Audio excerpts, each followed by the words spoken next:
because I know they came in precons. I just didn't remember which one it was. They come in like every black precon now. Maybe not back in the day. Now they do. I think the older ones. I think that's what I was looking at. Was like an old. Okay, well, they're talking about that.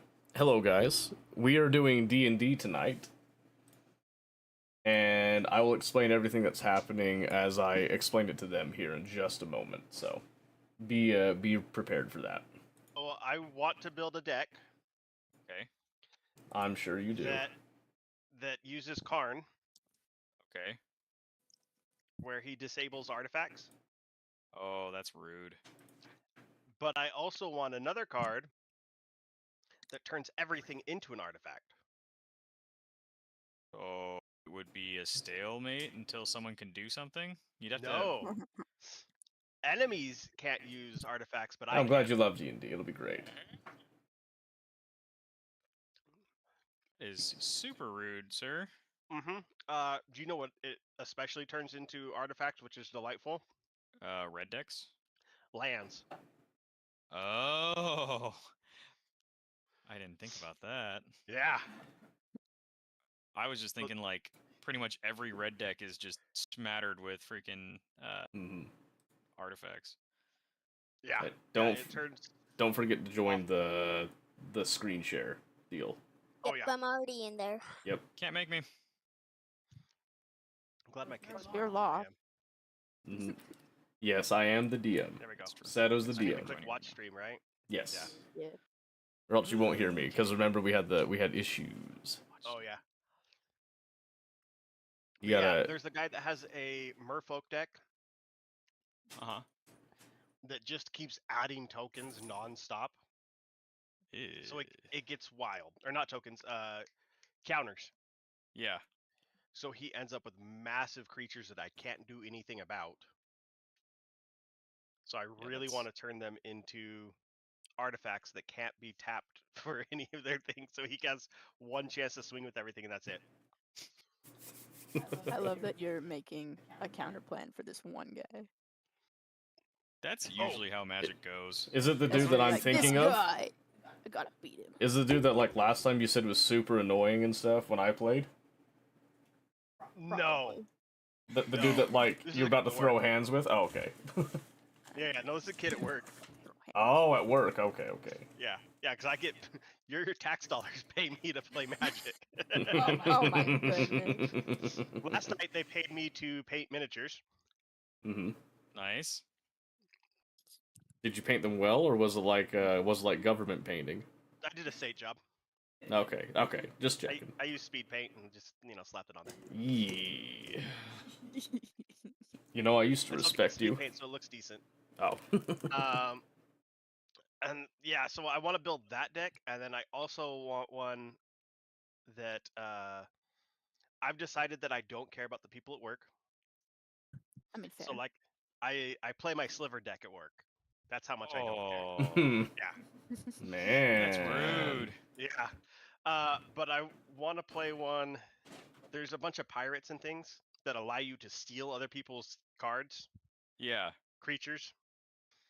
So I really want to build the deck now that literally doesn't play out of its own stuff. It just plays steals everybody else's cards to play them.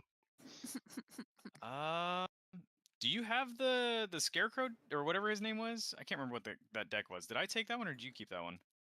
I don't have a Scarecrow deck. It's not a Scarecrow, but it's like it wasn't Fiddlesticks, but it reminded me of Fiddlesticks. Stick fingers. Stick fingers. Yeah. Oh, yeah, okay. You have stick fingers? All right, good. I was gonna use that to play against somebody yesterday, and I was like looking for it, and I was like, I'm pretty sure Danny has this one. That's okay. It is because that deck was super funny.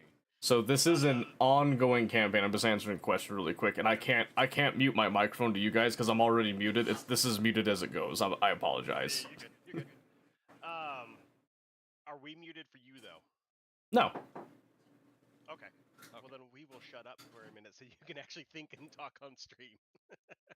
Well, no, I'm pretty much just gonna explain a couple things here for their benefit, and then we'll get into explanations that will benefit you as players, as well as anyone that's watching. So You explain it to them. I'm gonna go get a cup of water. that's a great idea. So, for those people that are joining us for the first time here, this is an ongoing campaign that is actually a blend of a few things, some things that the players know about and things that they have not experienced yet. But you're gonna think about it as, generally speaking to this point, a blend of D&D 5th edition and the lore, reminiscent of that. Additionally, Total War Warhammer Fantasy and Warhammer 40k, as it's written in their own edition core books and all that. Not exactly one-to-one. There are a couple of nuances and differences.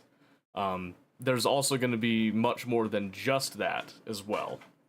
So if you start to get... Well, I've actually added a lot more than just Warhammer. You guys just haven't found that stuff yet.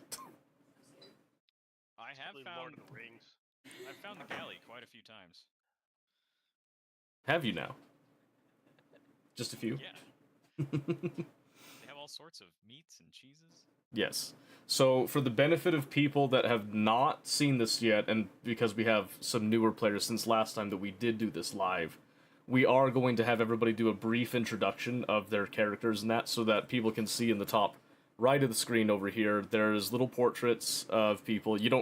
If people would like to have a webcam to show face to the character, you can do that. If not, we can just go off of the Discord profile pic icon. Yeah, that's totally fine.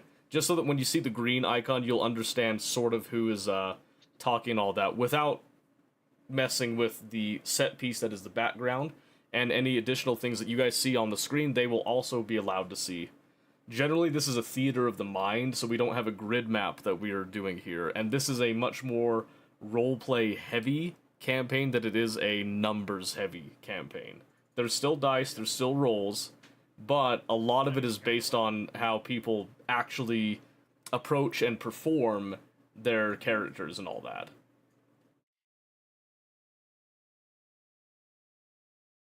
Cannot wait to hear it. I'm gonna plug in my webcam. Sure, yeah. I was gonna say, it's optional. You don't have to do that. I clearly have my webcam on. You can't see it because, I'm using Discord as the medium to share all this stuff. You guys are seeing me, like, here. I can't share it on Discord. That'd be weird. You don't want to see double. That's crazy. Yeah. Yeah. I think I'm getting the meat sweats already. That was quick. How thick was that sandwich? If I can call it a sandwich. It was sort of a sandwich. There's no bread. Right? Was there bread? Did you ever see Lightyear? They have like this meat sandwich that's just 2 slices of meat with a piece of bread in the middle. Oh.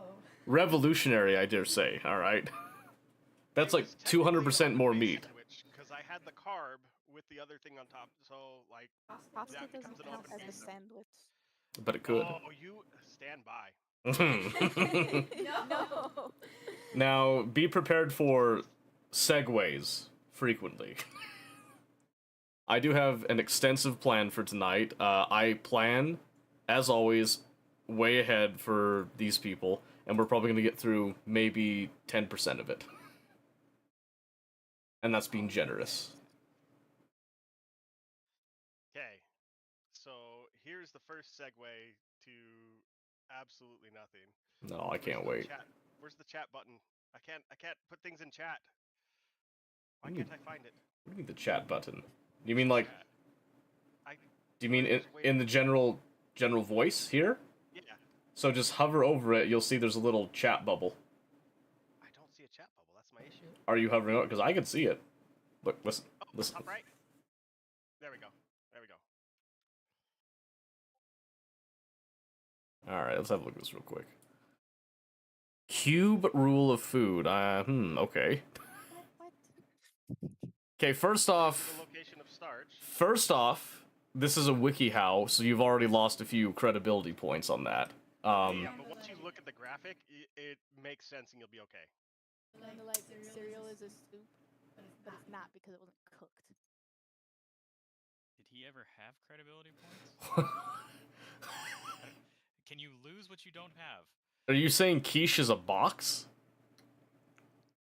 In what quiche? Quiche? Man, you really aren't white. You really are not white, are you? Oh, so if it's like four sides and a bottom, that makes it a quiche. Yeah, So like how like taco is 2 sides and a bottom. Sushi is 4 sides, or like 4 sides, no So bottom top. therefore, a hot dog is a taco. Yeah. No, I Okay, but half the time the hot dog bun rips. So is it still a taco or is it a sandwich? Well, then it becomes a sandwich. Yeah. Okay. These are like if you were gonna use words as describing words. Listen, you've lost me when I looked at that there was toast, and then this toast with jam side down has me infuriated. I want you to know, I am actually so angry seeing that. I'm impressed, honestly. So look, if you scroll down, I'm scrolling. it gives you some examples. For example, pizza is toast. I'll kill you. No. I hate it. We're gonna have a slight intermission at the beginning. I'm gonna drive over and execute him on the spot. I'm sorry, Blue. You're not gonna have a father by the end of this. It's okay. It's for the best. I'll be honest with you. Hot dog's a taco. A burrito is sushi. Stop. Don't. No. Zero. Zero. Oh my gosh, it's right there. Ah, no.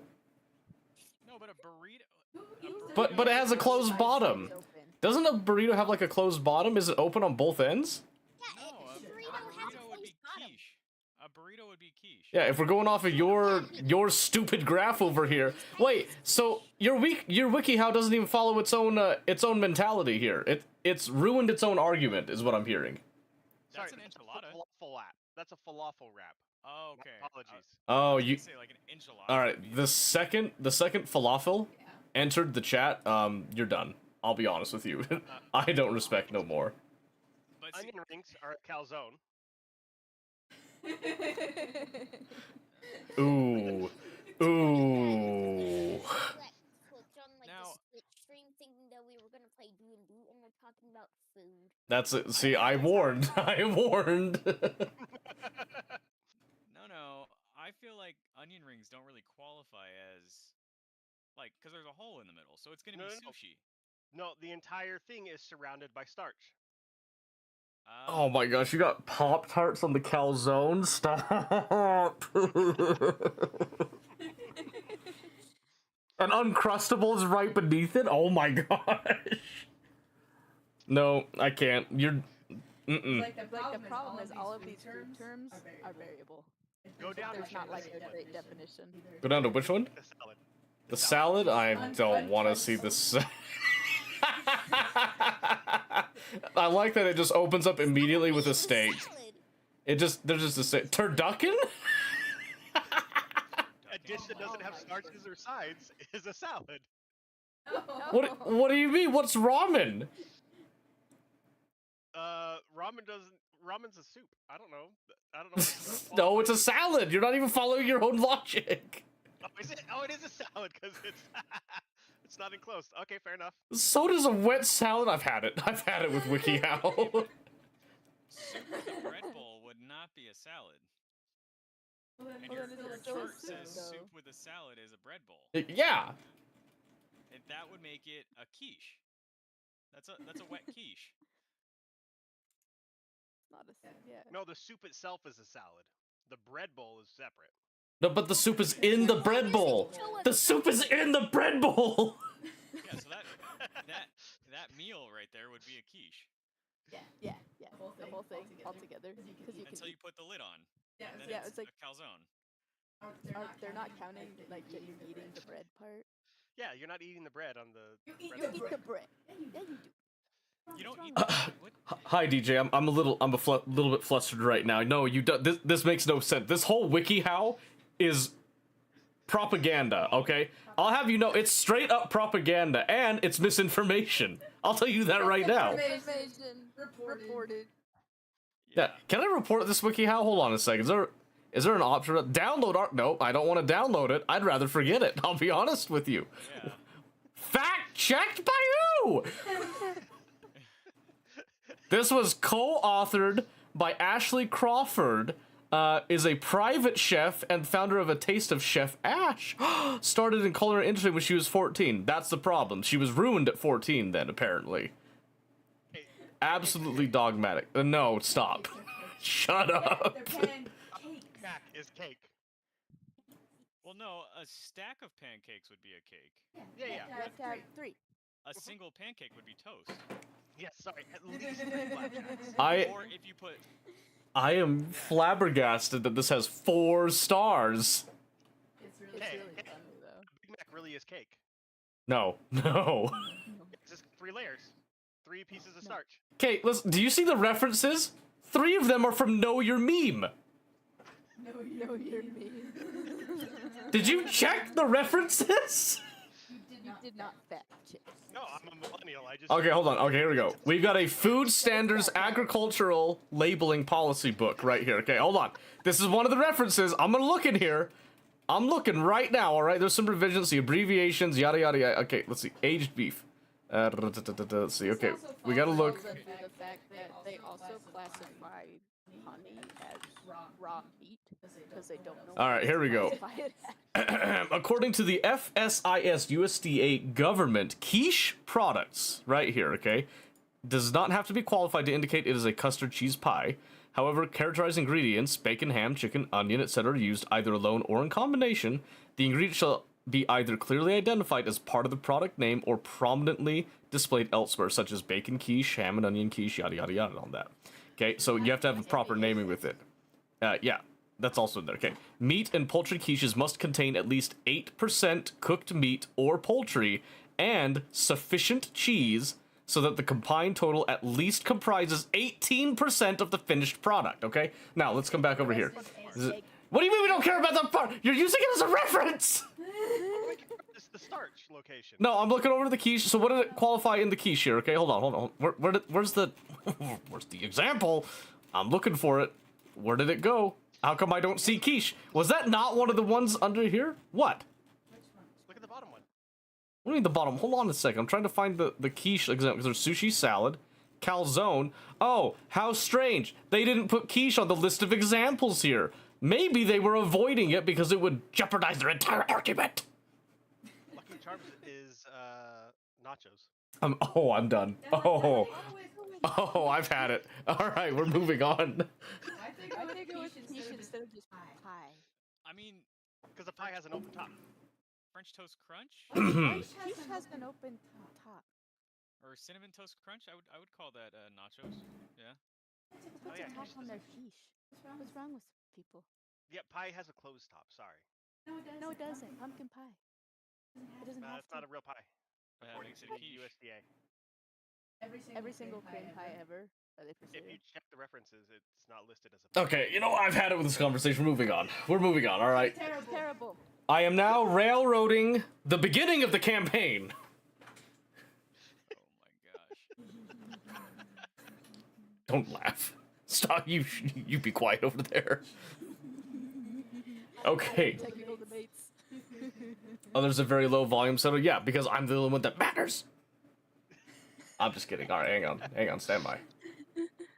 There you go. That should be better. Poutine is also nachos. I No, love poutine. okay. Listen, Don't even talk Listen, to me about poutine. listen, That you. is an abomination. and we're Which where is weird. is- It probably tastes good, but like classifying that. and let's see. Classifying it. Timeout, kick, ban. There it is. Ban. No, you can't. Don't do it. Okay, but for What real. do you mean I poutine can't? is so You gave me admin of the Discord. I can do what I want. I've seen some weird ones, Whose but fault is classic one that? looks good. Exactly. Was that The cheese curd, That might the have been too loud. gravy, Let's come down just a bit. fries. Oh. Oh yeah.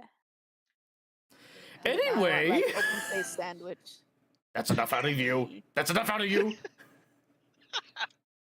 Sorry. I apologize. Oh. Okay. Somewhat. So really quickly, let's get a brief introduction of our characters, what they look like. Go. I don't care who goes first, just somebody. I'm not sure what I look like anymore. Oh my gosh, really? I've been deceived so many times. You I'm not completely sure. You've done it to yourself. It's true. It's true. You're No, probably I know thinking what I you're a look like. tiefling. Ix isn't sure what he looks like. Ix isn't sure. Oh, that's better. Yes, he yes. he knows what he looks like, but every couple days he wakes up and something's a little bit different. Imagine how I feel. In theory, he started out as a tiefling.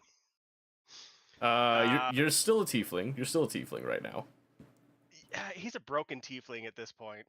You're a tiefling with benefits. What can I say? He's a tiefling. He's got big I bird said what I wings said. that are bluish and purpley. Mm-hmm. He is a warlock, artificer, warlock type situation got going on. He's a mess. He really is. And don't forget to say your name for the class as well. Oh, sorry. His name is Ix, not Ix. Manami. Not my name. Ix not my name. Or Ix for short. Yeah, everyone just calls him Ix. Nobody's investigated that last name. It is not my name. Okay, so that's one. Who's next? Go. Let's see. I'm trying to make a picture. Nah, yeah, aren't we all? I know. What? Little Blue, tell us about your guy. Okay, so my character is a tiefling that has like Oh, how original. blue skin, and his armor is like dark blue on most spots, but then there's like some accents of like bright blue on some on more of like the design parts of the armor. And that's kind of it. What's his name? Oh yeah, his name is Talisman Charter. And what's his class? He's a paladin. Perfect. We like it. Two left. Go. I am Jalt Fenwin, goes by Fenwin, and I am a Dragonborn Paladin. Aw, man. I'm gonna copy my picture, because I had a picture for my character. I'll put it in general. Just send it over.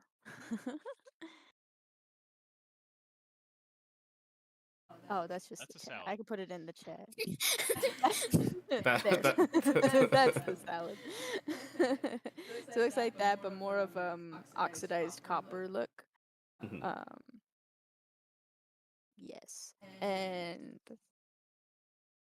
what else? I have bronze armor, like giant bronze armor with a massive sword, and I have a ballistic crossbow. It's pretty awesome. It's actually kind of terrifying. Heck yeah. I also picked up mysterious glowing javelins that explode. Fair enough. So gotta be careful with those. There's also Be one fun, though. thing you should know about my character. He has a cool katana sword thing. And Yeah. and I just got it last session, and I just got the stats for it. So You- yeah. Do you remember his name? Enma. Very good. Very important. Also, my character's god is Ishta. Gotta mention that part. For now. Wait, It's like my paladin's god was Bahamut, but I've got mixed feelings about that now. Yeah, Because, a lot's happened. Are starting, or like Well, he was a jerk and a traitor, apparently. yeah, and like my session like -0 or like -1 kind of Yeah, the prelude. was where we fought Bahamut. So Or was like a it? weird dream sequence thing. Yeah, I that don't know. really is the question. Or The was it? DM has totally messed up the traditional Bahamut white dragon deity. It's not that. Yeah, and and it's not a dream because I still have the burn marks from fighting him. So But was it a dream? Yeah. Do we want to share the Warhammer associations? Sure. Would that help?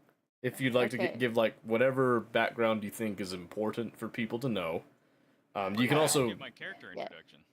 I know. Yeah. I know. As far Your as first like, character died when we got into session, like actual session 0. Your character immediately died. Yeah, no one cares about Well, your character anymore, Yogi. All right, fine. Bye. Go steal another Oh, yeah. pick-a-dick basket. so my awesome bronze armor is from Corn. And Great band, by the way. Why not a cucumber? you know, because Corn. Corny. Oh, that one. Yes. And Ix used to look like a normal tiefling until he got mixed up with Zinch. Now he's more bird-like. Less bird-like than he was for a period, but still has bird features. It keeps happening. Yes. And I probably have like the most standard character in this entire thing.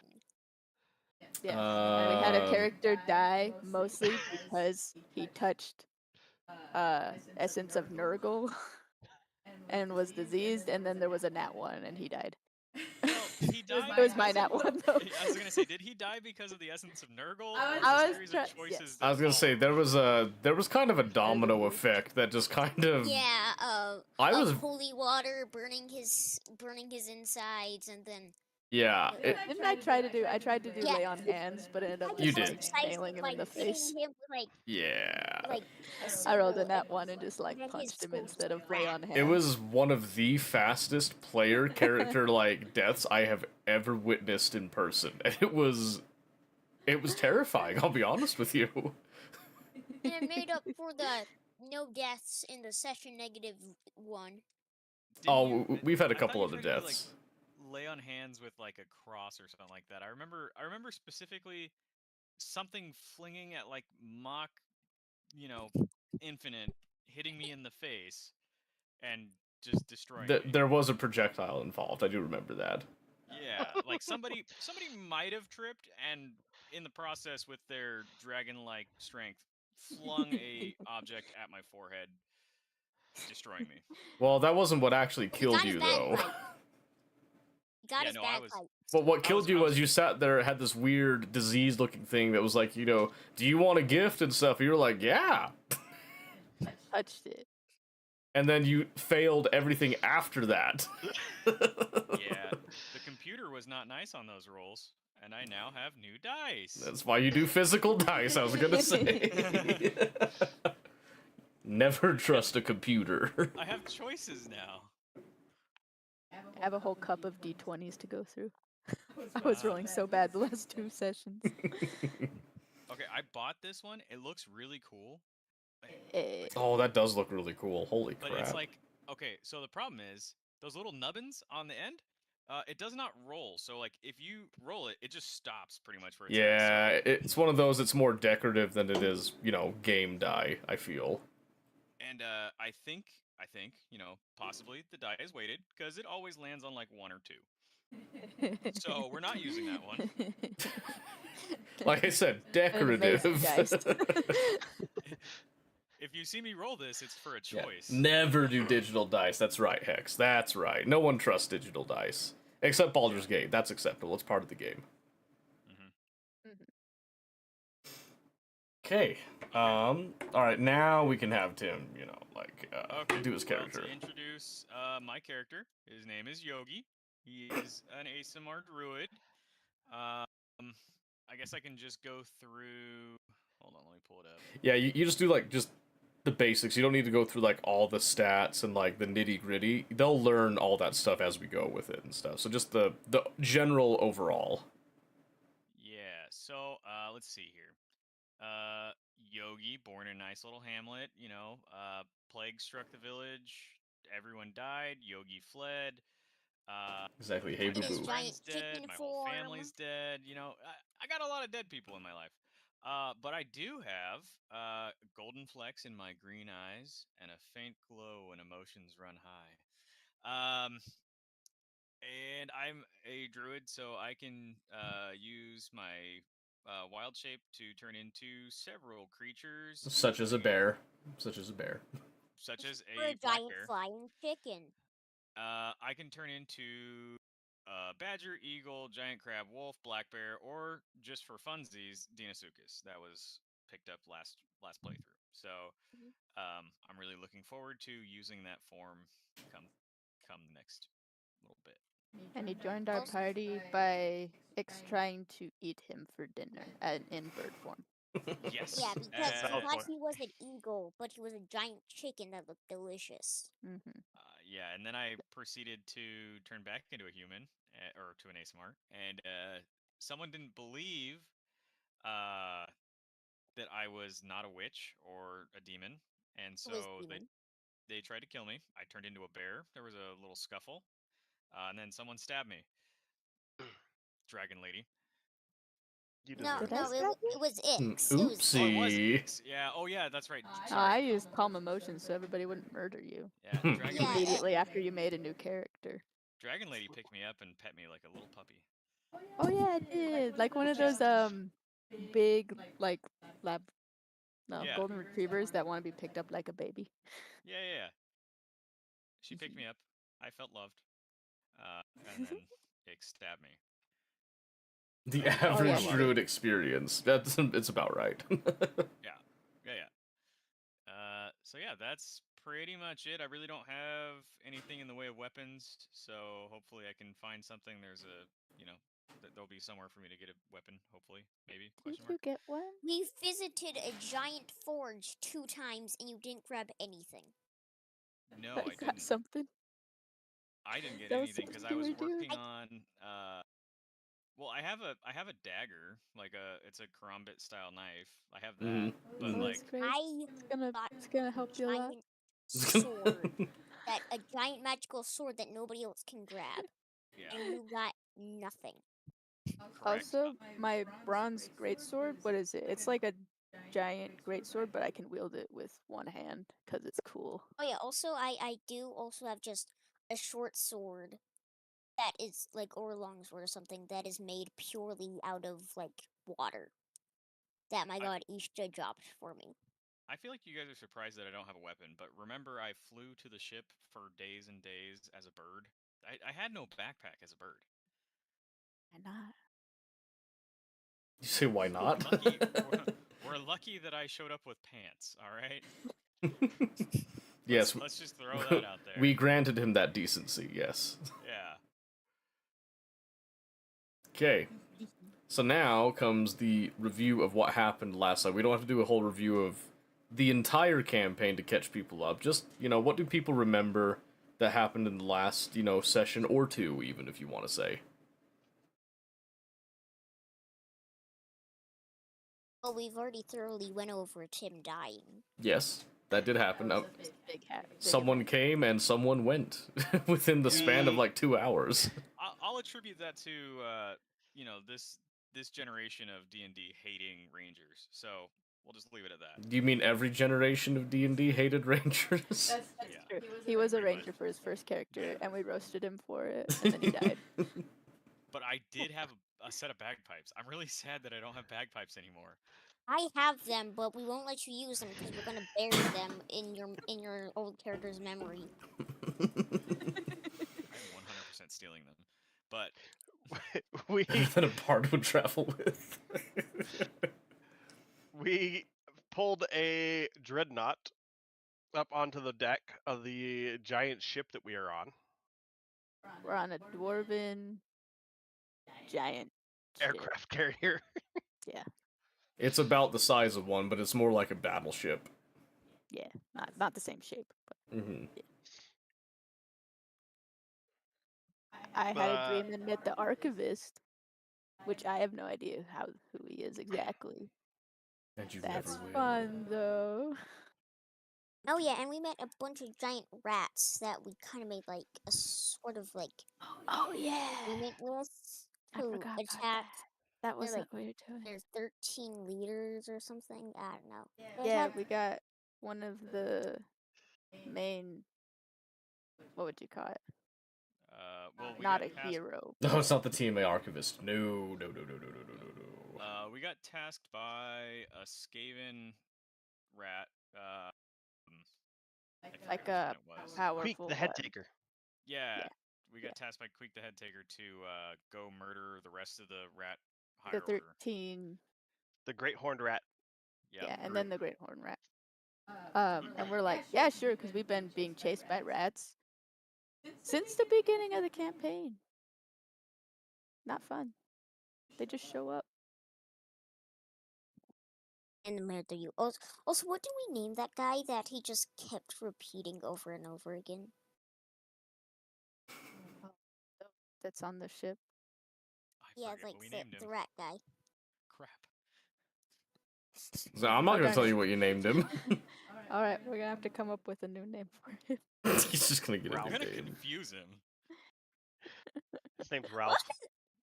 No, I think it was Jimmy. Yeah, I think his name was Jimmy before. Yeah, it was Jimmy.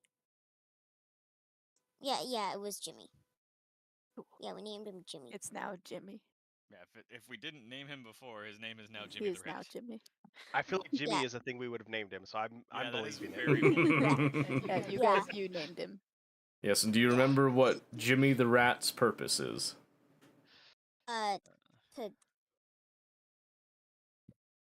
To He was take like us. the gateway. He's gonna take us to the Yeah, like when the time is right or something. with their weird rat magic. Thing where they stab their hands and then they just They made like a portal tunnel opens. portal thing, and it was weird. It was weird. I don't know how rat was blood weird. does that. I don't know how Skaven blood allows you to make giant wormholes. But like whatever Maybe it wasn't the personal blood. drugs they're on. Ooh, I met a rune forget keeper. yeah. Oh yeah, he tried to kill you. He didn't try and kill me. He tried to give me a vision. I think he Help me. did kill you, and then you didn't die, and he was like, "What the freak?" I think he was more like interesting. Interesting. All right, get out. I left the staff out tomorrow with him. I don't know that it's like last time I tried to leave it someplace, it came back. So we'll see what We'll happens see. there.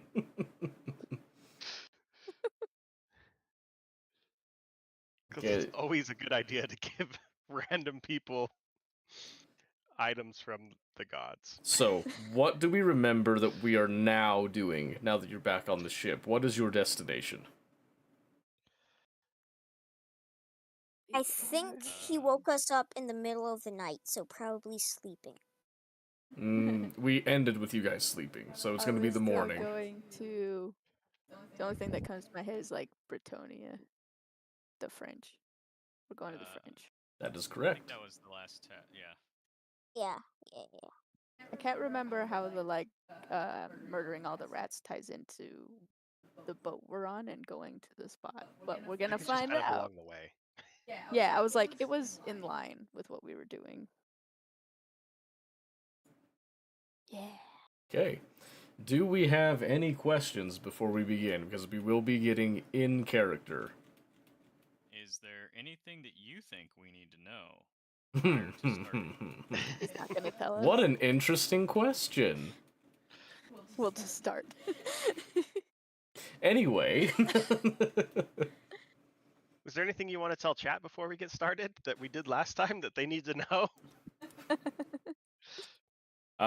Just a really quick, like, brief introduction to a couple events prior to this that will come up as a sort of important thing. They have since been somewhere known as Araby, which is a section of an entire desert where they met the Tomb Kings.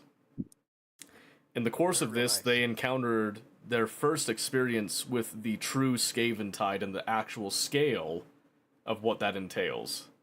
And they saw what they believed to be the entire Skaventide get completely decimated just for it to come back, as if nothing had happened. So they know that this is a threat.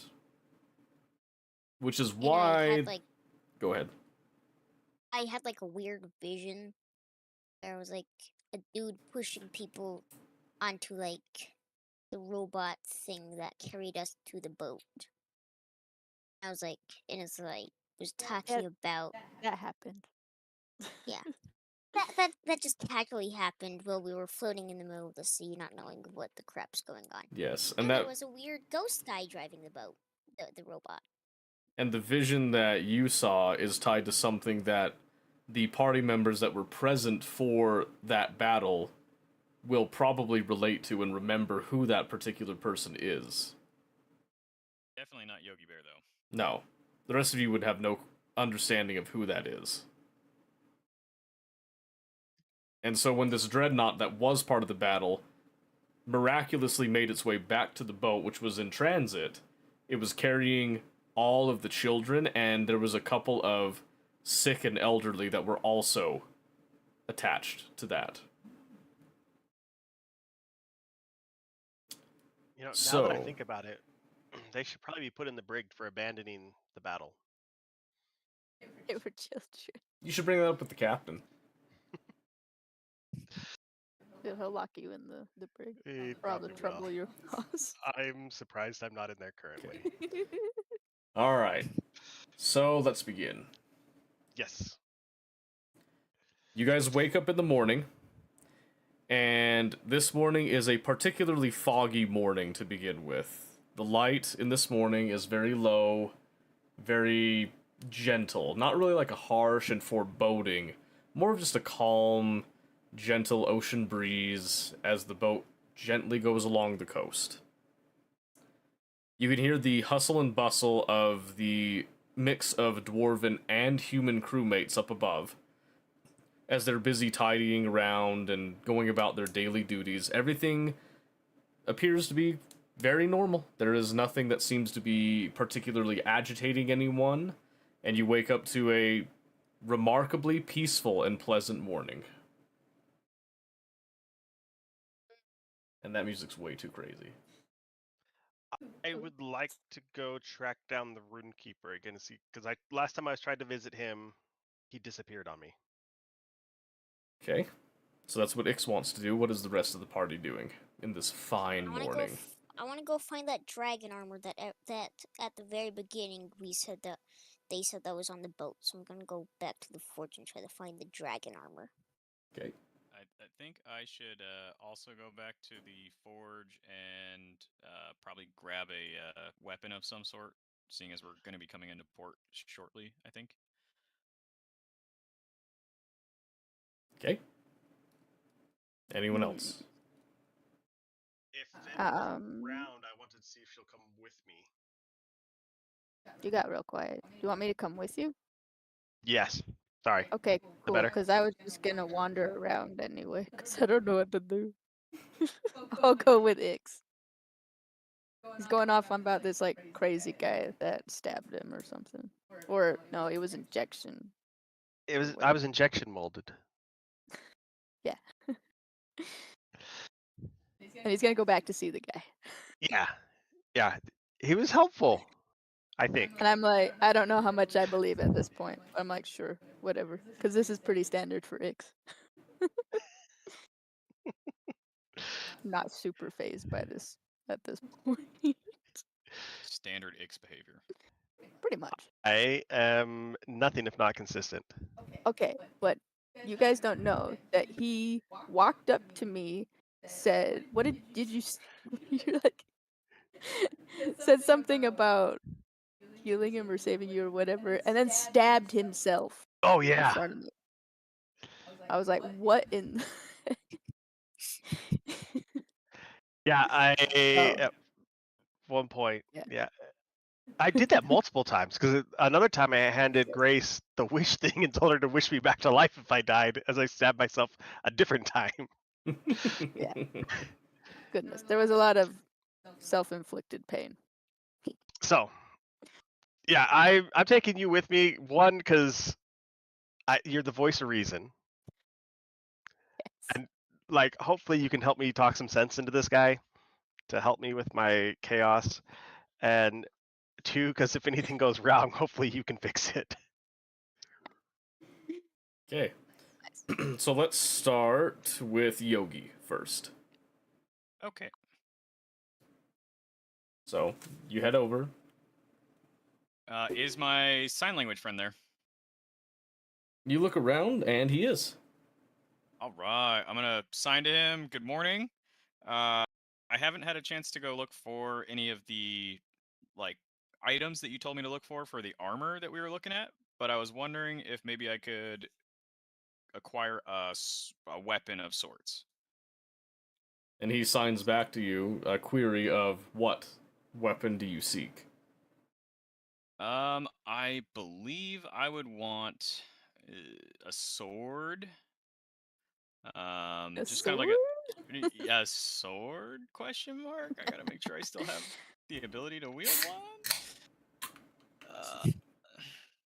I don't think I have anything into like weapons or anything like that for my skills. So I want to do like just a like kind of a basic short sword that would be well balanced and have a good handle on it and something that I could maybe attach to myself when I wild shape. So whether that be I don't know, like a sheath that would have like an expanding loop on it that I could tighten as I turn back into a human or into an ASMR, or like something along those lines. He just But kind of nothing too unwieldy. he sits there staring at your hands for a moment, a little perplexed at your request. And then he signs back, first off, very clearly deriding your choice of using a sword over an axe or a hammer. But then he kind of gestures towards, the back of the armory. Kind of like if you see something back there, just pick one or whatever you want.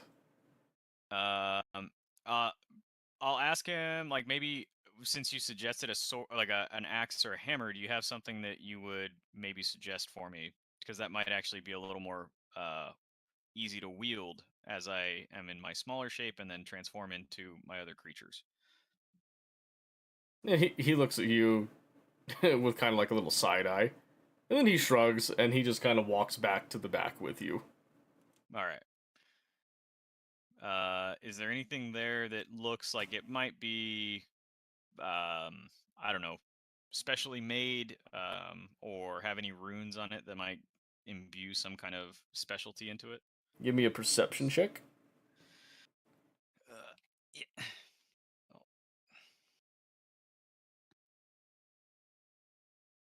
Oh. 16.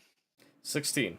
As you look at the back wall with all the weapons, you can see that even the ones that appear to be kind of on the lower end of the scale, it seems to be a very relative scale because they all look to be very immaculate, very well crafted pieces of equipment. You notice that all of the axes and hammers and the like are generally covered with many, many runes, and the swords are left largely plain. They don't like this sword. Got it. Got it. I'm gonna. Is there any axes that have the runes on them? Sorry. All of them. All of them that have. Well, I mean, I guess sorry. Anything that has a rune that might have like 3 wavy lines or something similar to like my knife that I have, where it would have the 3 wavy lines, a moon shape, or a triangle on it, or a combination thereof. What's your passive perception? Uh, okay, sorry. Where am I going to find that on here? It should be on your stat 18. sheet. 18? Okay. So, with your passive perception, you do notice that there is one axe that appears to have runes that are similar but not exact. Okay. I will pick that one up and ask him about the runes on this one. How you can ask him about it while you're holding it? You can sign with one hand. He'll manage. Yeah. So he takes the axe from you, and the first thing that you notice, this is not a double-headed axe. This is a single head, and it has a blade that comes out, and then the blade actually extends down beyond the actual meat of the metal itself. The handle is wrapped in a very, very fine leather. The leather is not very thick. You can see that the leather has been stamped with multiple different runes in it, but the wooden shaft that it's mounted on has also been carved underneath it with additional runes as well. They seem to match up with the leather that's on top of them, almost like a kind of like a pattern that's been interlaid on top of itself. And as he's holding it, he then kind of signs slowly as he kind of switches hands, doing different signs here. And he essentially communicates to you that this is what is known as a bearded axe. And particularly, this is an axe that is handed down from slayer to slayer. Okay. I would be interested in acquiring this axe. And he immediately shakes his head at you and kind of wags his finger. And then he signs to you and says, "You do not own this axe." In the sense that it's passed down from warrior to warrior, and that I would take on the commitment of handing it off to the next warrior who would take my stead. And he shakes his head, and then he makes a sign saying that you are not a slayer. Got it. Okay, do you Denied. have... Ouch. How might I prove myself as a slayer? He chuckles a bit, and then he signs to you, "A slayer is not something that you prove, it is a punishment." Ah, got it. Do you have something that might be more fitting for me? So much for that passive perception. And then he just shrugs and he puts this very, very fine axe back onto the weapon rack. Okay. And as he's looking around, he then turns around to you and then he signs to you. You say that you turn into different shapes. Correct. What is your preferred shape? I prefer to be a badger.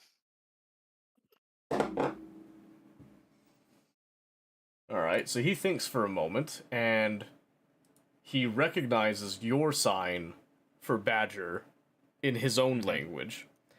Okay. And then he goes into the back, he rummages around a bit, and then he produces a set of claws.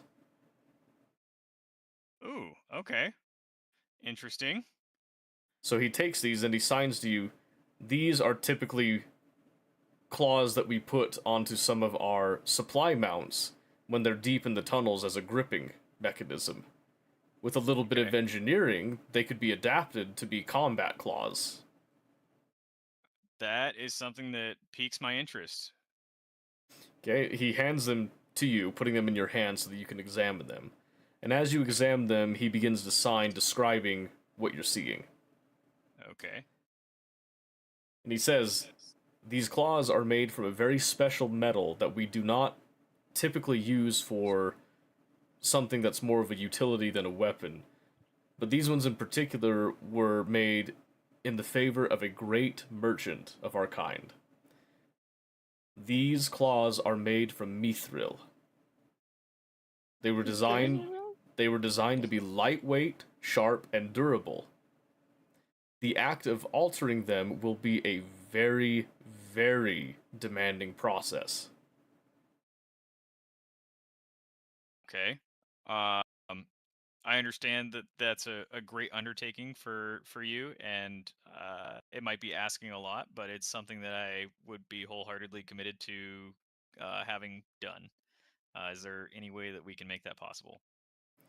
And he says the only way to truly alter these set of blades is to use fire that cannot be normally heated to a degree that would allow you to shape mithril.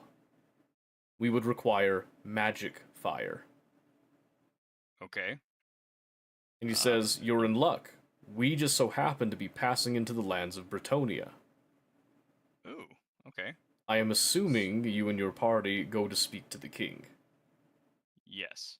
When you do so, ask one of his retainers, perhaps the king himself if he is so inclined, for some of their holy fire from the lady." Okay. Holy fire from the lady. Got it. You would require 1 lantern of this fire to transfer it to our forge. Okay. If you do this, we would be able to not only alter the mithril here, but we would be able to produce even better weapons and equipment for everyone, including the crew. Okay.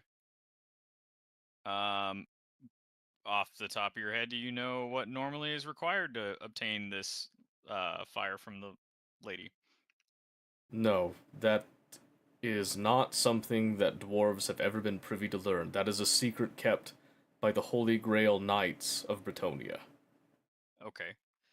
And then out of curiosity, I understand that, you requested this magic flame. Is it something that I might be able to do by manipulating the flame? Because I can do that. And he kind of shrugs and smirks and says, "If you are some divine being, perhaps you have a shot."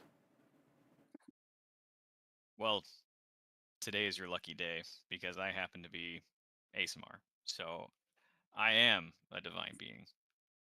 And then he gestures towards the forge with the little half smile and says, "Signing, be my guest." Bet. All right. I'm going to cast Control Flames to try and alter the flames to make this holy fire that is required to do such a task. All right, roll Arcana. All right. 19. 19. You can feel that you have complete and utter control of the flame. You will it to heat as high as it can go. And then you turn to look at the dwarf, and then he just shrugs, looks at you, unimpressed. Dang it. Okay. Well, that didn't work, I guess. I ask him if he can do anything with this fire. Hopefully I can help him out in that way. He looks at it, looks back to you and says, "How long can you maintain that?" Um,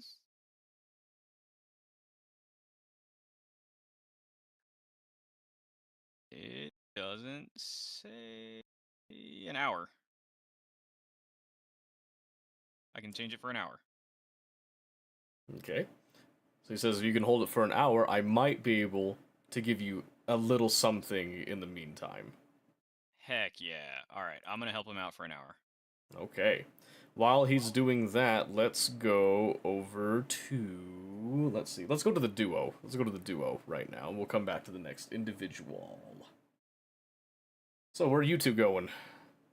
Mr. and Mrs.? I am looking for the Rune Keeper. Okay.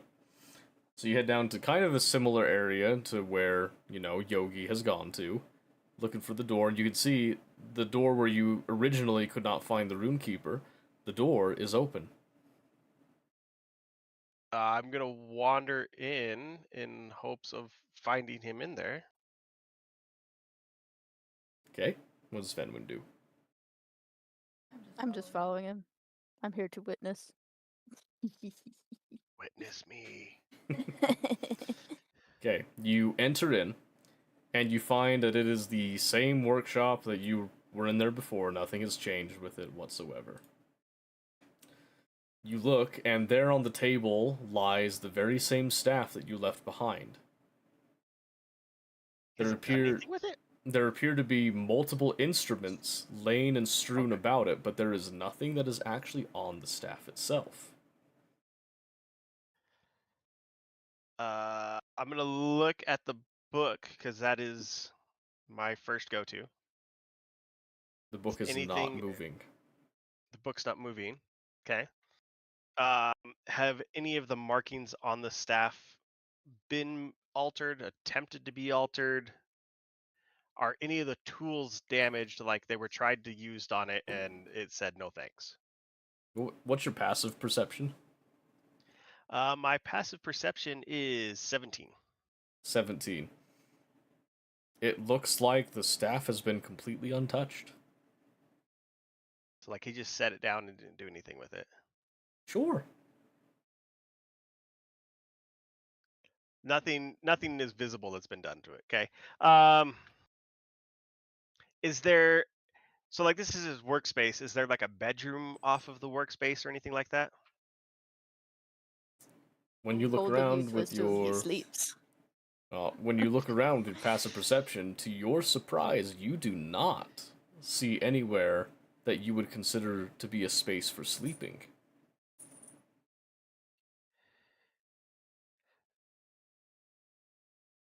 Is there anything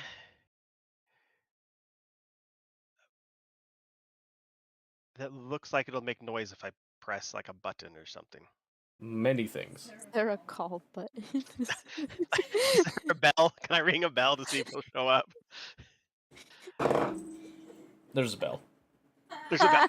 I ding the bell. Politely, of course. All right, so you reach over with a polite little ding, ding, ding, ding, ding. Yeah. Okay. Nothing happens. I'm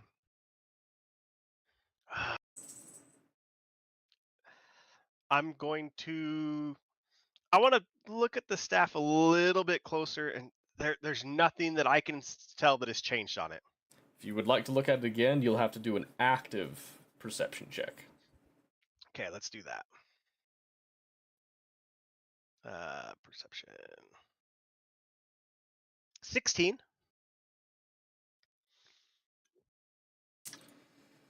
Nothing. Looks the same. Looks the same. Okay. I am going to. It's not strapped to the table or anything. There's just tools around it. Mm-hmm. I'm going to pick it up again. You're gonna just straight up pick it up, huh? Yeah. It's never done anything. I mean, it has done things to me, but It does things. it does do things to me. However, I set it down and had no issues as I was doing it, so I can't see any reason why I would have an issue picking it back up again.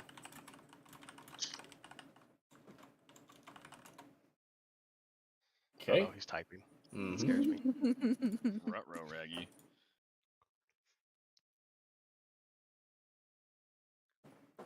The staff feels much, much heavier than it did before. Oh no. What have you done? Hey, remember that time I said if something happens to bring me back to life, I think we might be headed that direction again. Oh my. How many times can we do this?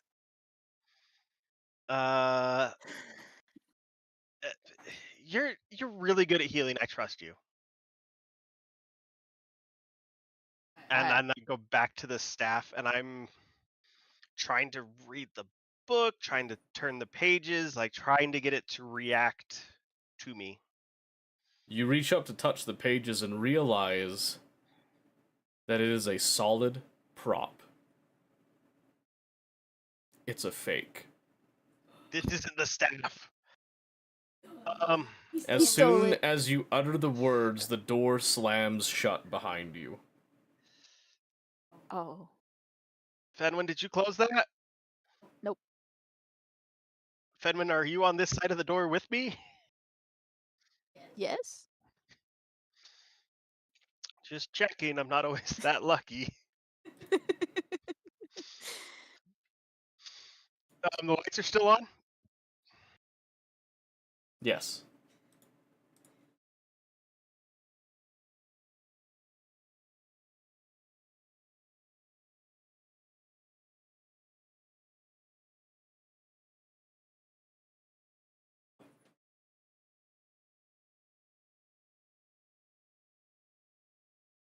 Nothing. Can I look at the door that shut behind us? Weird door. When you look at the door, you can see that it has a remarkable number of gears and rods attached to the back of the door. Clearly, they had been installed after the ship had been built. These are additions to it.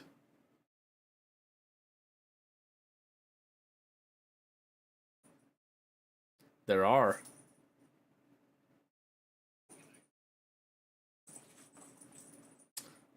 Well, that depends. How good's your perception?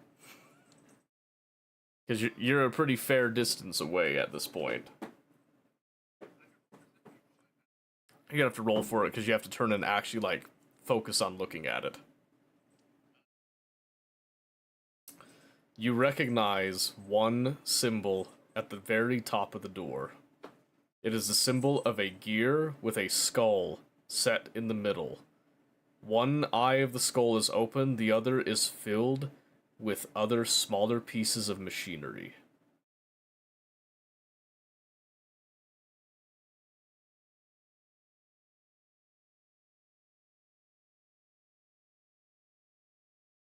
One could surmise this, yes.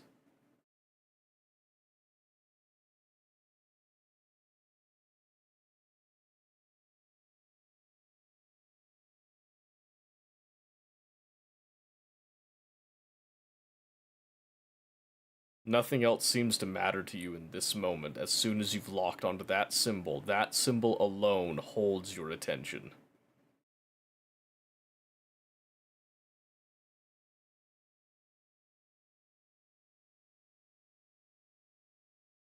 I really want to go punch. Alright. Roll to hit. Roll the hit. Alright. These dice.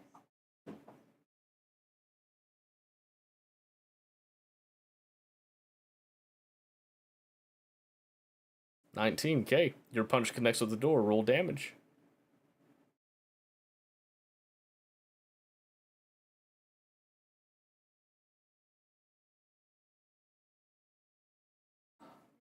I only have D20s out. No. Aww.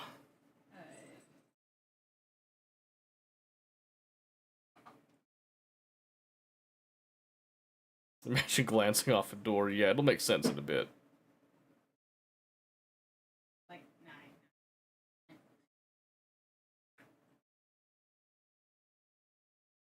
Hold on a second. Alright. You punch the door, you can feel some of the cogs and gears crumble under the sheer force of your strike. As you pull your fist away, suddenly, one of the pieces of machinery reaches out and grips your wrist. Get it up. Okay. Just like. Well, how do you react? Do you try to pull away? Yeah. As you pull away, you rip something out of the door, and to your surprise, it lets go. And what you see is something floating next to you. The upper half of a human skull. The lower half of which, where its jaw would be, replaced with a mechanical limb. This is what was gripping you. Ew. Ugh. As it floats there, you can hear the clicking and whirring of machinery.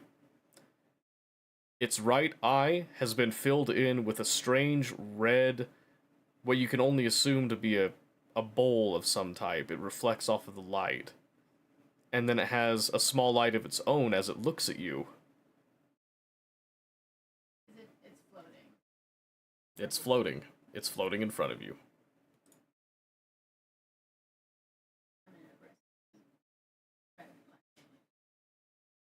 Okay, you can try to punch it.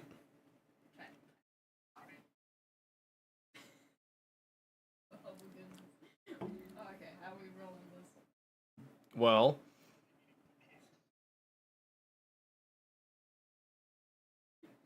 so you will both roll to do an unarmed strike.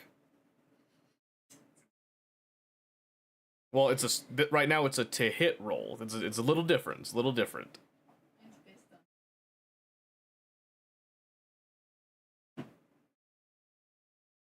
I got it back, 20. This is very important that I got it. All right, so roll your damage. Now that you crit. I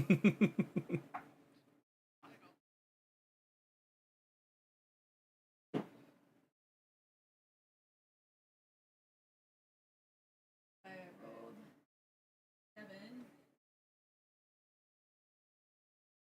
My crit.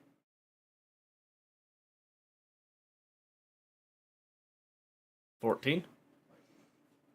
Okay. Your punch connects right where the nose would have been on the skull, and sends the skull flying back, and it bashes and bangs against the wall. And it drops out of sight for a moment. And then to your surprise, it floats back up. It seems to kind of lilt a little bit to the side. And then it just kind of gently rights itself, turns around, and it floats gently back towards you. I don't want it to be back. I don't like that it's coming back. I'm being ready to hammer fist it.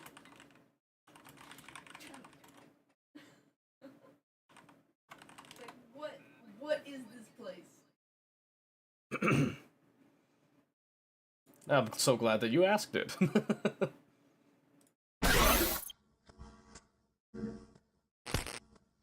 This is experiment facility 5433-1.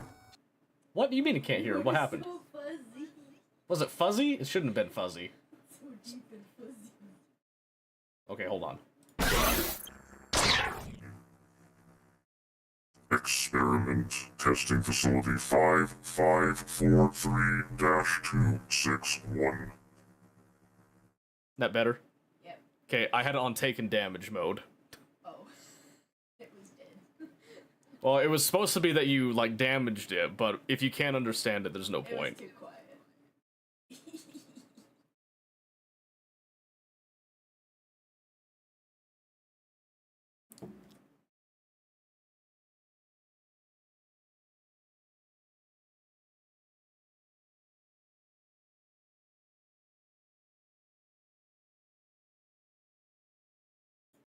Does not compute.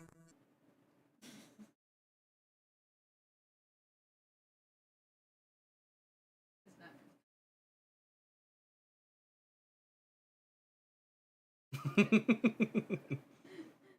Very real body.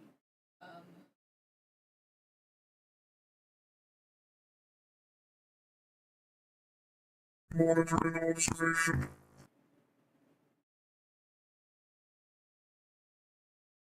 Affirmative. So why were you in the door? Does not compute. Open the door.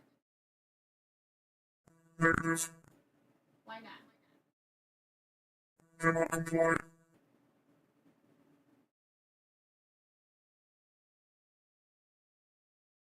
Does not compute. What does compute? What does 20% of my database access computes. I have taken damage. that bad? I broke you. It's part of the door.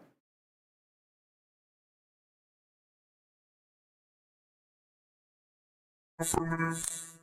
But maybe negative.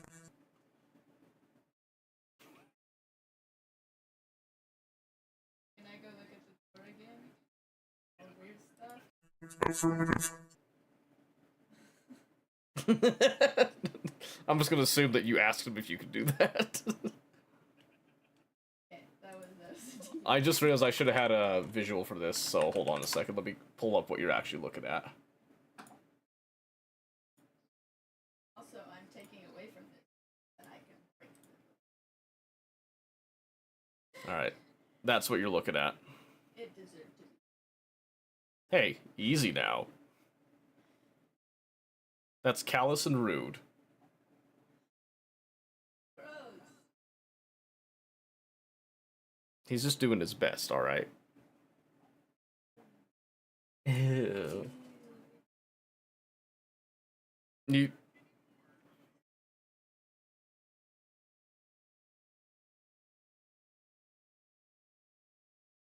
Hold on a second. Okay. Give me a perception check on this one, since you're actively looking around. 21. You look around and you don't see any others like this. You recall you didn't see this before either.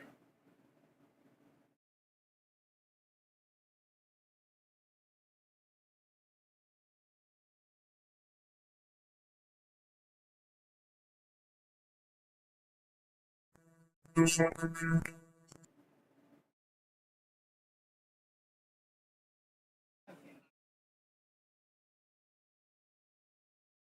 Ooh, let's see. Now we're getting the real question here. All right. Give me another... Actually, give me an investigation roll this time. Oh. Yeah. Dirty 20, okay.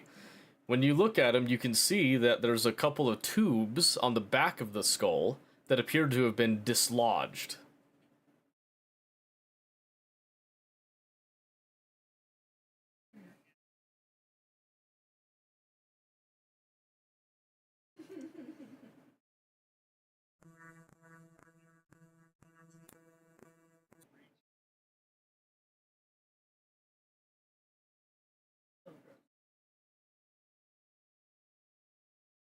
I'll just like look at something else in there. Anything else interesting in this room? Besides the door and the table? Give me another perception check. Okay, so you just reach over to plug them back in, basically. 16. Okay, so 16, you look around and there are multiple other pieces of machinery, and there is one thing that stands out to you that I'll get to in just a second. So you, Ix, plug in to the back of the skull, and you hear this.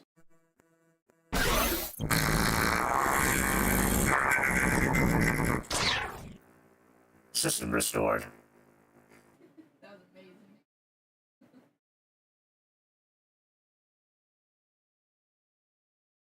I am Servo Skull 233-4331. This is acceptable.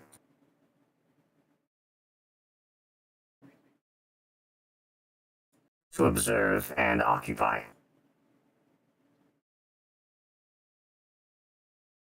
Does not compute.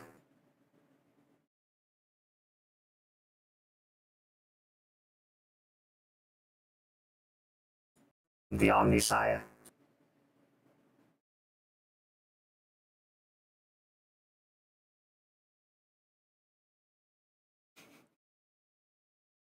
Bluetooth.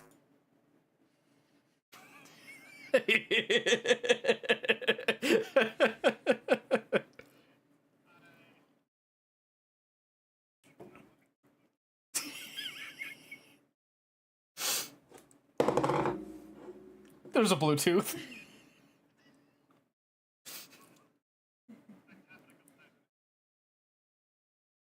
Ow. Ow.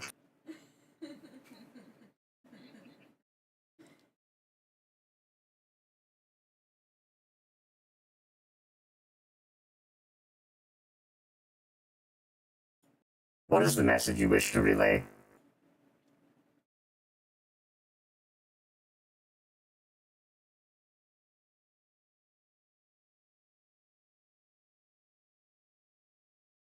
Stand by.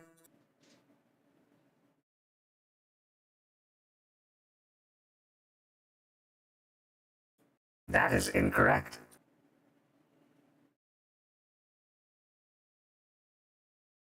The message was correct.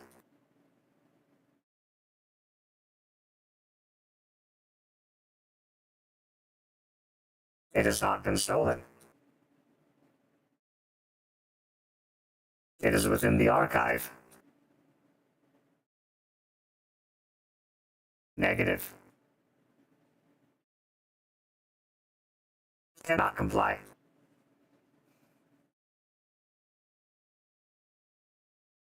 The archive no longer exists in this reality.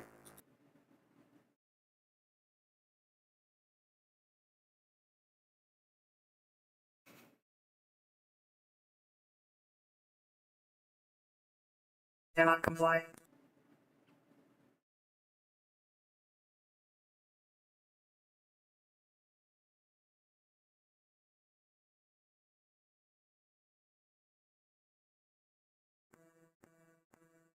Present authorization.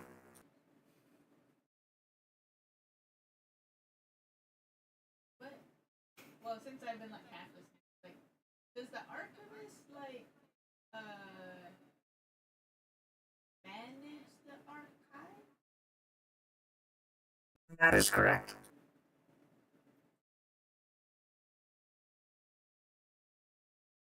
That is incorrect. Well, I did talk to the archivist. Thought it was That is correct. The sequence has been recorded. oh.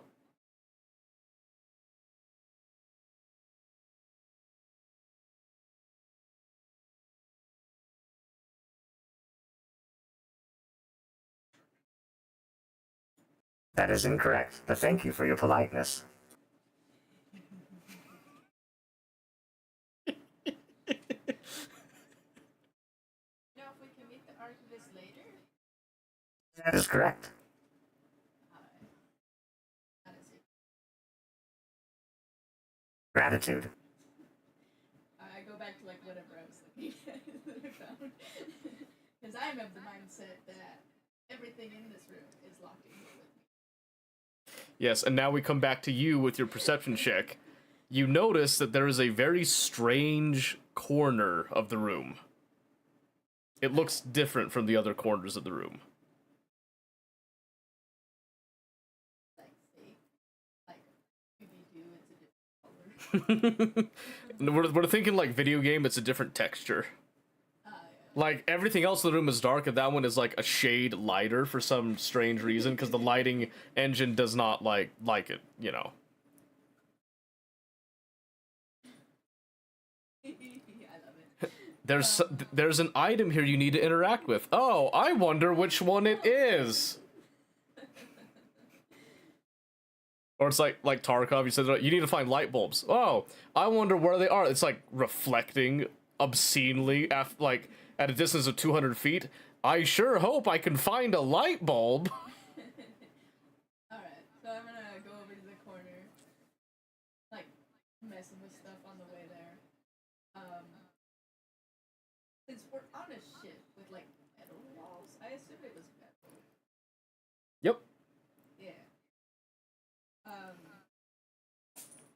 So, you know, the classic trick of, like, knock on the wall, knock on the wall. Does it sound different when I get to the weird part?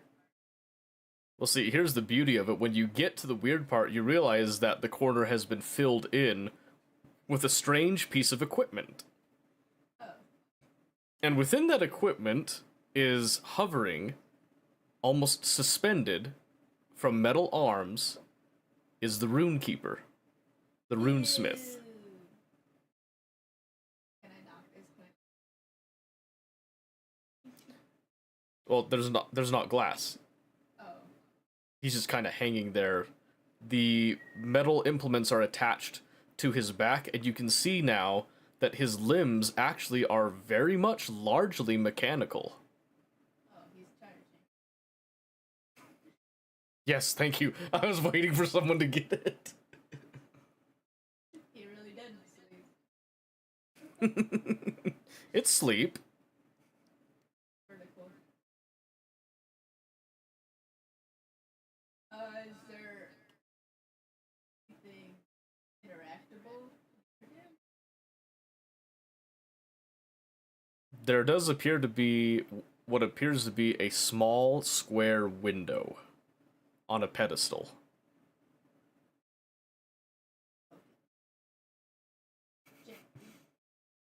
You poke it, and some lights begin to come on, and you see some strange symbols and little shapes begin to form on it. Are they intuitive shapes? Oh, what? Okay. When he comes back, do his turn. Oh my goodness. I forgot. Yeah, you guys got deep into it here. You guys actually chose the, like, story progressing move. Oh, heck yeah. Usually we don't. Well, so there was literally, like, 2 options, which was this or the captain.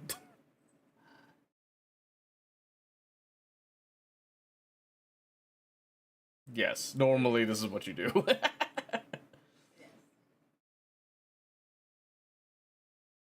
Is there, like... I'm trying to think. Because, like, I've seen enough of this weird stuff. Uh-huh. When people push stuff and do stuff. I have no idea what it is. Is there, like, symbols that I would recognize, or is it all alien? It's all alien to you. You don't recognize... They're, like, icons. Okay, I'll call Exovertai. Is this the guy? Is this the guy? He's the only other guy in the room. I don't know why the door's shut if he's in here with us.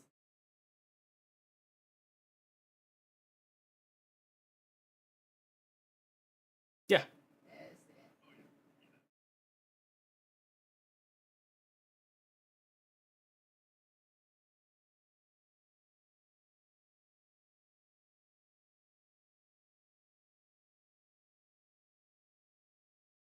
You don't recognize this particular panel, no. Eee. Not really.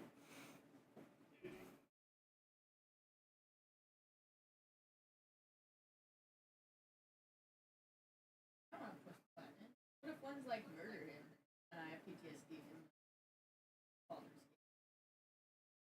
Baldur's Gate? So the skull floats over and says, Please refrain from interfacing with the terminal. Okay. I'm gonna look for something else interesting. Please refrain from interfacing with the terminal.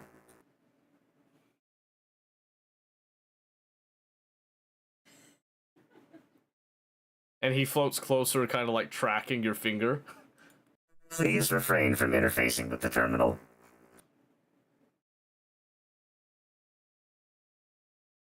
Please refrain from interfacing with the terminal.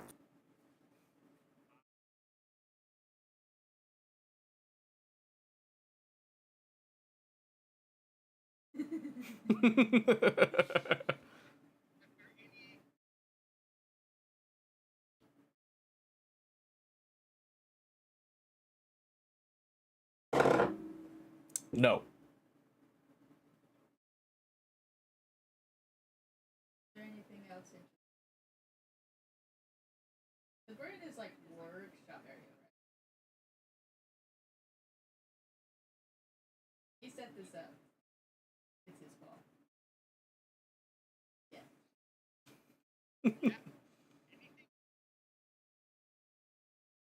To your surprise? No. Nope.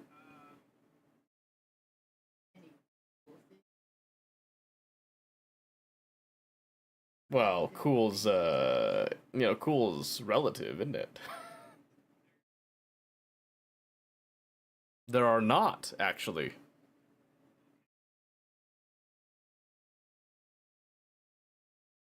There are not. Nothing biological. Is there anything that's like an interesting looking tool thing? I just want to touch Oh, we are, okay, hold on a second. Let's see if you get the, oh, you're lucky. All right. In the very, very back of the workshop, you notice that amongst all the different lights, which a lot of them tend to be like reds and soft greens, there is a bright green glow in the far back of the shop. Can I go check? Okay, you go check it out. Does Ix go with?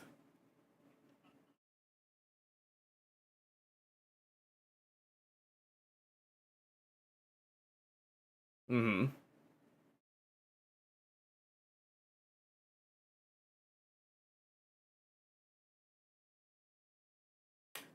Do you look at the skull?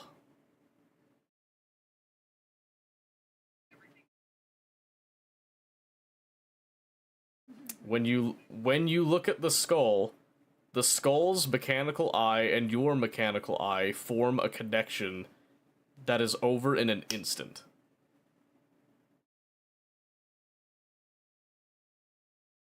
You can't tell.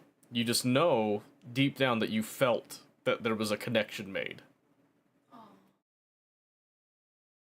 I know, so cute. Get a room.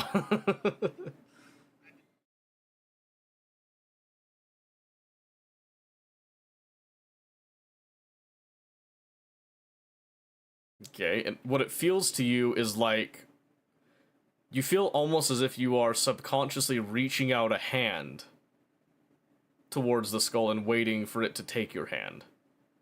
And after what feels like an eternity, you then feel almost like an invisible hand also reaches out and takes your hand and shakes it.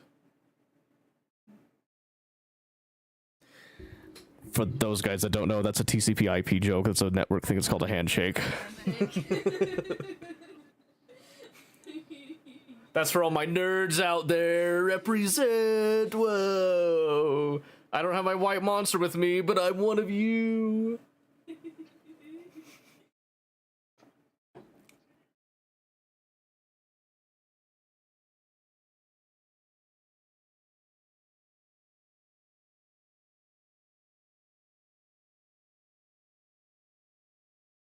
As you do that, you then see it kind of stares at you and says, Query, what is the purpose of this connection? "Hey, so you thank you for the sub. I appreciate that. It's made me think of work." What is your query?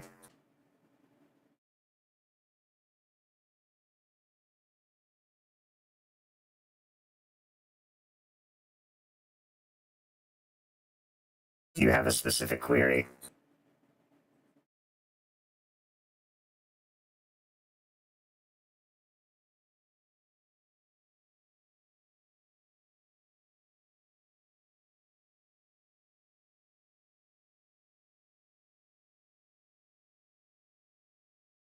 Stand by for analysis.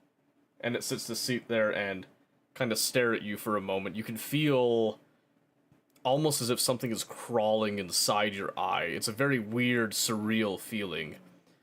And then the feeling passes. Yeah, it's like eating pudding, exactly. It's exactly like eating pudding. You're correct on that one.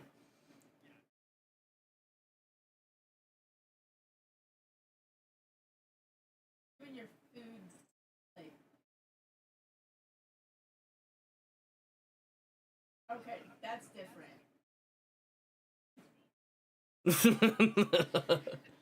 So, You don't like just eating so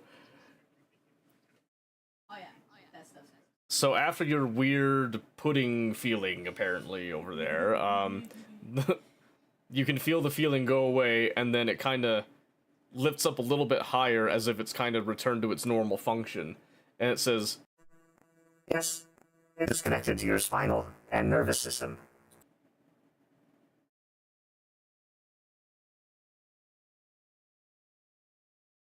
That is incorrect.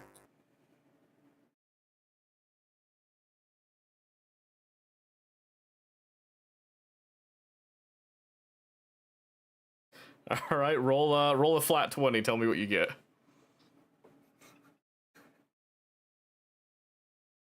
Miscellaneous parts? Oh, hell, the mosquito, why? No way. Alright, what do you, I don't know if I'm gonna roll that. What do you upload to him, then?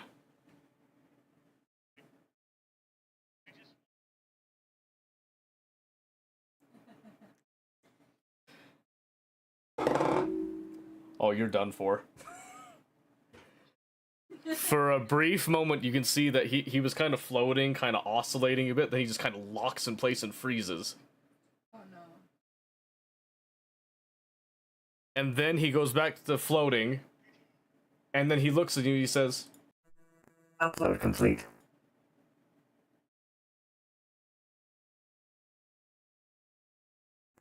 And then, and then he looks down and he says, oh my gods.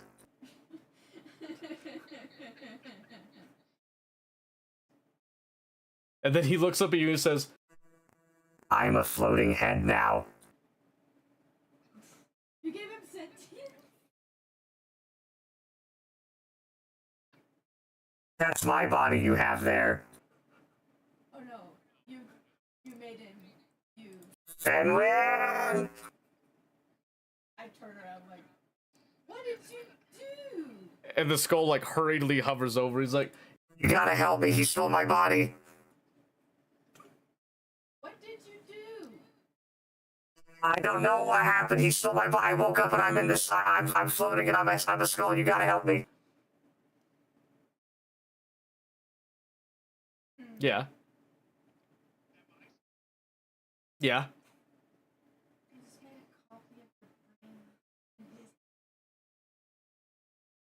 Fenwin, why are you looking at me like that? I've done weirder things.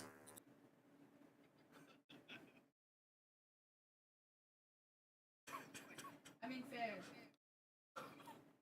Can you go back to the way you were before he did whatever?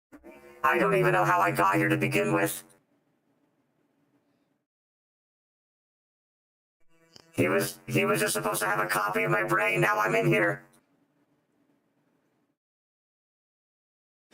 You put him back, you fixed him before. Can you, like, do that again? What? There's nothing to fix, we have to get rid of him and put me back in that body.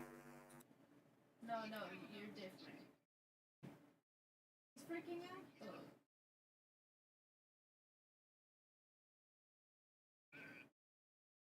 Yeah, winging does not compute because I don't have my body anymore. I love my wings. I want my wings back.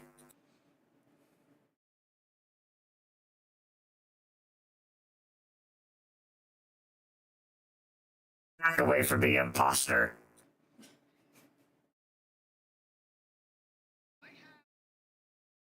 No.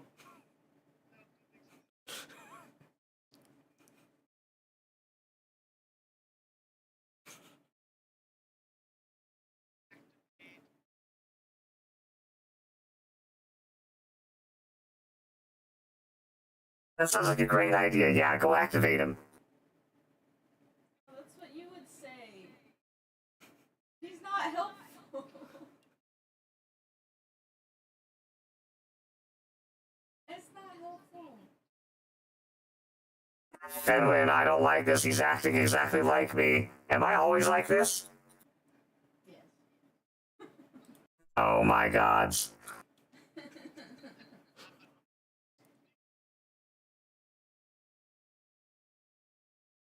That's not funny.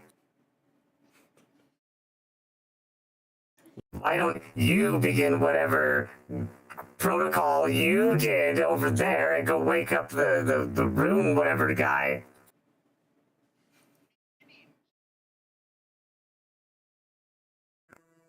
Are you stupid? Do you know what happened just before you woke up, or is it just like? Well, I had the idea, and hear me out on this. I wanted to upload my brain, like transfer data between the brain, but I got trapped in here. Now he's in my body and pretending to be me. Oh. Like you're great. Listen, we know I'm not smart. Weren't you like doing something before the like to fix it?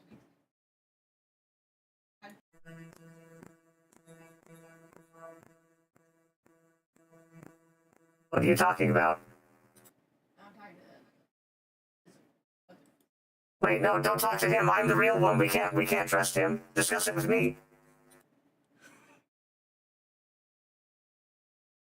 Ooh, that's what the imposter would say.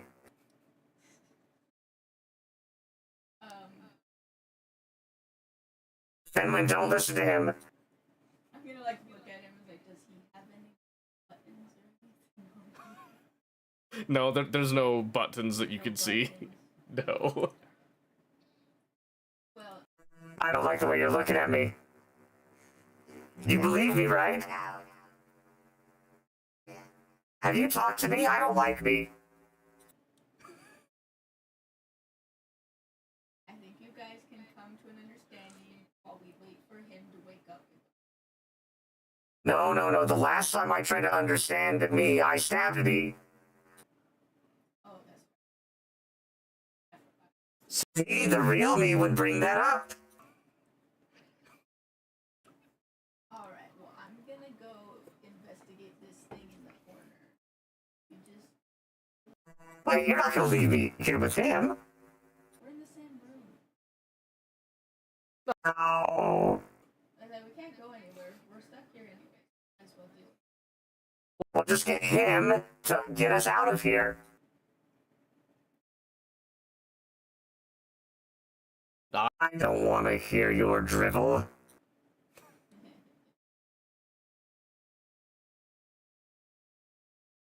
No. Oh no, it is so loud out there that you have no clue any of this is happening.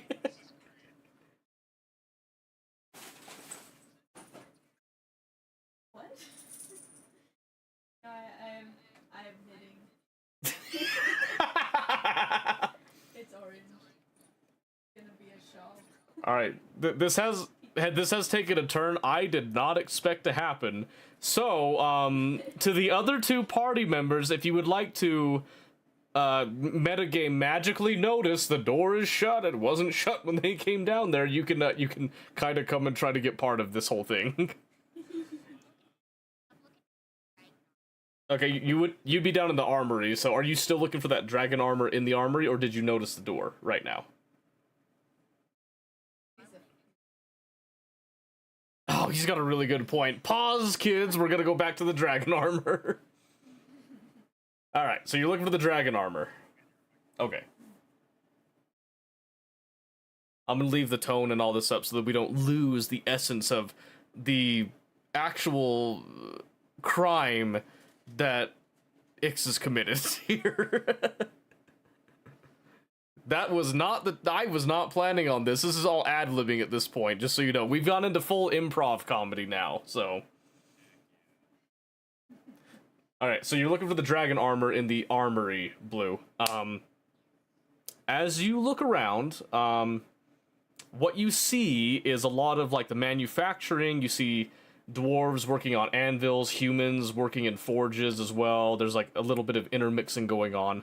You see weapons, but you do not see any armor.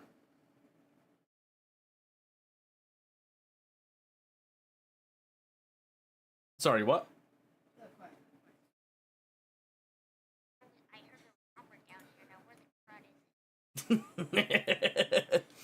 Alright, so you can keep looking around if you want to, or you can, you know, you can ask somebody a question. It is very, very loud, just so you know.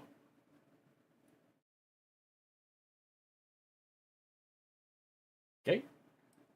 Give me investigation as a roll, then.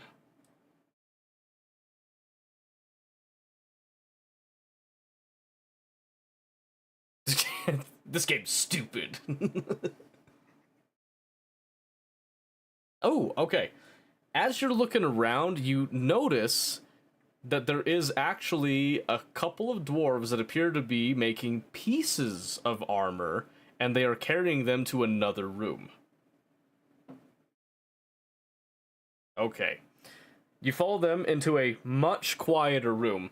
This one is lined with a lot more specialized equipment. You can see that there's little stands that have kind of different shapes of bodies and all that. You can see some dwarves are hammering pieces of metal to kind of conform and fit to these, you know, more round shapes. Some of them are stringing together the long and arduous task of putting chainmail together, which is incredibly tedious. Some of them have little magnifying glasses that they've got squeezing with their eyes. They're looking really close, like a jeweler would, almost.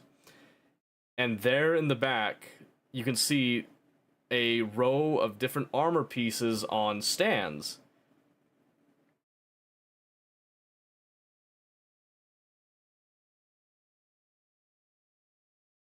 Okay. I'm assuming you go to look at the armor pieces on the stands. as you are looking, you see that there are some very interesting pieces of armor. Some of them are plate, some of them are chainmail. Others are layered lamellar pieces of armor. Some have leather, some have a mix of metal and leather. But to your surprise, you see no dragon armor at all.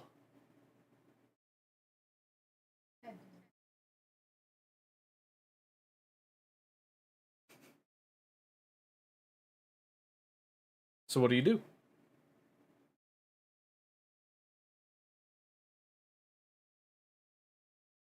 There's plenty of dwarves around, yes.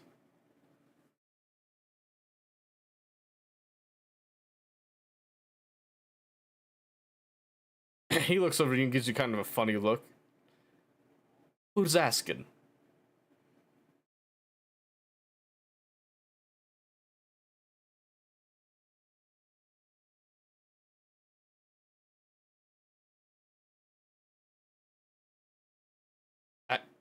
Come again? I do not know this name. Perhaps you've been lied to by this whoever spoke of this dragon armor. You'll have to come back later.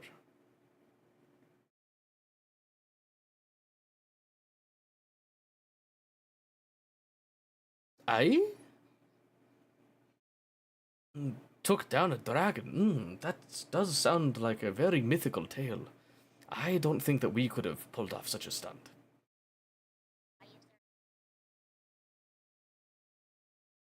How do you know that's dragon meat?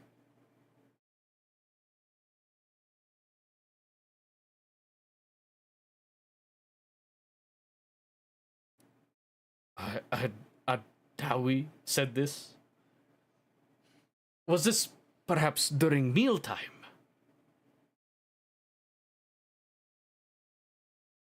Aye, and you expect a dwarf not to be drunk during mealtime? You're out of your wiggly piggly mind.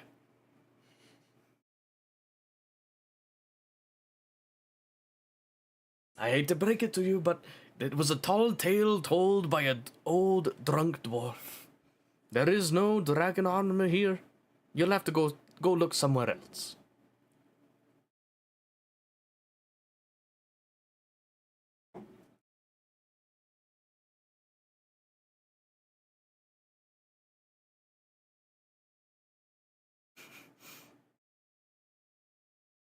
The dwarf looks at the bag, looks at you with a raised eyebrow, and then he reaches into his shirt and he pulls out a small dagger that is encrusted with jewels. And he says, "This little piece of work that I made is worth more than an entire kingdom. Your little bag has nothing compared to this."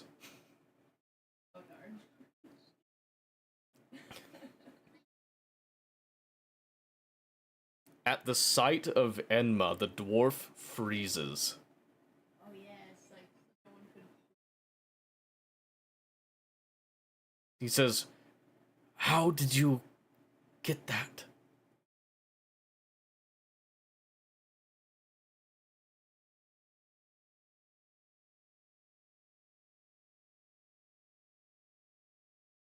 He reaches into his shirt again, pulls out a little, jeweler's magnifying thing, and he looks closely at your hand as it holds the sword.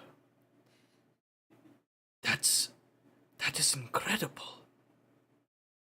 Oh, that is how you're doing it. Fascinating. Well, I'll give this to you, little devil thing.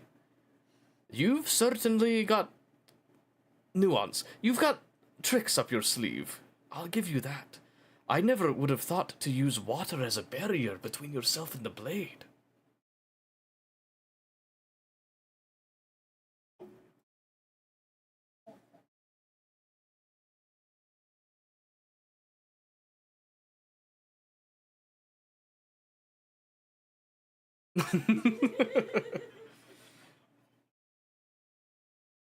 Yeah, water looking at his hand.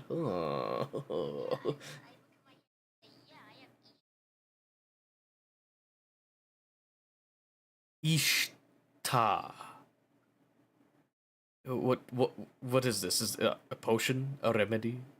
An herb? I've never heard of this. Ishta.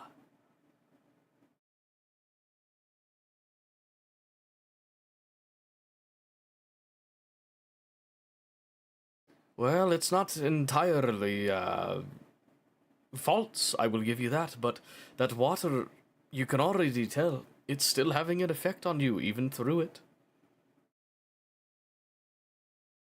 Have you not noticed?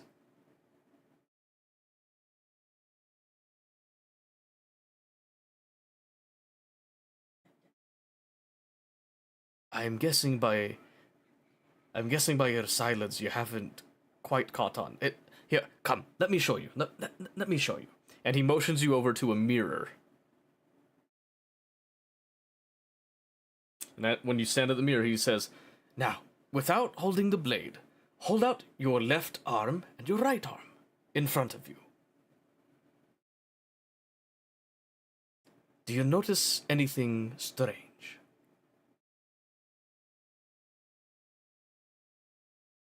You do not. It looks completely normal. Aye, now, pull out the blade in your right hand and hold them out again. This time you must make a perception check.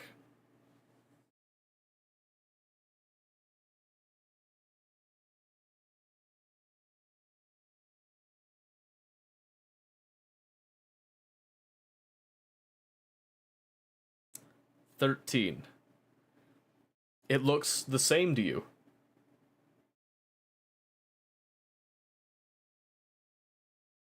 And he scoffs, and then he kind of flicks your head. He says, don't be daft. Look closely. Put your wrists together holding the blade. You do this, and then again, you roll perception.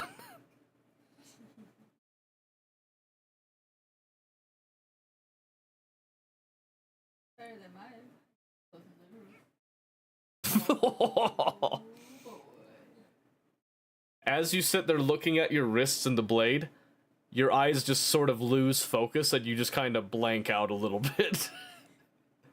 You just kind of stare, like, off into nothing, and then he kind of pokes your cheek and brings you back. He's like, I don't fall asleep on me. This is very important. Okay, clearly, while you have many talents and gifts, you're not the brightest, I can tell. The lights upstairs are not always on. Let me help you.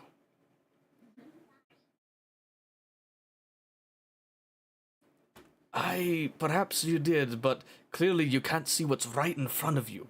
Your eyes must be needing a fix. Let me show you. He reaches behind him and pulls out a small piece of string.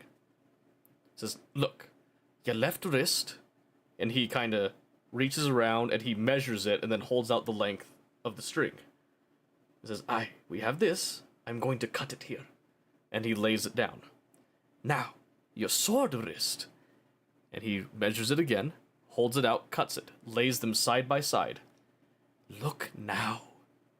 And as you look, you can see that the length of your right wrist is smaller than your left wrist by a good 1.5 inches.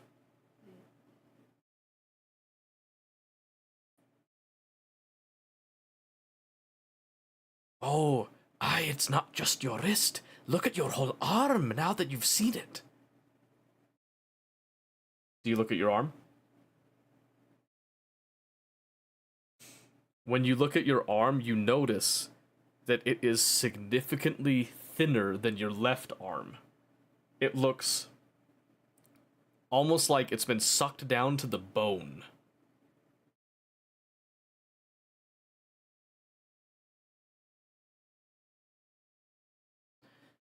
Hi, it's very impressive that you didn't notice it for so long. You see, the blade feeds off of the life force of its wielder in order to execute its strikes. It was made by a master smith, and it is one of many swords that are sentient. The longer it goes without blood, the more dangerous it is for the wielder.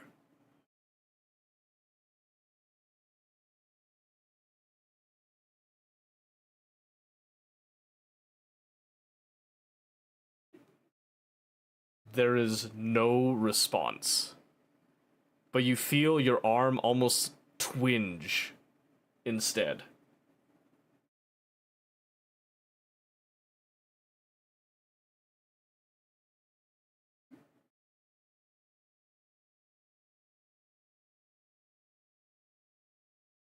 And the dwarf says, if I were you, I would probably sheath it now. What you doing? Till you're ready to use it. Do you sheath it? As you sheath it and you bring your arm back, you can see that slowly your arm returns to normal. And you didn't notice it before, but now your arm feels a little bit more stiff than it did before.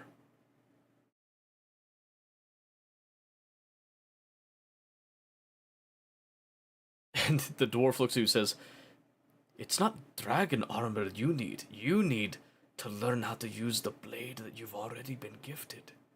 The fact that you can hold it at all and still survive is a miracle in and of itself. For you see, it doesn't only feed on the life force of its wielder, but it resists the will of it. It's part of many blades known as black blades, and these blades can only be wielded by ones the swords deem themselves worthy. The fact that you are holding it at all is a miracle.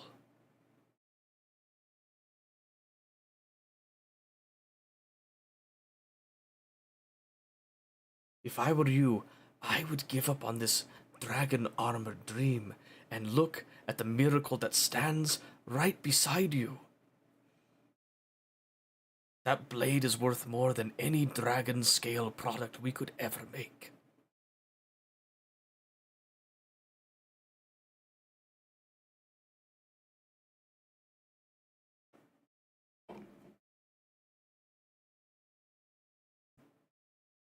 In the back, yeah, that's deep, dude.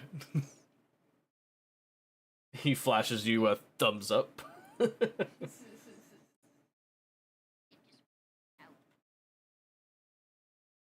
Just walk out, okay.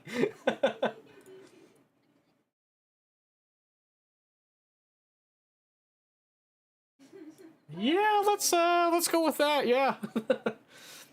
Alright, swing it over to swing it over to Yogi. What's Yogi doing?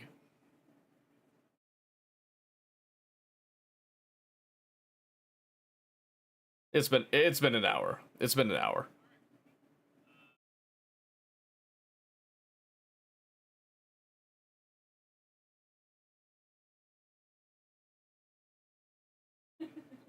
And he just waves you off, already like fawning over the various pieces of equipment that he made, you know, in the time that you've been there. And he flashes you the thumbs up.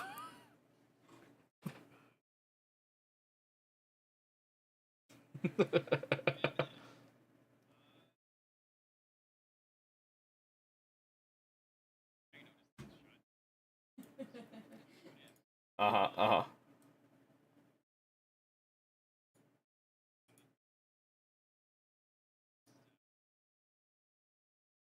Uh-huh, uh-huh, uh-huh. Alright, so you guys in the workshop do, in fact, hear the knocking. And the, you better open up. It's pretty muffled, but you do hear it. It kind of sounds like this.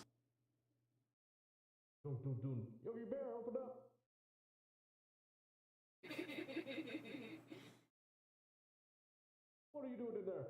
Hey, what's going on in there? Hey.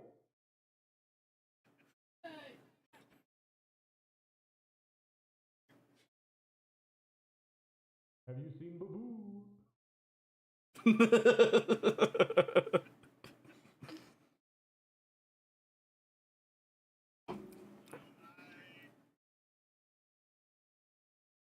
There is.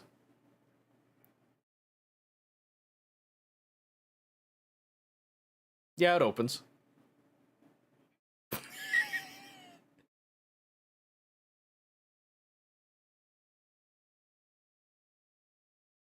Oh, do you... Well, the question is, do you walk in? Oh no. Hmm. Roll perception. Yeah, we're playing chicken on the door well here.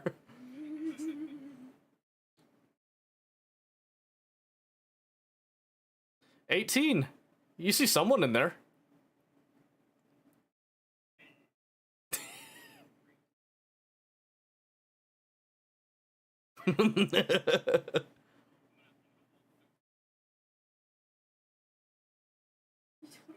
And inside you hear, Oh, finally someone with reason is gonna come over here. and then you see this floating skull comes over, gets in your face like, Okay, Yogi, listen, we've been friends a long time. I need you to trust me right now. See? He knew it was me! I'm the real one!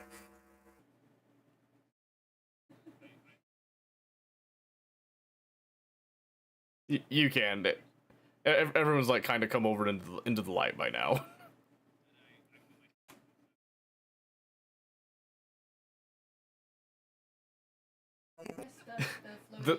The skull like floats over close and he says, Good idea.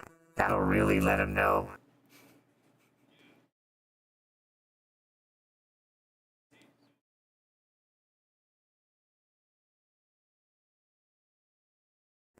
No, not quite. Well, sort of. In the corner. Not waking up yet though.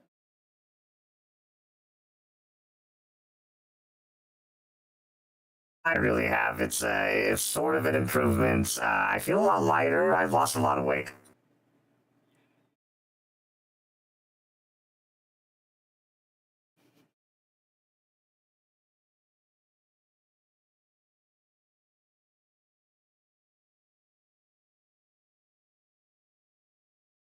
The what?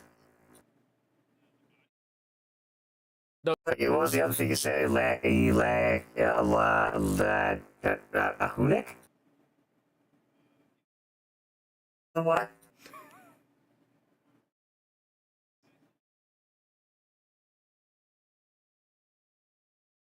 you see him like floating. He looks down and looks up, and then down and up. He's like, You're under the impression that I gained the memories of the guy that switched me. No, we just switched bodies.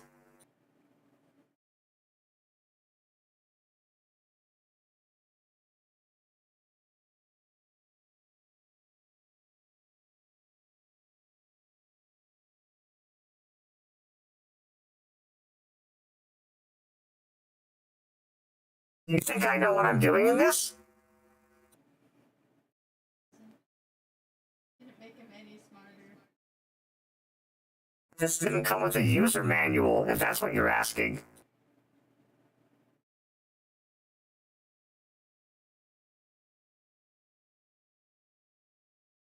Yeah, it's pretty nasty, isn't it? I thought it was really gross when I first saw it, too.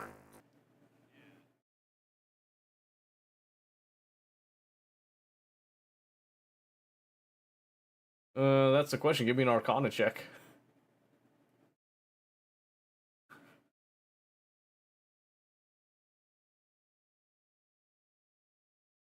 The concept of a plug, while it was in your brain for a moment, gently fades and fizzles out into nothingness. The concept of the electronics, you then sit back and realize, what is that? Where did I even learn that word? I've never heard of such a thing. and then you realize that your genius was overshadowed by your stupidity.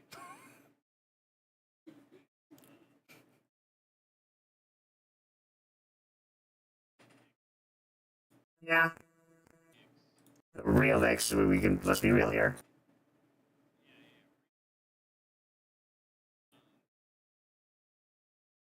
You see the floating head attempt to wink as well.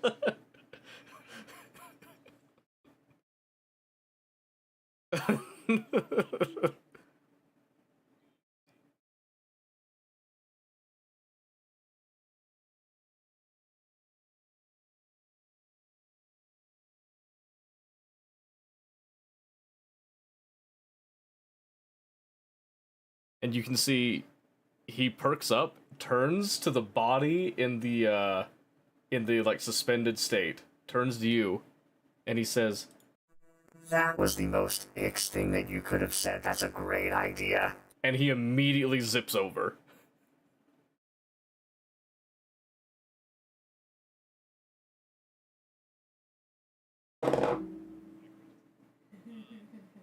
That makes 2 of us, so good luck. 3! That makes 3!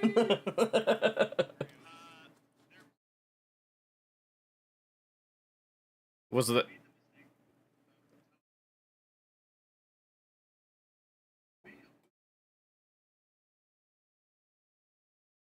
Wow, that is a low bar.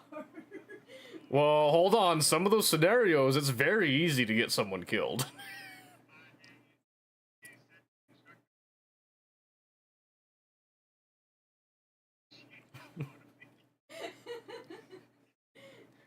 I got the scenario with the dude that had what he believed were rubber shoes that made him a superhero.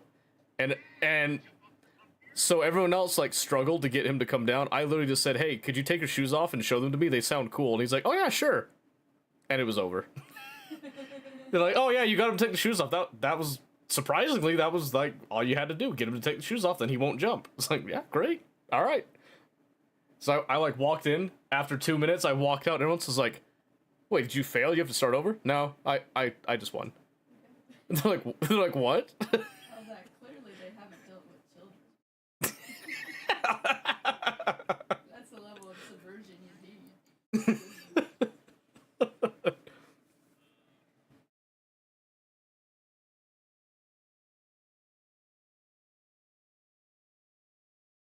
You look up there and you can see him. And he's grabbing what appears to be a circular saw blade with his little hook, and he's like shaking it, trying to see if he can get it to rotate at a high enough RPM to actually saw through bone. Oh my goodness.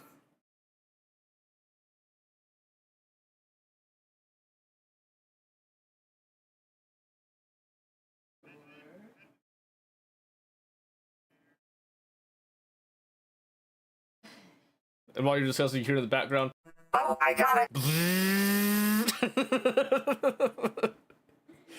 Oh, the door! Like, plant my foot in front of the door. you can hear the sound of flesh and metal ripping in the background.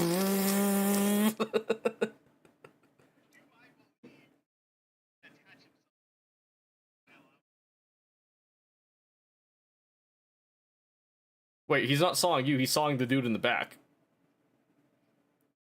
Like, so wait, like the dude that we want to, the main guy? Yeah. Yeah, he's in that process of sawing his head off right now. Go stop him! What? I can't hear you! Wow,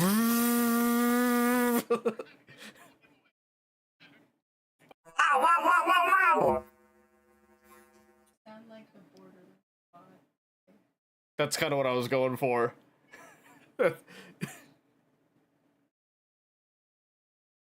I was mere centimeters from getting straight to his spinal cord. We were almost there. We need to talk to him. Well, when I'm on him, we can talk to him. It's genius, really. I'm listening.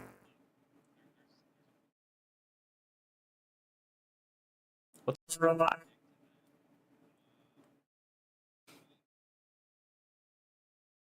Well, yeah, I'm about to saw the head off of it. The rune guy does have mercy. Yeah, listen to the dragon lady. Well, I mean, yeah, my body, but I'm not sawing my own head off. I'm too pretty to die. No. Oh, that's a trick. I know you're trying to trick me. You just want to kill us both. I see through you, fake X.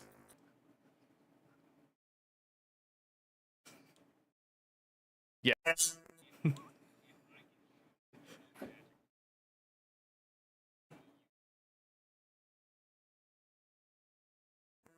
I don't believe you have a neat magic trick, but I'm also curious enough to go along with it.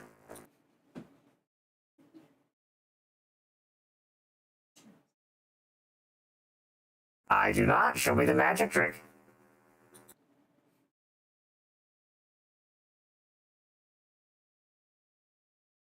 We're wasting time over here. I'm going back to the body. He starts floating over. Wow, wow, wow, wow!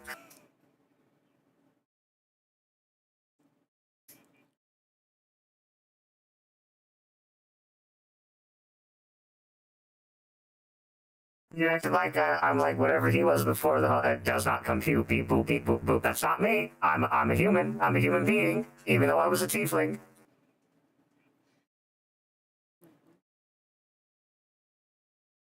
More like a human that's annoyed. Am I right or am I right?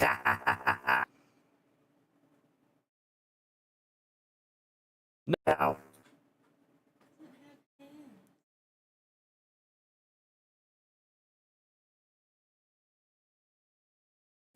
Oh, you know what? You got a good point. I actually do speak sign language. Go ahead, show me.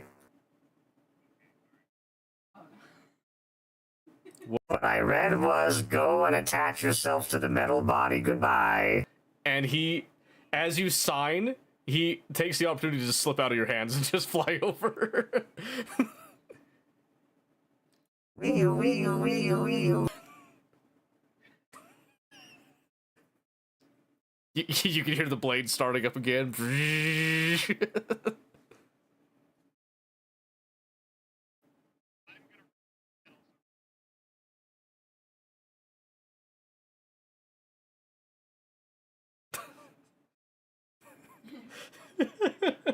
All right, give me a flat 20 for randomly smashing buttons.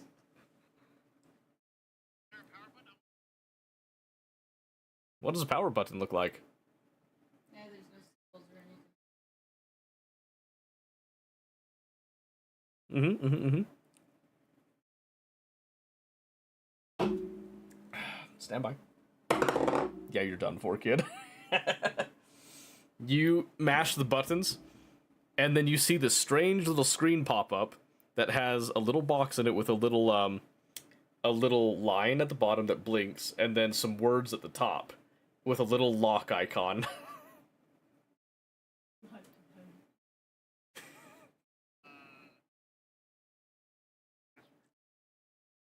Yeah.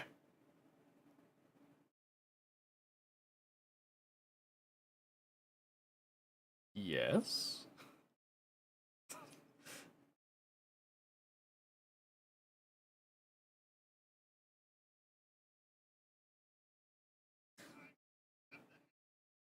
Whoa, whoa, whoa, whoa, whoa! What are you doing? What are you doing? I don't like this. Fenwin! Fenwin! No, Fenwin, don't let me do this to me!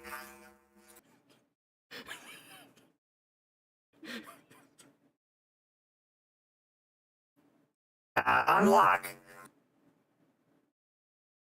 Yeah, nothing happened, you idiot.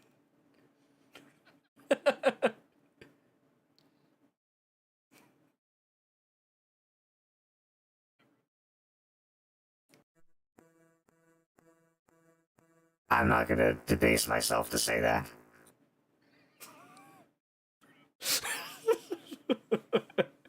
You've never seen a skull look so wounded in its pride.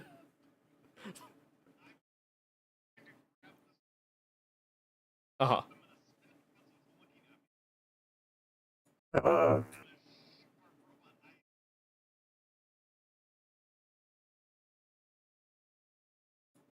Ew, is that what my skin feels like?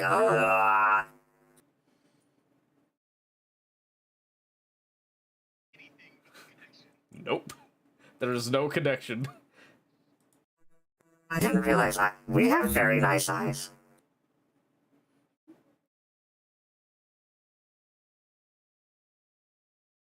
I can see well enough, just like I could before. Thank you very much.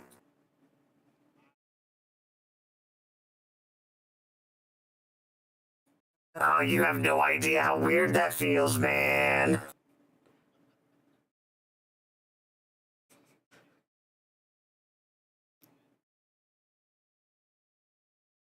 I thought maybe if I just uploaded, like, there's a weird connection thing. I just thought maybe I could share my memories, and then I could have someone that actually understood me for once, and this is where I'm at. There's now apparently another fake version of me that doesn't understand me, so now I'm just back to where I was before.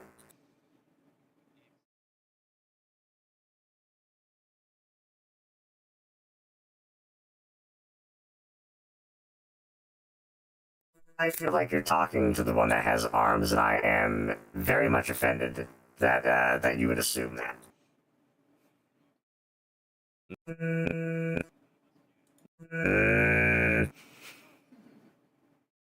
I don't like where this is going. I completely forgot to have the... I forgot to have the spooky music on still, that's my bad. Are you saying that out loud, like, in-game, or are you saying that just, like, out of character? Okay, okay.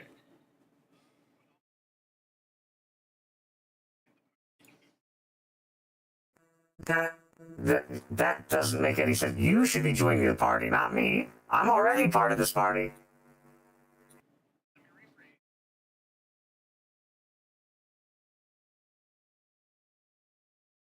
That's probably the first sensible thing you've said all night.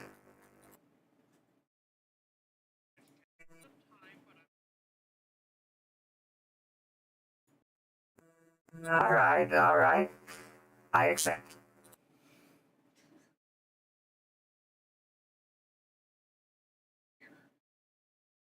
Whoa. You don't tell me what to do. I have seniority in this party.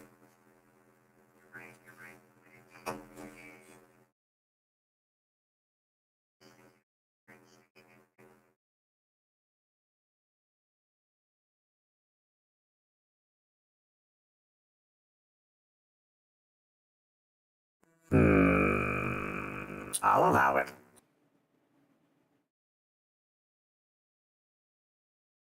I know my sarcasm when I hear it.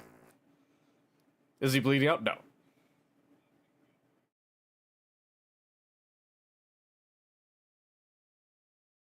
Oh, he definitely got cut into, but he is actually surprisingly not bleeding out.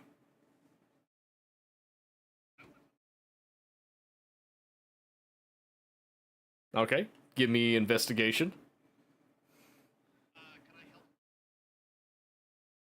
I'll decide.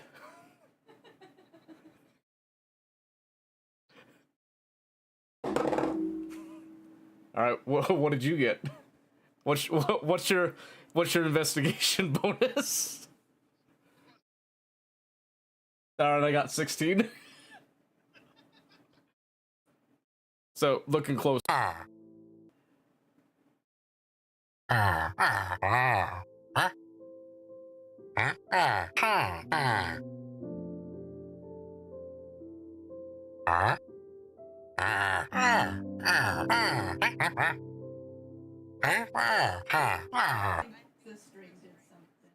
They did. It's true. Okay. Mike was the one. Mike did it. All right. Anyway.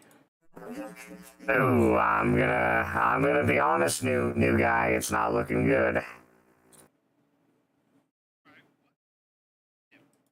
I got no idea. Do I look like an expert to you?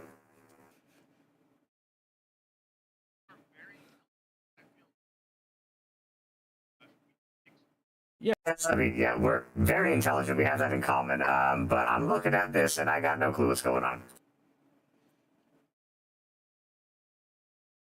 We are wonderfully gifted and dumb.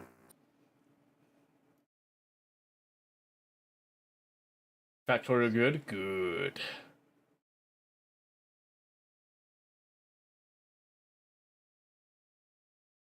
Naturally.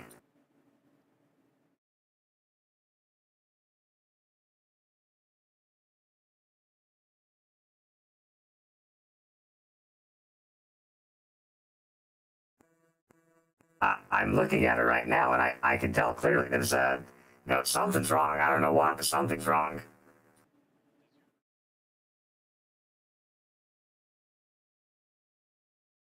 I don't know, let me see.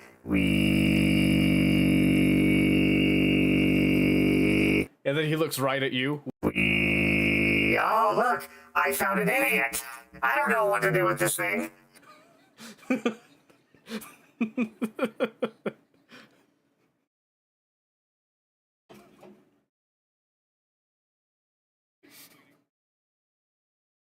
I'm trying so hard not to laugh myself.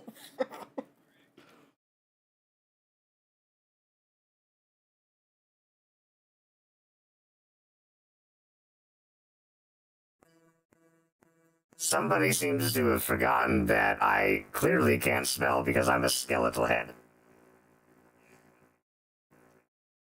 Yeah, you're right. You're right.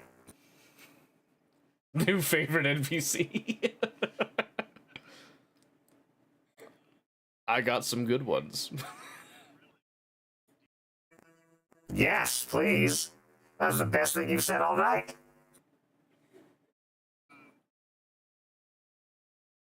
Do it.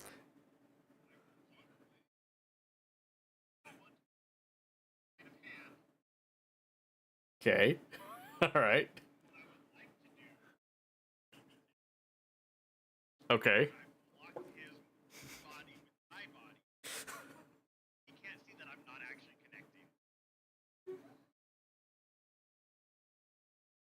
Okay. That's gonna be you'll do sleight of hand, and I'm gonna need your investigation bonus. Yes, for me. Okay.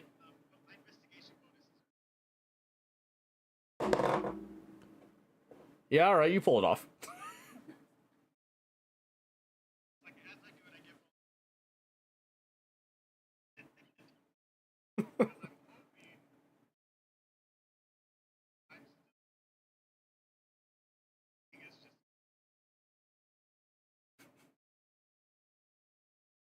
Okay. So he's kind of like hovering over your right shoulder after you punch him and stuff. Stage punch him. And he just hovers over your shoulder. He's like, Yeah, how'd that feel? they name him Skrillex. No, his name is Ix. He has unfortunately been given the memories of real Ix.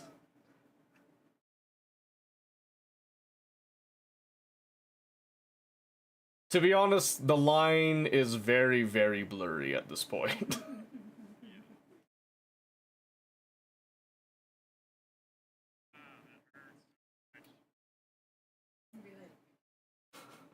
Like stage whispers, like to be fair, the skeleton head didn't always that. He did something. Before it was like, a normal weird mechanical thing in time.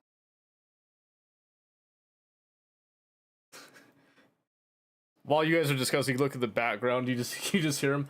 I wonder if I can do a backflip. Then you just hear this like crash. Ow! It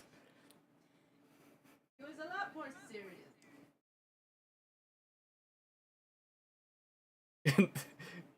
in the background, you hear, I can't feel my legs. Not that I see. I tried to see if there's any like pushy things on him. Doesn't look like there is. I don't know how it works. which eye?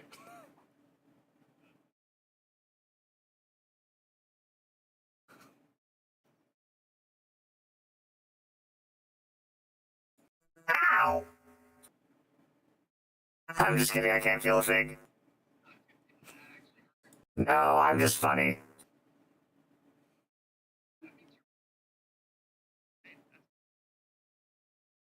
Oh, you might be right. Maybe this is evolution.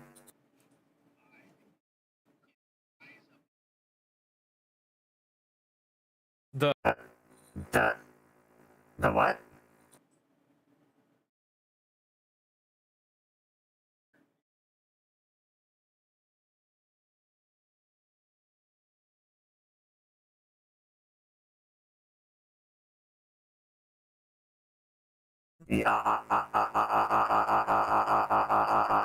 The what?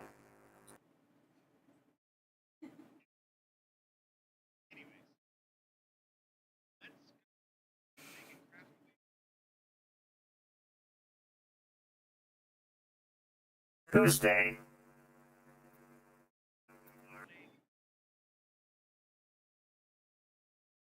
Oh. Oh my gosh, you idiot! and he reaches out with his little claw and he like slaps you on the nose. Do you not remember what they tried to do to us on the bridge when we had wings?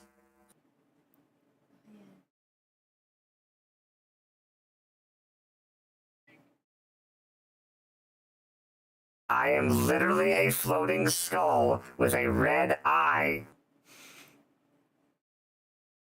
Yeah, probably the guy in the corner is probably the best. I'm so proud of myself. That's because I can't hear you because there's a machinery room going on out there, idiot. This is horror claptrap? No, it's not horror claptrap.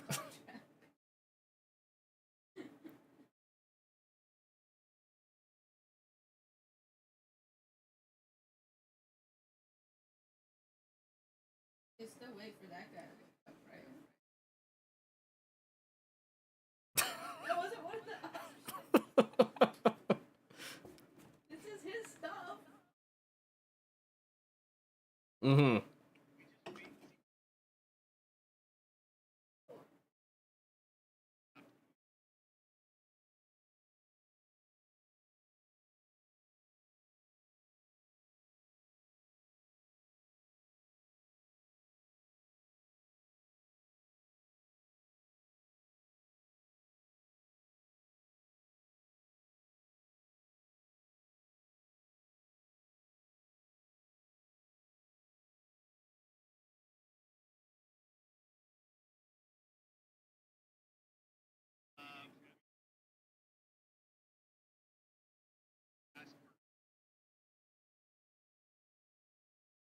Yes. Yeah, that's exactly what happens.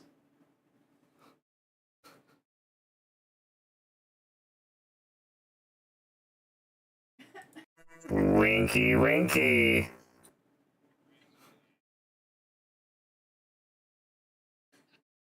I don't think you're gonna win this one.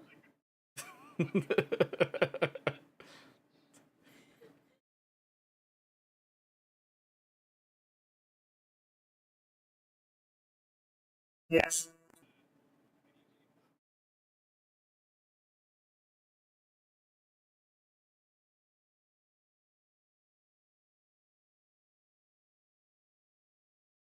No, no, no. I wasn't born yesterday. I wasn't born yesterday. I'm not getting in any bag. I can tell. I can tell what's going on here.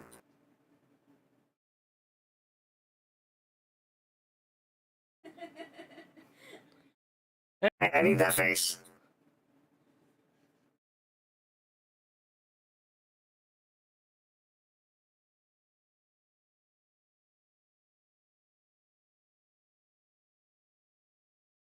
Oh, So how about, since there's two of you, you can be in both places at the same time. So how about you improved it originally? You stay here with me, and we'll give you a tune-up when that guy wakes up. Oh, that's a great idea. Then send the stupid Ix over with the yogi. What's his name? Yeah, I like that. Yeah. And he turns around. Hey, stupid Ix, go with him.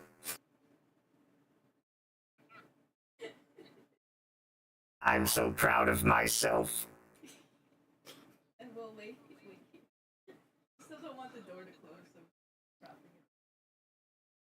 But yeah.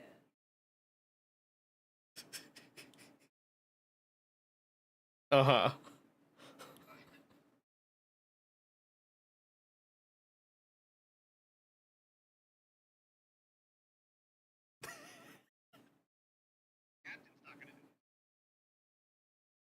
Winky, winky.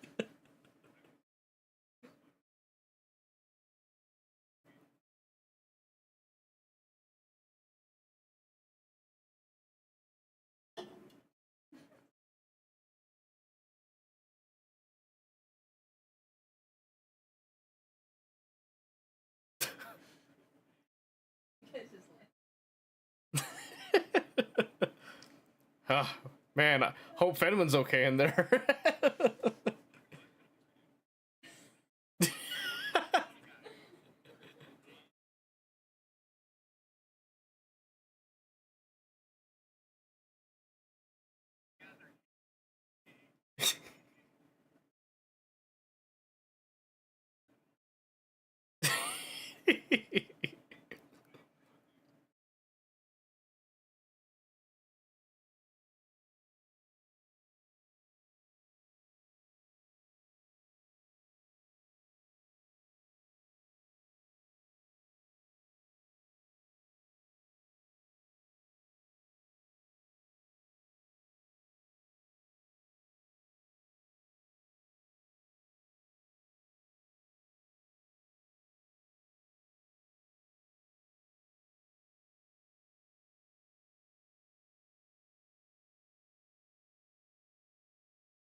Do you guys want to? Would you like to know what I had planned for tonight? I had planned that we were gonna arrive in Bretonnia, and we were gonna be introduced to the culture of Bretonnia as you were then, led away to the next arc of the story.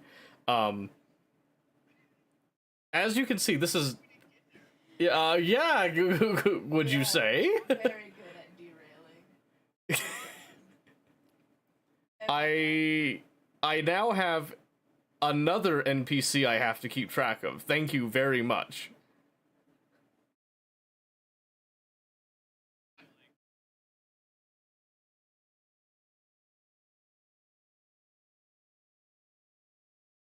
You are so lucky with with that 20, with that upload. That ruined everything.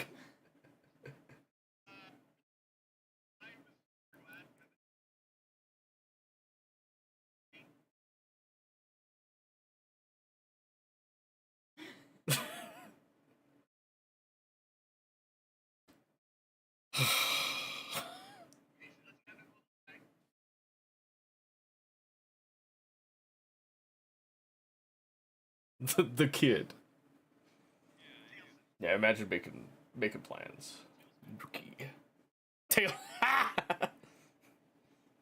like that. That's funny.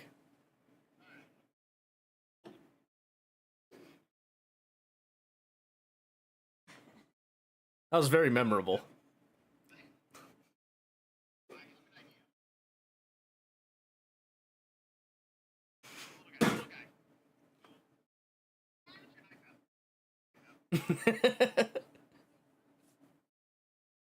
That's a knife adjacent.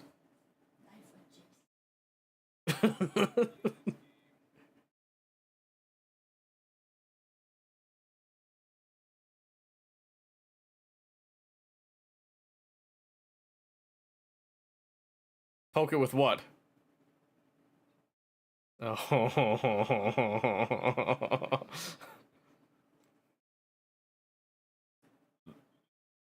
Yeah, it's too late, sorry.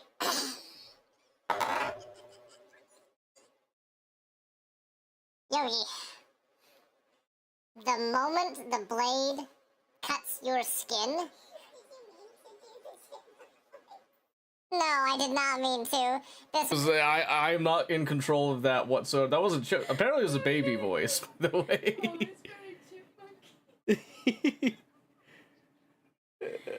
I'm pretty sure it's Mike that's doing it right now. Because I have controls on Twitch for it. See, yeah, this is part of the issues with doing this live, is that you could derail, and even people not part of the campaign can derail. We're in like a really bad position right now. Really funny though. I was like, why are you talking like a chip? No. No.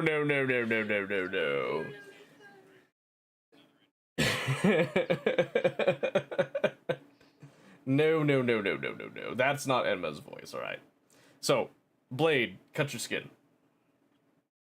And you feel this intense chill go through your entire body. And you have to make a constitution save.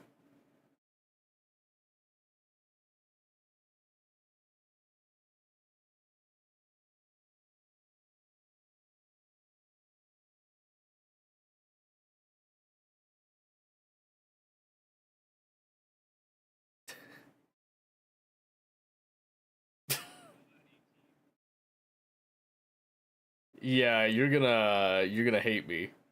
That fails. Because this sword is wild. So your entire body feels like it seizes up as your very soul gets sliced. And you take 8 psychic damage.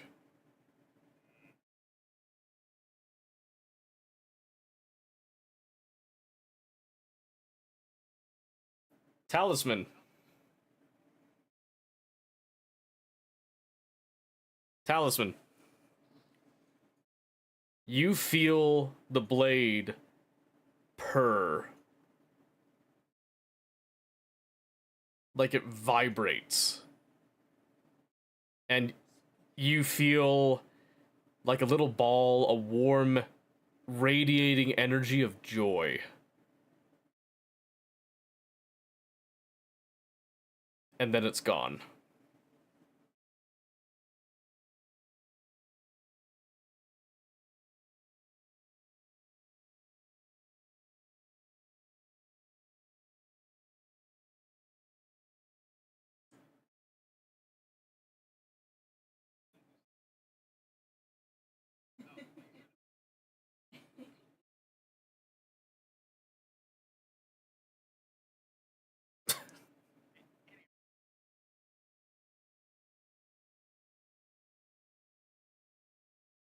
As you guys walk into to go see Fenwin, you can just hear, No, I'm really glad that we had this time to talk to each other. I feel like we haven't really caught up. There's been a lot of crazy stuff happening between the Dreadnought, the really weird kids, and all that. So I'm just glad that finally, now that I'm in my, bodiless form here, that we could really spend some time to get to know each other. I feel like we've gotten off on the wrong foot this whole thing. I just want to let you know I'm a new man from this time forward. I'm just like, yep. Oh, look, it's Little Blue.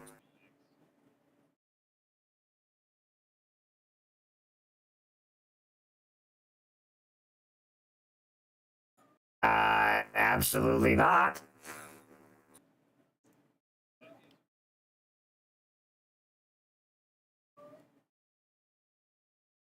I made a couple of mistakes along the way. Let's suffice it to say I've swapped bodies with this skull thing. I'm trying to get my body back.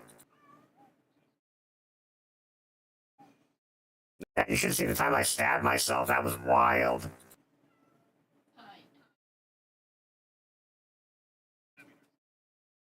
Oh, I mean, yeah, naturally, I'm not an amateur.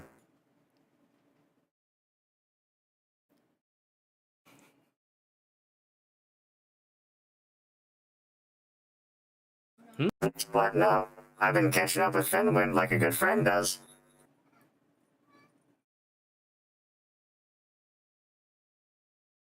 No, you haven't.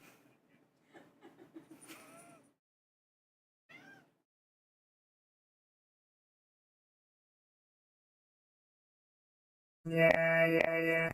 The fake X would go for the rebound on that one. I was the first one. That's how you know I'm the real one.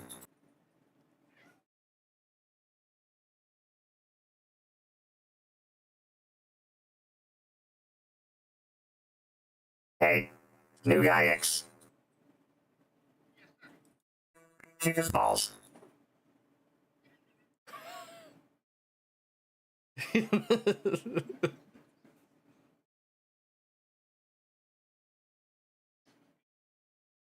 That's fine. The owlbear can't understand your speech anyway. Kick his balls.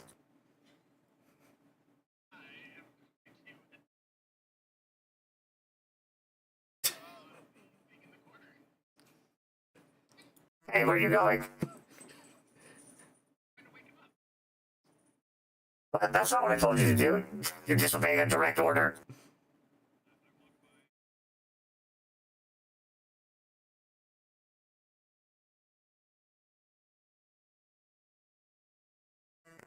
I really wish that I had hands to bat that away.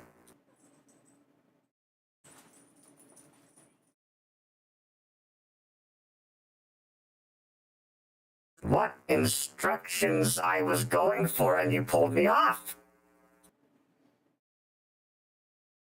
It said attach myself. Where am I gonna? I'm a skull. Where does a skull go? Yes, you do. You have one.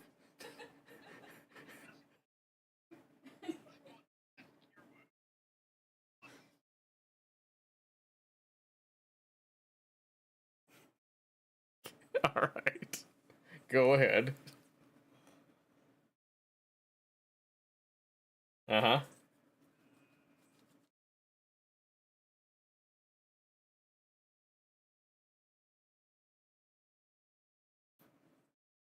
Okay, you can see that the fleshy parts of him have mended, and there is no blood left to be seen, but there are still metal parts that have not come back together.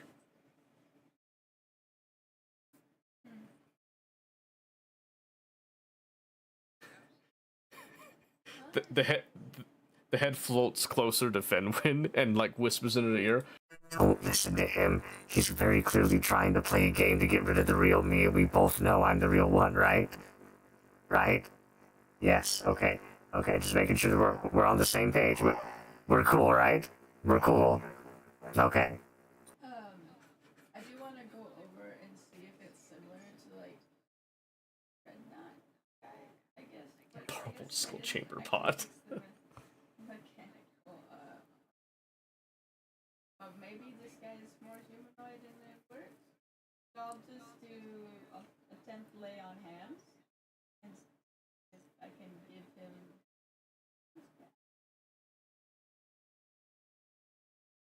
No, I was gonna say, I don't think any of you have mending. Let's see. Calypso did at one point, but she's long gone. Uh-huh. Whoopsie. Well, when you cast Lay on Hands, the skin parts of him look a lot healthier. The metal parts have not changed. Alright, that's all I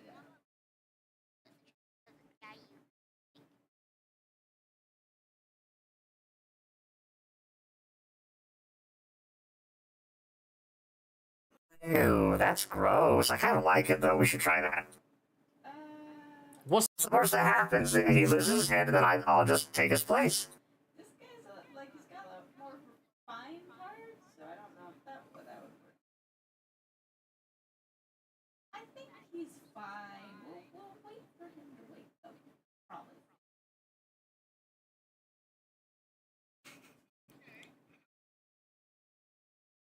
Yeah, that's exactly what I was gonna ask. Well, I don't know.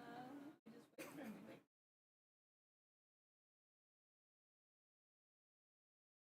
Yeah, I'm here. I'm listening.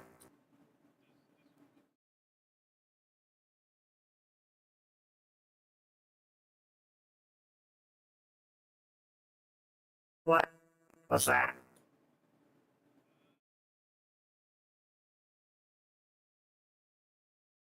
Let me try. And then he holds his claw out and he like extends it and then holds like one like this. You can't tell, but that's a middle finger. You act like this is my body. I don't know what this thing can do. How do you expect me to figure out? Do you have a user manual that I can go and peruse? Do you have a list of instructions? Have you ever heard of a? Oh no! Have you heard of IKEA, perchance?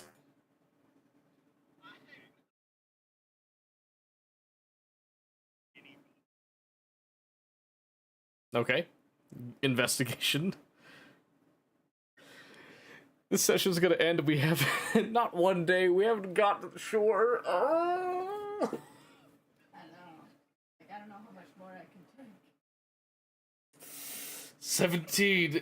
Yeah, you look around, there's not a single book other than the book prop for the Staff of Tomorrow that is in the vicinity.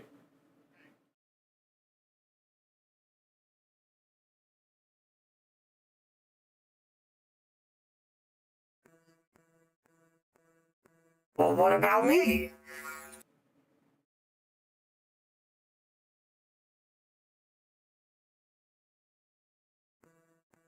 Yeah, I like that. I'll come with you.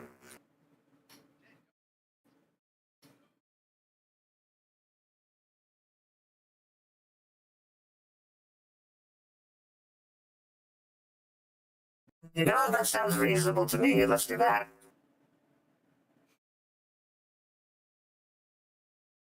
Deal.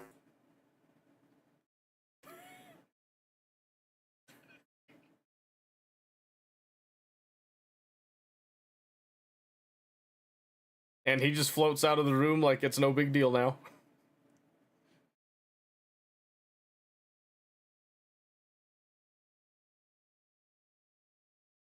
That depends. Are you following out to find out?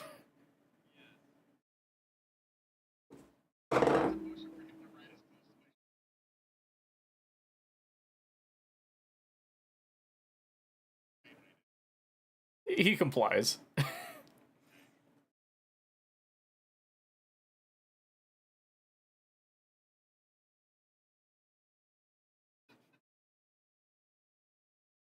Yeah.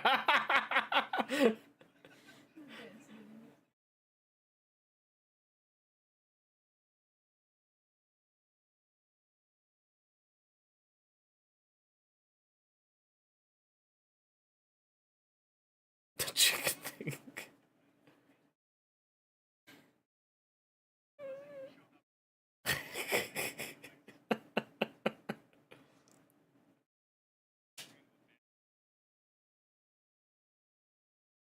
Isn't it like a big?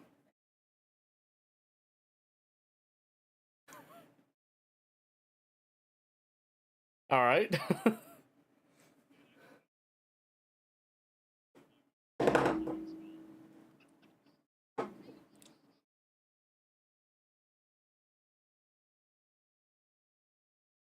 Oh, do you?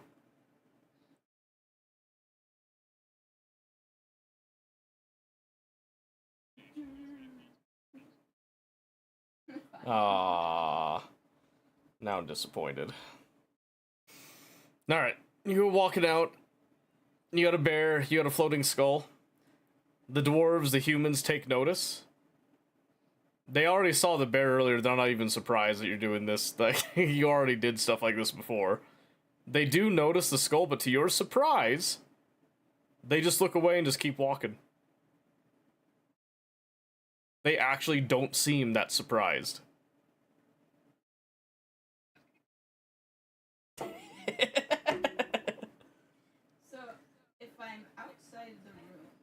Yes. Days open?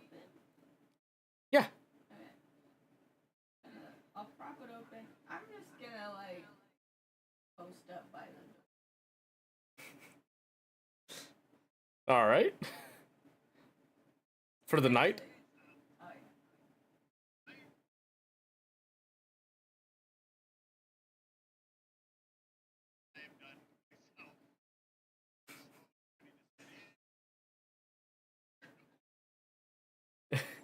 Oh,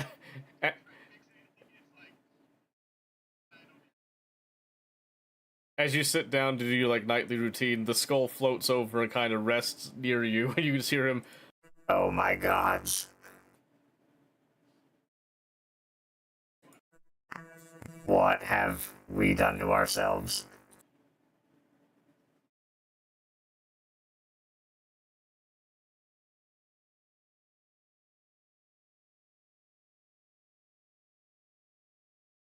That's the most real thing you've said. I'm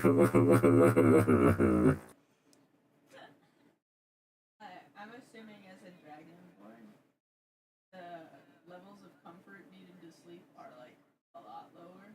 You could say they're draconian, yes. Yeah. So I'm literally But I'm. just gonna lay on the floor near the door. Like not in the way. Okay. What about Yogi and Talisman?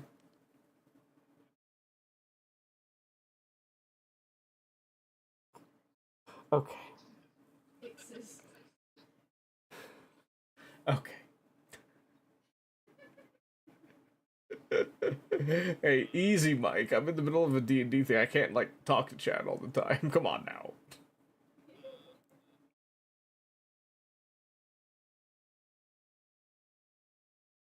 Don't want to sleep.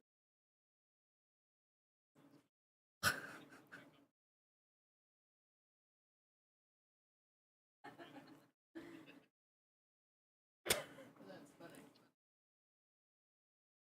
All right, that's the that concludes our session for this time. As chaotic as usual. Literally didn't do a single thing that I had planned. You let him turn the skull into. I didn't let him. He rolled a nat 20.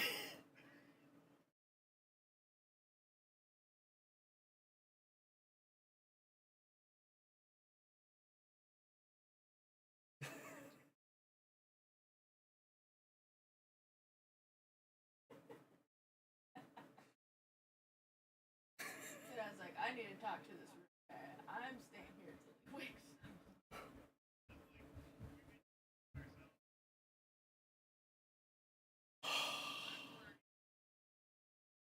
That makes one of you.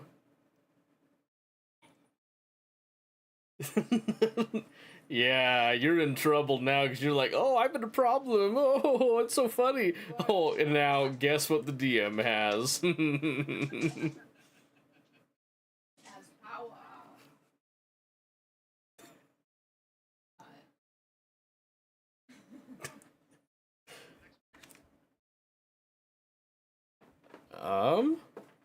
Can we do that soon? Is that even feasible?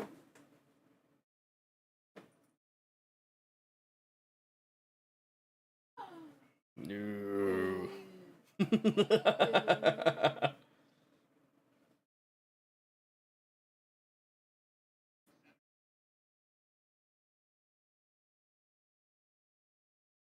I could.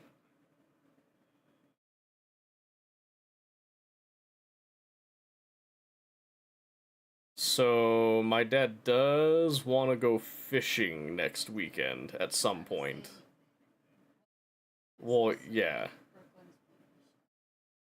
But that's like, That's fine. That's fine. We've got X 2.0 over here. We don't need you. We have a fourth party member. We're fine.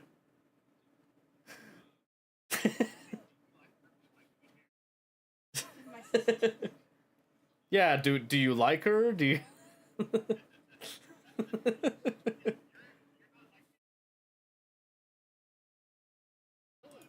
Oh, They don't watch anyway. It's fine. This is a safe space. Yeah.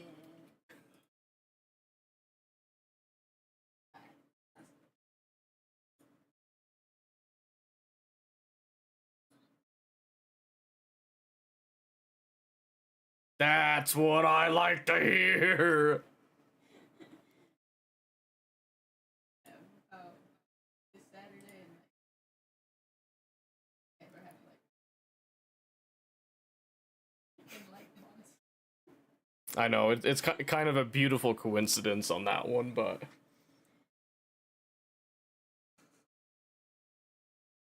That's what I was saying, like, yeah, you know, we don't need her because we have a fourth party member. Yeah, I was like, I'll probably be back later. I was like, it's like an afternoon thing, like 1 to 4. Yeah, and unfortunately for you guys, I've been studying your characters, and so giving me a copy of one of your characters is just chaos. Like, you guys are so done for. You got it spot on.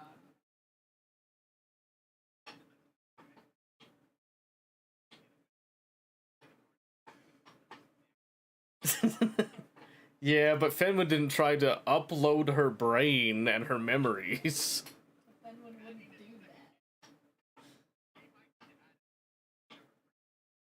that. Dude, I'm like, I need to talk to this Bruce Smith guy and fix it back. Put it back. He's gonna wake up and be like, oh, I got bad news for you. You've, unfortunately, when you uploaded these memories, you voided the warranty. There's nothing I can do about it now. No. I'm sorry, it's in the policy.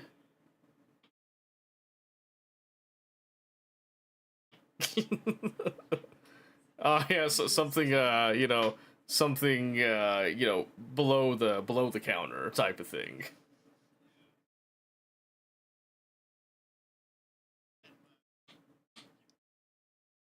Whoa, whoa, whoa, whoa, whoa, whoa. I don't condone this, you know, party member on party member violence, alright? I'll have you know that right now. I will not stand for that. Do you want to be the floating head? Oh, have you seen how much I've been smiling this whole time? This is hilarious. Because I thought I was like, oh man, like, Seamus isn't here right now, so I can't do, like, the Seamus shenanigans and all that. That was like, and then all of a sudden, I sit there's like, oh, he's trying to upload himself. Well, it's just gonna fail because, you know, then Nat 20 was like, oh, what do I do? Quick. And then I was like, oh. Devious plan. Yeah, I want you to know that whole setup and that literally was improv. That's why you're the best DM.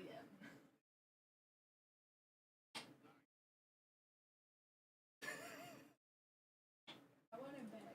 I like the ruined him. You liked the other one? He was kind of funny. Funny to talk. Well, now he's really funny. Yeah, I kind of wanted to talk to him more about the arc and stuff. Oh, yeah, that would have been nice, but unfortunately that all got overwritten. I was like, oh, he knows that. Yeah, but we were focused on other things. So I was like, oh, we can talk to him later.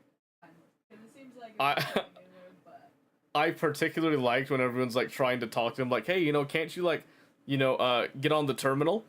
What's a terminal? I don't know what a terminal is. Did you know what a terminal is? Okay, what about the yeah, what about the electricity? The what?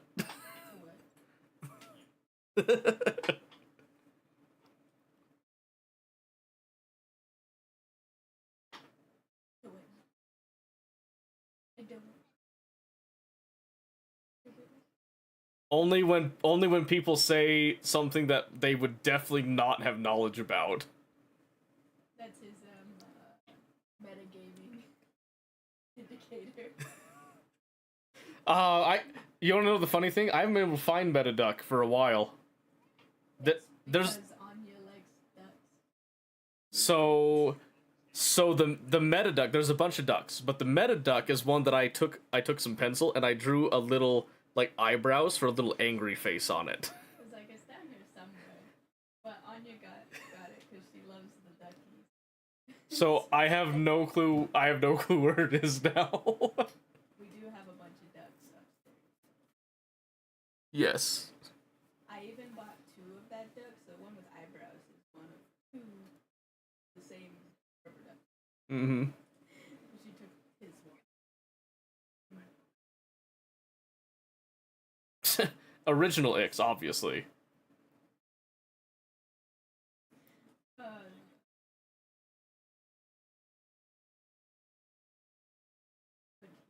You think you could drown him? That's hilarious. He'd have to breathe for that to be a fact. He's a soul. I'm pretty sure he's one. Well, you can do that. You know that part of his circuitry involves liquid, such as blood, like coursing through to keep the motors like turning, because it's still operating with the actual brain of the skull. There's waterproof in there.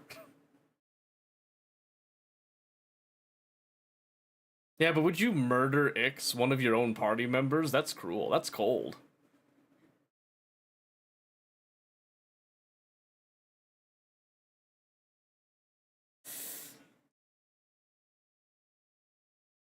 Whoa, whoa, whoa, whoa, whoa, whoa. Let's not be hasty now. I love when you talk like Whoa, whoa, whoa, whoa. whoa, whoa, whoa, whoa. Oh, hold on. Yeah.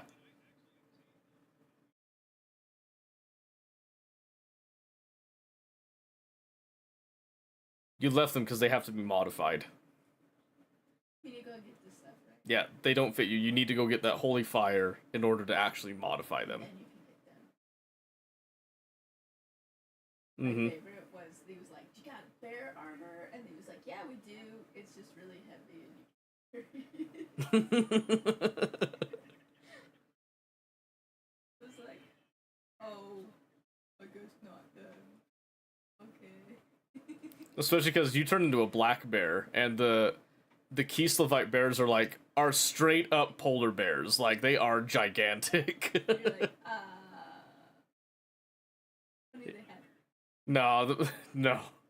Yeah, it dwarfs the black bear by quite a bit. Oh, we do. Look at this. And he's like, oh. Just thunk. It was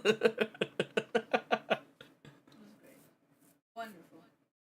These are always so fun, though. Yes. Well, you'll have to wait till next time because y'all were too busy making another Ix. I was just messing. Yeah, I know you were minding your own business. Unfortunately, the rest of your party are a bunch of like chaotic seeking, adrenaline junkies. Like, I punched the door, and that's how this all started. Yeah, you didn't expect that, did you? No. I was expecting it to not do it.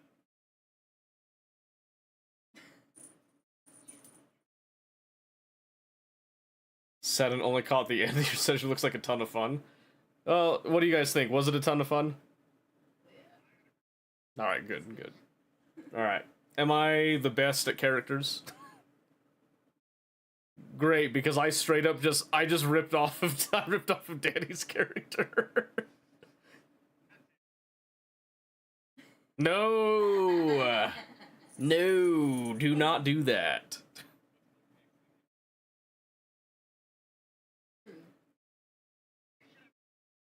Oh, do you know what I'm doing now?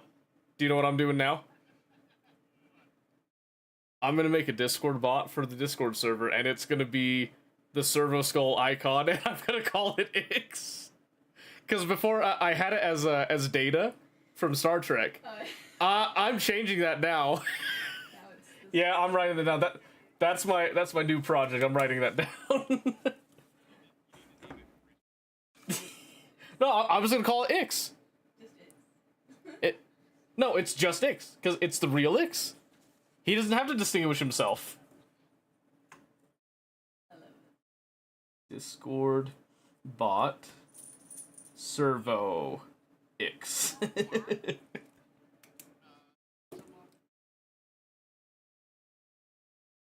Yeah, I was gonna say I figured now was a good time to end it. So you could like go and do stuff.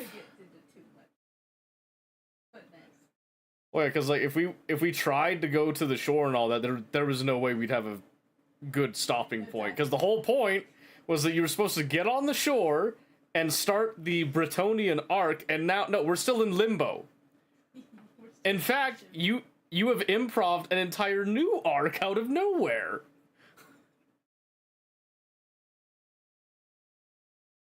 You've been on the boat. That's the thing. It's become an arc.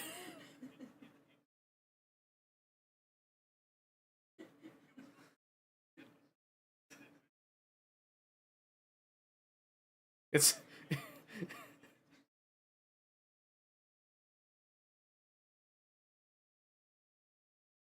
See, here's the thing. You do it enough times, you'll get the NPC recycled lines will start to come through.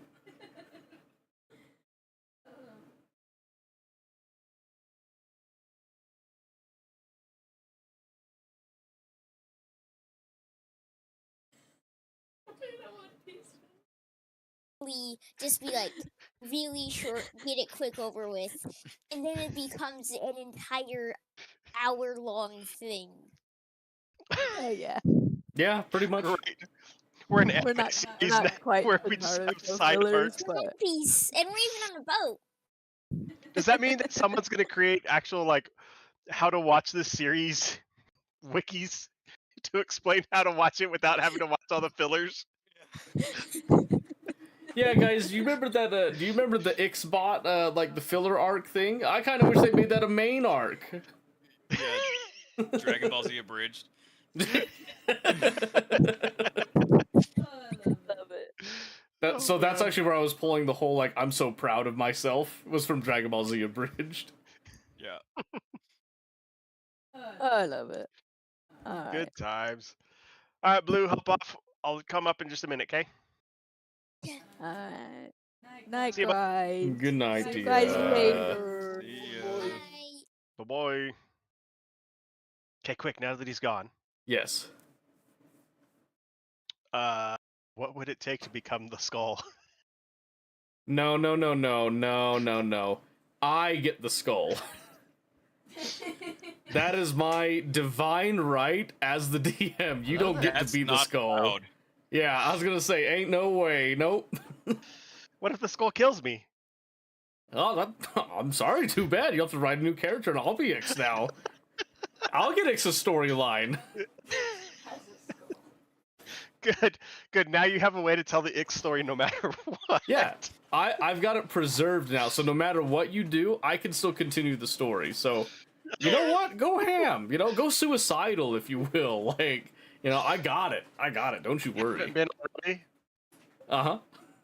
I literally have had multiple times where I had to have somebody make sure I stayed alive. Oh man. Oh, All right.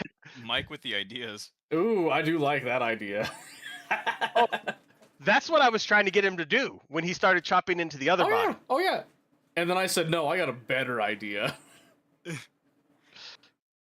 That was literally Because my original my plan. thought was, what's the number one goal that Ix would probably have? And I was like, oh, I know. It would be to try to soft lock the story in a way to stop all progressions. I was like, I'm gonna go after the main dude that knows what happened to the staff and everything he was talking to. I'm gonna end his existence. Okay, there's a difference. I don't there? try and soft lock the story. I accidentally soft lock this. I'm not saying I don't do it. I'm gonna say there's a lot of coincidence going on here, so now I'm like, well, now his goal is that. I'm not intelligent enough to do that on purpose. Exactly, but I, as the DM, am intelligent enough to make the one that's not intelligent enough somehow come to the conclusion that they should do something that would actually soft lock the story. Oh my gosh. I know. See, my charisma is not -3. I'm You see, a warlock. Thank you very much. now you're in the world of 5-dimensional chess now, because now you've got me as the DM telling the story, running all these other NPCs, but now you've got an NPC that was actually a player created character that's now become an NPC, and now has a lot of the same motivations as the original, with a little bit of a mix of what the DM has, and it's just gonna you're done. You're done for. What can I say? Oh, I love it. Nothing can go wrong. I'm gonna go put kids to bed.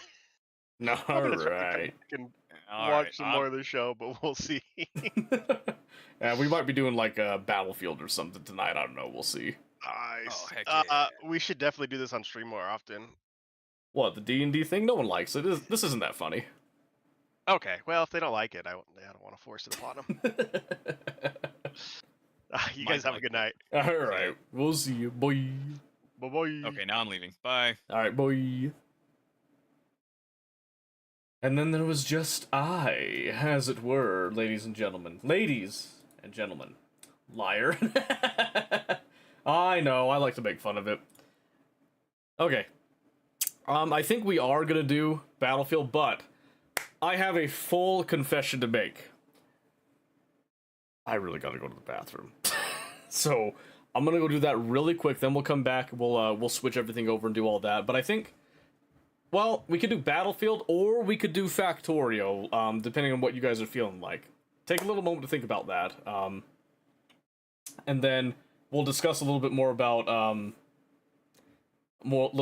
D&D stuff and all that. Oh, thank you for the hydrate. I appreciate that. In fact, I'll have to fill that up. Thank you. Were I to have woken up at a reasonable hour, would have happily tuned in for the whole session. Almost done the Factorio demo. Good. It's running well, I assume. What do you think of it? Out of water, needed Coke? No. Why don't you just come play Battlefield? Put the kids to bed and come play Battlefield, huh? That sounds great. Alright, I'll be right back.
we're back.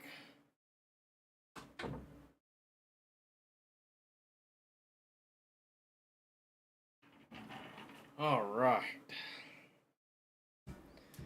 So, I am looking for feedback.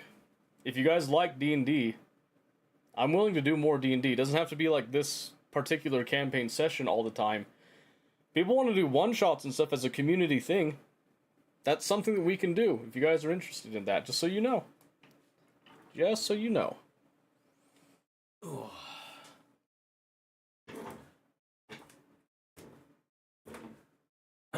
Let's see here. Let's see. Probably in the minority, but I say Factorio, maybe you can help me get out of my blockage. Okay, we can think about that. Speaking of bunnies, I did the nerd math, discovered I've now not dropped 30? Oh, now dropped, I'm assuming. $30 in voice changers, and it's beyond worth it. 30 for 60 worth of value. Hey, I'm glad that you got the nerd, the nerd math out of the way for that. You'd love to watch more of that? Alright. Well, let me think of some things then. We'll see what we can come up with in terms of a schedule thing. I think Friday would be the best time for most people. Most people, maybe not everybody, that would be interested in wanting to do like a one-shot thing. No clue what was going on, but it was enjoyable. That's good. That's good. I realize that some of it was a little bit theater of the mind, which is a little hard to kind of see. I do try to have visual aids and all that with it, just so you know. So, totally okay if you want to go to Battlefield tonight. Well, what do the majority of people think? Should we get some more action with Battlefield and that? Or should we take it a little bit more chill and do some Factorio instead tonight? We can do either one. We probably will only have time to do one. We might be able to do both. Might.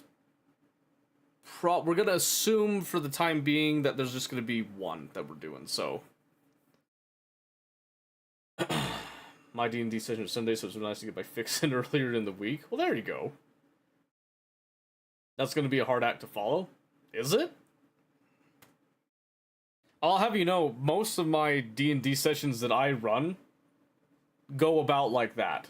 I'm very much so I was joking when I was complaining about like having a plan and all that. I did have a plan, but I very, very, very frequently go down the route of improv over like set plans and all that, so.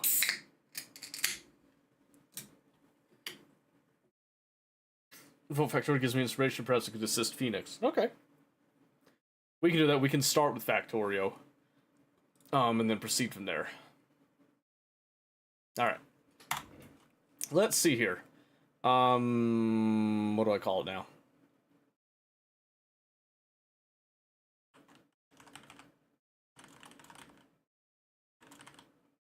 We'll just say working on and on and on. Why not? Grab the coffee while loading up? Sure. I didn't have Steam open this whole time. That's crazy. And it was nice to have some help with getting the volume levels adjusted, because Discord, you know, at the very beginning was too low. I thought that they were being too noisy before, but apparently I had over-tuned just a little bit, so I'm glad that we were able to get some of that sorted. And then, yeah, obviously not everybody's going to have, you know, picture-perfect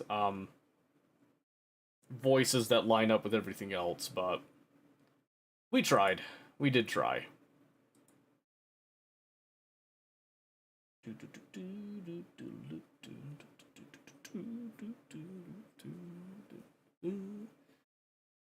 All right.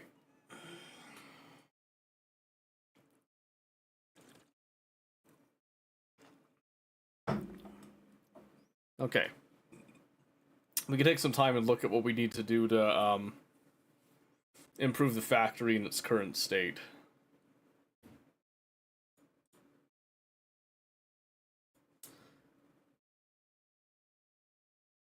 Alright, let's see here. Yeah,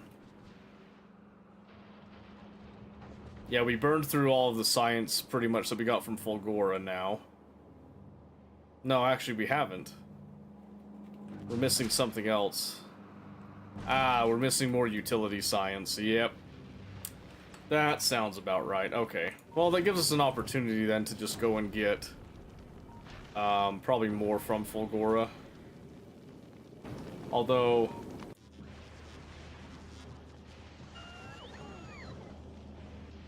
any decision would have to be about the same volume as you, yeah. Forgot this is a single player game? What are you talking about? Just switch it to... Do you know how to switch it to multiplayer? Look, just do this. So you save it wherever you're at. You're gonna hit quit. Click multiplayer, host a saved game. Double click on the save you want. Set whatever settings that you want for it. You don't have to do any of these. You could even just set it to like, let's see. Max players, ignore returning. You can set it just to Steam.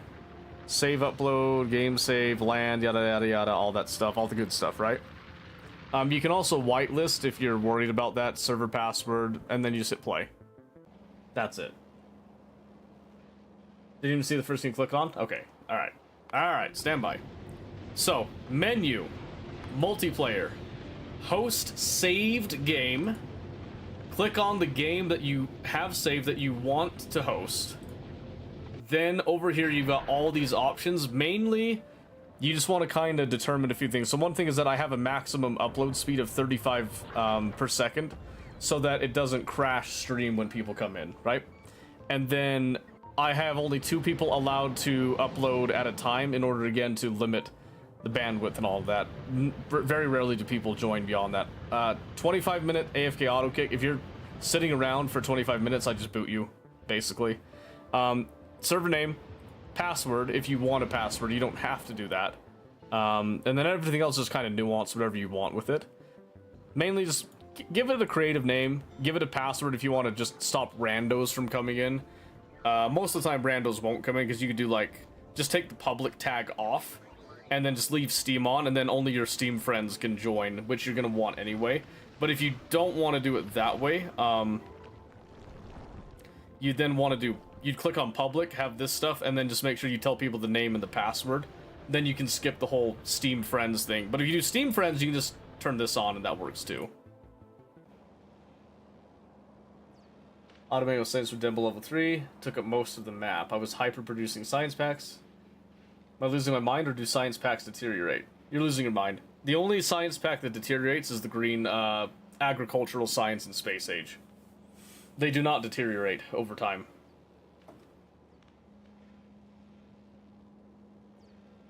Spoilage is a concept introduced in the Space Age DLC. Alright. I'll take notes tomorrow. I'll remember all that stuff. Let's see. Did we get... My dad was texting me earlier. Plan something on Wednesday, yeah, for the weekend. Yep, okay, good. Weird color line at the bottom of my science pack after I produced them, thought they were spoiling. Oh, that, no. So what that bar is... It's gonna be in here, like he said, right here. That's how much of the science pack has been used, as according to DJ, what he said right there. What do you need if I did it right? I would have to know the name of the server if you made it public and the password. If you did not make it public and you just did Steam, you would have to be on my Steam friends list, and then I would simply join you off of that. Depending on the method that you did that.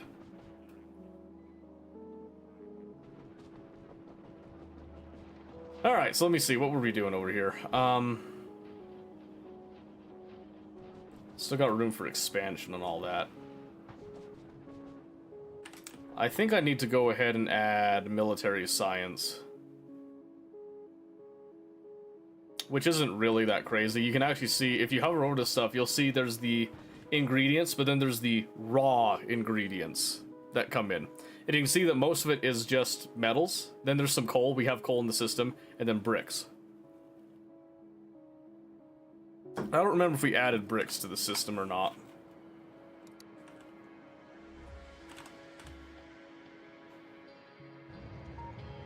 We're making brick on site there. That's not provided to the system.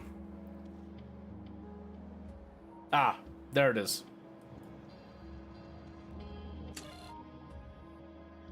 Okay, so we do have brick in the system. Perfect. So what that means is we have everything that we need to actually do this. I'm gonna actually turn down the music just a bit so that I have my music going. I think somebody's showing me for that. Yeah, so what happens is if you rip up a lab, you take out all the stuff that was in the lab at the time. So on the railway level right now, excited for Logic Gate so I can truly automate everything. Yep, and the demo has quite a bit to it, but you are going to be limited at some point. Just so you know, you won't be able to have the true full experience with it. Just keep that in mind. Ha! Friend, ignore. Just kidding. I'm just kidding, Jenny. Let's see. Is this... Good, okay. My game capture doesn't always work right off the rip, so...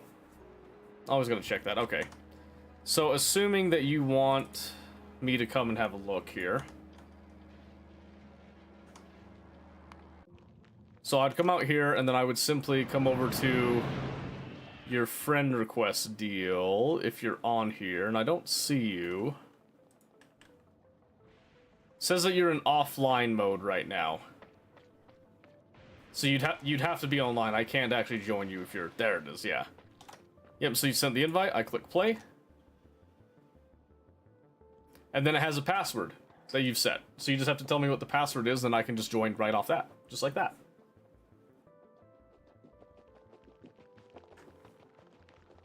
And then we can have a look at what you got going on. What's also important to note is that you can be in a Discord call if you want to, but you can also... There is an in-game text console and all that you can use as well for multiple different things. So yeah, just whatever the password was that you set, you can type it just in chat. That's not going to be a huge deal. Or you can Discord message it to me if you're truly nervous about it, but no one here is going to do anything about it. Don't you worry about it.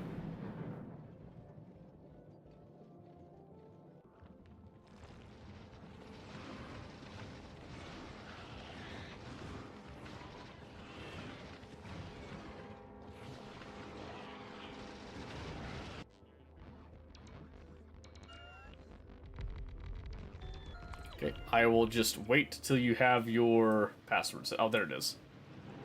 There it is, perfect. Now I can just come back up here, and I'll just hit join game again.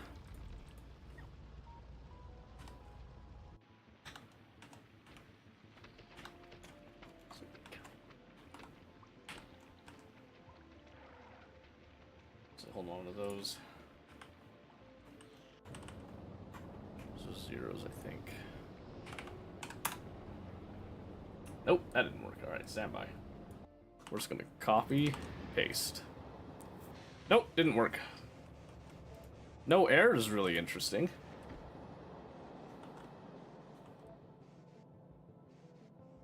Okay, let me just show you one more time here, just to make sure you did it right. Host save game, load. Make sure that you have Steam enabled. Make sure that that is, in fact, enabled. Wonder if I did that. Oh, you don't remember the password?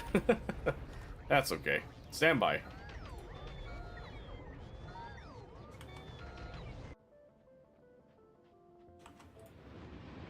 Ah, there it is. That's the one.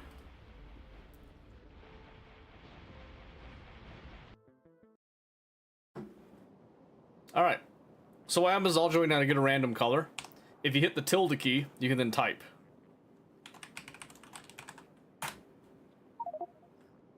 Ta-da!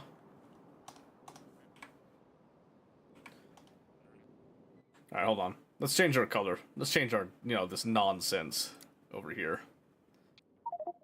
I like blue.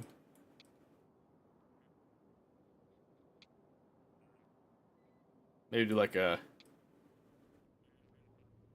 kind of like a teal-ish, like a darker teal. We'll go with that right there.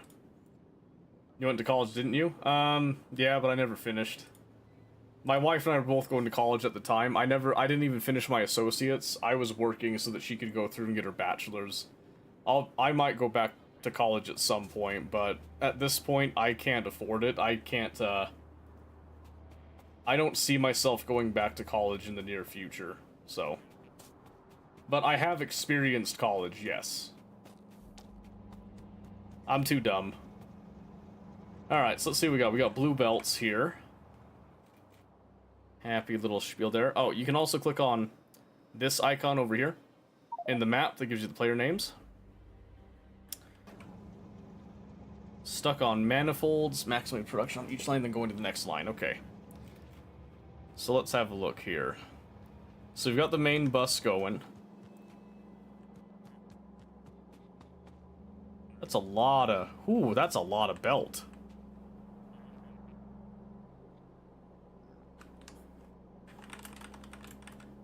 Oops.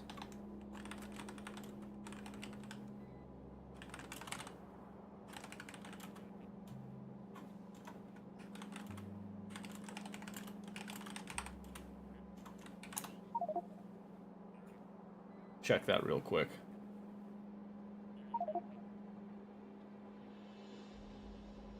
New plan is to make green circuits down south and then bring them up and keep the copper wire I have here for red circuits. How far south are we talking, though? Okay, I'm going to show you a couple other little tricks you can do here. So, there's this little button that's called Add Tag. You can click here and you can do something like this. Click on a green circuit, you can then say Circuit Prod, hit Confirm, and then you can move this, you can actually pin it on the map. That will show up for everybody, like that. You can also ping with this by clicking on ping. The hotkey for that is Control-Alt left click to also ping something. You can then click on that, and you see when you hover over it, it shows you the location. You click on it, you go to the location right there. Okay? But yes, I do not have formal education in Factorio. I apologize. Let's see here. Okay. So then we can remove this. I could have just moved it, but that's fine. So we're looking down there. In fact, actually, I should have just moved it. I'll just do...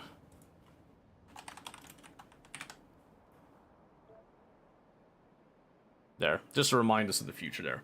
So we've got the potential for green circuits down here. So the idea is that we want to make green circuits, and I'm assuming we do this by train. We ship materials that are required.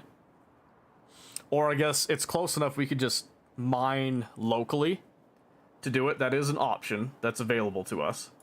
So we can mine locally, and then we want to ship the green circuits up to where they need to be.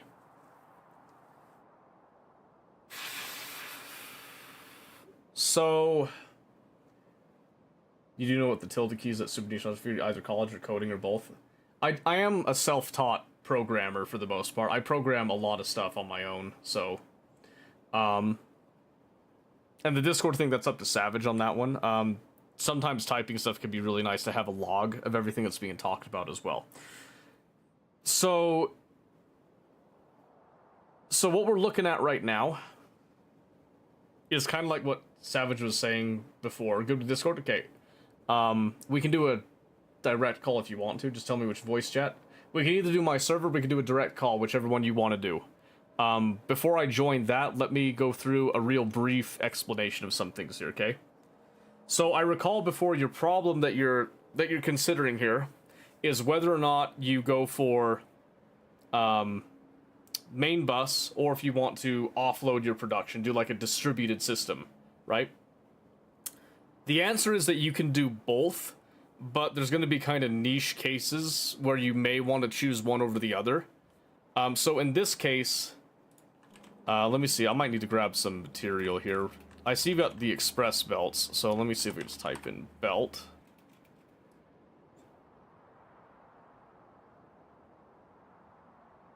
Oh, are we not making any... Oh, you got plenty of the blue belt stuff. Okay, perfect. So what I'm going to do is I'm just going to come over here and just start grabbing. Have like 600 of those. 150 of these. Because I'm going to show you a really interesting trick for pulling stuff off of belts. So we'll assume that we're going to use assembly machine 3s. We'll want some inserters for obvious reasons, including some long handle ones. Get some bulk inserters, assuming that they're in here. We need some power distribution, which is usually going to be in the form of those 3 things. Usually. Pipes and all that won't be necessary now. That's going to be more niche stuff. So, we're going to gather up all these things. Yeah, using the bots is easier because we don't have to go crawling through the storage. We can just use this little tab, which we can then sit here and search in our network. We have a couple different networks, so I'm assuming this is the main one. And then you just type in, like, Express, and then I know how many there are. So there's not a lot of splitters, so we'll need to be more cautious with our splitter use there. But then we can look at inserters, and we know, oh, we got plenty of inserters of most types, you know. For the most part. Then we can just untick this one, and then we won't be pulling too much excess beyond that. So, here is something interesting that you can do. When you have a main bus like this, typically, obviously, you're going to have a lot of the stuff. Right now, this is a main bus that is extremely compact, right? So, in order to move material off of this bus, you have a little bit of a problem because you can't really cleanly move things across, right? So, one of the ways that you can solve this is you take the main belt line that you've got. In our case, it's going to be blue. You can measure out something like this. We come down here. We go to a full extension like this. And then you do this.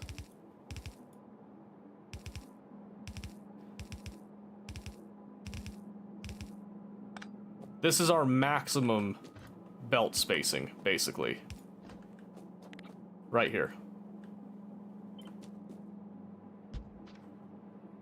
So why do we do this?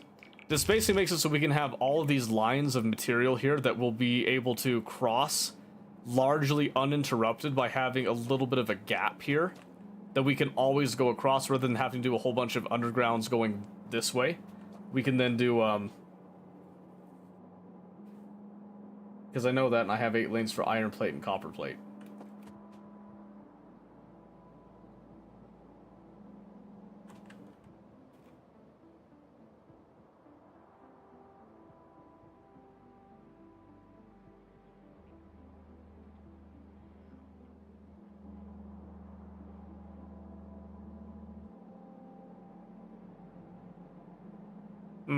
Sort of.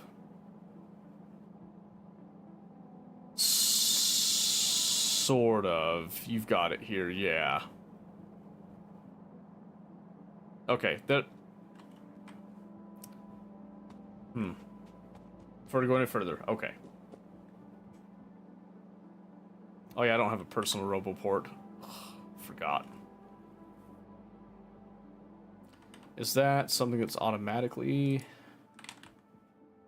No, I'd have to make it myself, that's fine. This is why I was so hesitant to let you hop in Raffle. Okay, I'll stop. I'll wait. I'll wait.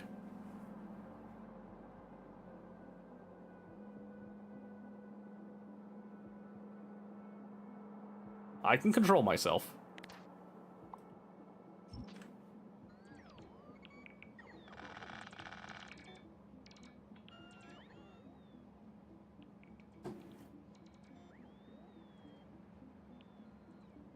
I'll wait patiently, don't you worry. Don't you worry. Search you should find personal roboports, by the way.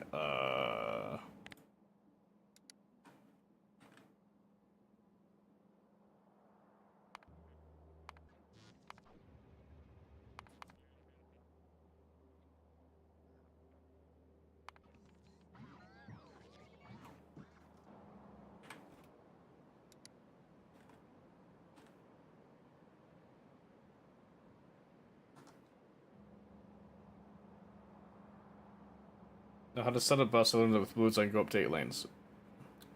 Okay.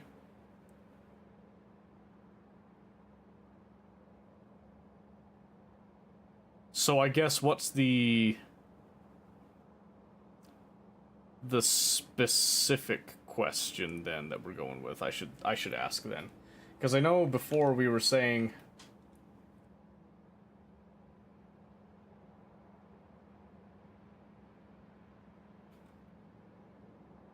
yeah, because here in the log you said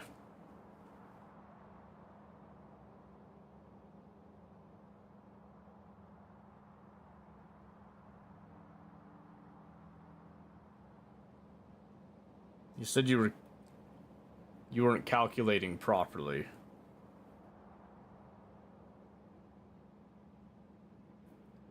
Yeah, I can see that. Keep setting up production, put himself into a box. Can I expand past what I start with? So it's something over there, I have something else over there, blah blah blah.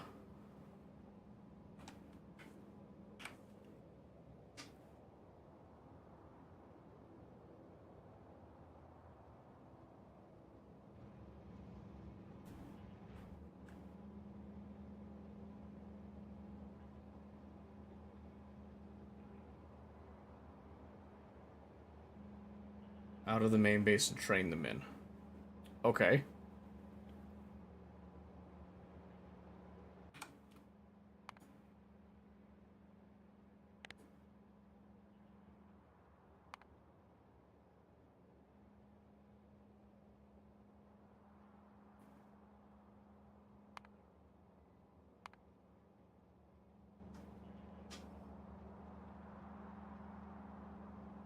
Question to start with? Okay, yeah, we'll start with just your specific questions. I'm gonna come down here and just ignore what I'm seeing there, and then we'll go with just the specifics.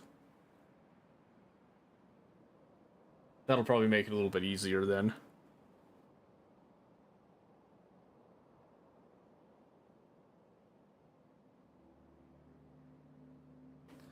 In fact, maybe let's see something here.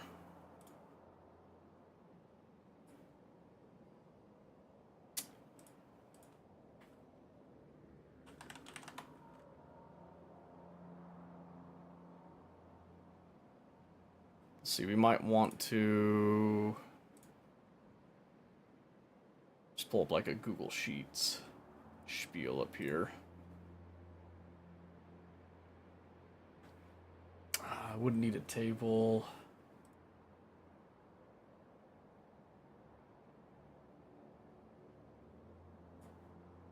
Alright, just in case we need to do some like large scale calculations, I've got a blank sheet up there. Number 1, do I calculate for full belts? Number 2, do I calculate for full line production, kind of like from iron ore all the way to green circuits? Number 3, do I have local production for all the parts?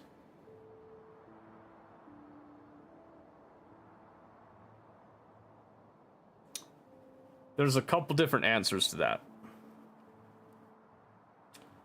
So let's just say, for example, that this area that I'm in right now, let's say that this is where you're going to start making your circuits, okay? What I would do to start with is you put down an assembly machine, you're going to throw in your green circuits. We know that one of these will do 2.5, okay, per second. That's fine. So, I can do 45 items a second here. So, with that in mind, let me quickly do a display capture instead so you can see the calculator. So what I would first do is we take that 2.5 and we're going to calculate for the blue belt to see how feasible this would be first off, right? So I'm going to take the 45 and we're going to divide by 2.5. 18. Without speed modules, we would be doing 18 of these to fill one, okay? That sounds pretty good. And we know that we'll need the same amount of, like, iron plate in. The trick comes in with the copper wire. We'll then need to take that times by 7.5.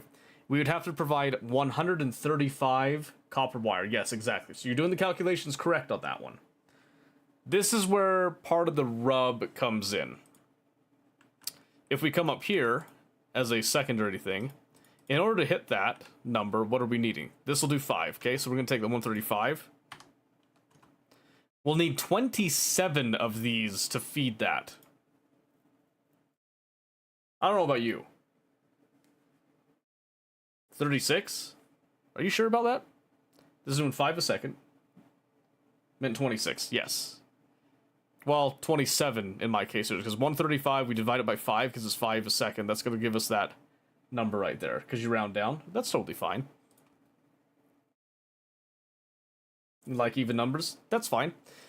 Typically, though, you would want to overproduce just slightly, just to make sure that it runs constantly. But another thing you can do is you can use speed modules to try to even it out and reduce the number of machines that you have to reduce the footprint of it. Okay, so you know that's all well and good. So you know that this would then have to come down and feed in at some point right here, right? Well, we have another problem, though. These can only move 45 items a second. And we're wanting to move 135, right? So we're going to take that 135, divide it by 45. Well, you would essentially need 3 belts worth for the whole thing, right? So what you have to do is you have to make sure that you have to space this out based on how many of these can fill 1 blue belt, and then what that 1 blue belt can then provide out here. So since it's 45, we're going to take that 45 and divide by 7.5. That's going to be 6. So 1 blue belt of the copper will feed 6. So to simulate this as well, let's just do this. Okay, I forget I don't have bots, so I gotta do this, okay? So that's gonna be 6. So make this a little bit more spaced for reality, right? So you have 6, and then you'd have to have another belt line, which would then take the place of that one to go for the next 6, right? If you wanted to have it at perfect ratio here. Later on in Space Age, there's other things that you can do to get around this limitation. But what you do is you'd kind of make it a little bit tileable so that this can connect with other ones and all that. The other issue that you would end up running into here is obviously if you have too many of these, because we were eventually thinking there's going to be 3. And those are full belts. Well, now, how do you get the iron in, right? So that can cause its own problems here. So there's a couple different ways to do this. So for this particular instance, what we could do is we can actually have this belt be another input line, and then we do this one as an output line. Because we don't need as many of the iron plates. So we can take that same thing again, and we do 45, and we're going to divide that by 2.5, which means that we can serve 18 of these, which means we can do 3 sets of these. And would you look at that? 3 belt lines means we're doing 3 sets of these. Perfect, right there. Mahalik, wow, that's a surprising raid. Thank you for that, I appreciate that. So yep, it would just come over just like this. And again, we're just kind of spacing. We're just spacing as a representation of how we might accomplish such a thing, okay? Saturday afternoon time zone raid. Oh, is that what it was? Wow, it's really nice to have you here. Thank you for coming by. We're just helping out Phoenix with some of her concerns here. So again, this is something you can do, but we can make this a little bit better. We can make this a little bit better even. Something that we can do is instead of having these all be completely independent, we can actually give them a small bit of dependency. Like this. So we know that this one wants to continue on, right? Except that it really doesn't. When this ends, so let's do some inserters here to represent here. So 1, 2, 3, 4, 5, 6, right? So right here, that's going to end. And what I do, this is a little trick. You can do a little deconstruction planner like that, just to make sure that nothing actually remains on this belt, if you would like to. Or you can do that trick on this one instead. And then what you do is essentially cut down the amount that you've got. Like that, okay? And then over here, you don't have to do this, but I'm going to do it because I like to keep things as nice and tidy as I can. Which, in my eyes, nice and tidy means I have as few of those, like, bends as possible. Okay? So, what we're doing here is essentially we're going to make all these output, and we do little banks that can fill out one belt, right? So, 5, so 45 divided by 5, that's going to be, what's it going to be? It's going to be 9, right? So 9 is a little bit of a weird number to deal with, so we'd want to improve this. So to improve that, ideally we have speed modules. So I see here we've got some quality, we've got efficiency, productivity, but we don't have speed modules, at least in the logistic network. And that's okay. Essentially, what you would want to do is just match, right? Don't do modules. You're going to want to eventually, but right now you don't have to. So since we do 9, I'm going to round up 1. 1, 2, 3, 4, 5, okay? Because what I want is I want to make sure that I have enough no matter what. So we're going to do this. Like so. And then, obviously, you've got your outfill. Like so. Okay? This will help to get you 1 belt line. But then you have to feed it as well, too. You're already going way too fast. Okay, let me backtrack. What we've done is, we've essentially taken, I wish I had personal roboports here, but right here where the inserter line is, and we can kind of represent this with this belt. This is one section. This is another section. And another section. Okay? We've basically taken this and we've divided it up how much it's going to take in order to make enough to get onto 1 belt, right? So we determined, right there we got 18. If we look back at our calculations, we had decided in order to do this that we need 18, okay? Now, here's the problem with what we've done thus far. We've assumed that we're going to do all this on one side, okay? So part of what happens at this stage, that's pretty crucial to note, is this is all going onto one side of the belt, okay? So what you want to do is you take all this, and you want to knock it down to 9, okay? So that would actually be at this point. So if we want to keep this, what we can do is we can just rotate this to come and join up right here. And we can do that by coming about the middle. See that? And then this will be our actual output. Okay? And again, this isn't necessarily the way you'd have to do it. This does increase your footprint a bit because you can see it's pretty long. So ideally what you'd want to do is you actually take and cut 9 of these and then bring it over here. And you condense it, right?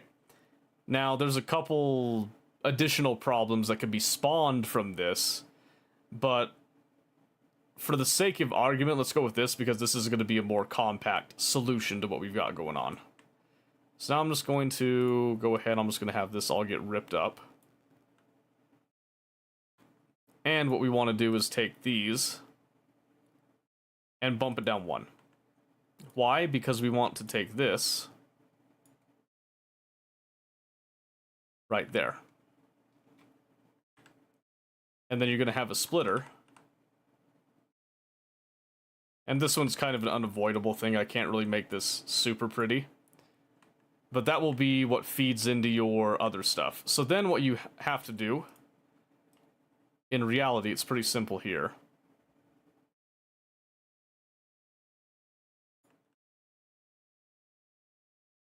You trim this out.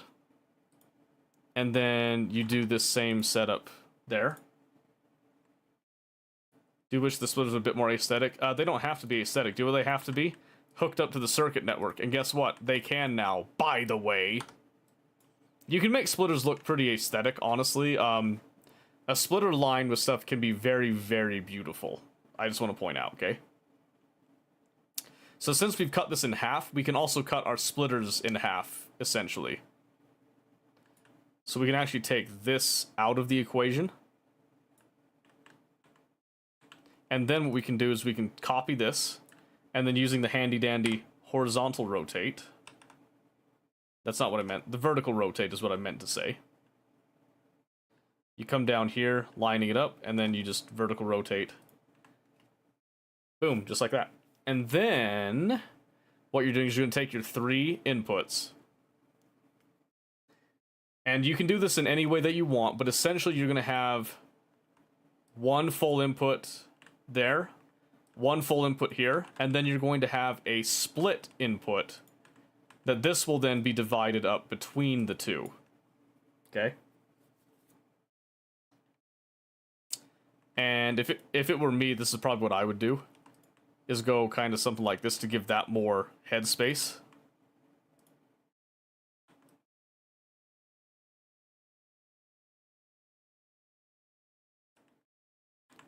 Like that, okay?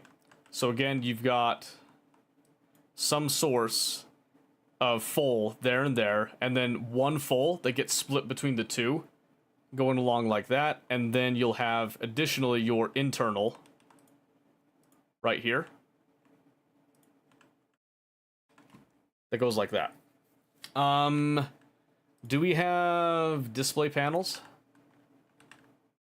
We've got 5. I am going to swipe those display panels real quick to represent a couple things. Because the display panels will help to give a visual of everything that's happening here, right? So let's see if we get those pretty quick. We should. Yep, that should be them right there. Okay.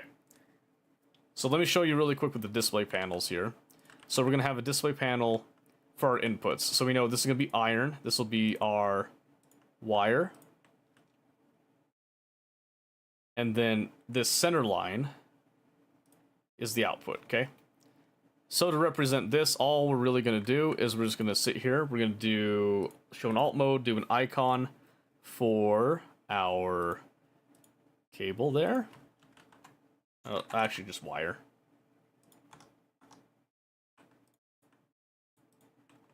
And then here, but we're going to change it to be the plate.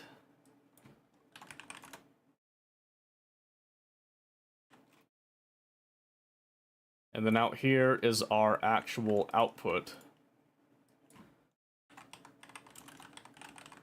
of green circuits. Okay, so essentially what we've done here is this is kind of a bloated out way of looking at this. We can actually cut this and condense it a lot more. But we're going to take this, we need something to make plate. It doesn't have to be a full saturated belt of plate, it just needs to be some plate, right? Because we determined with 18 of these at 2.5, let's see, 18 times 2.5. Yes, oh yeah, since we're doing a 1-to-1 ratio on the plate to the circuits, this will end up being a full plate of iron.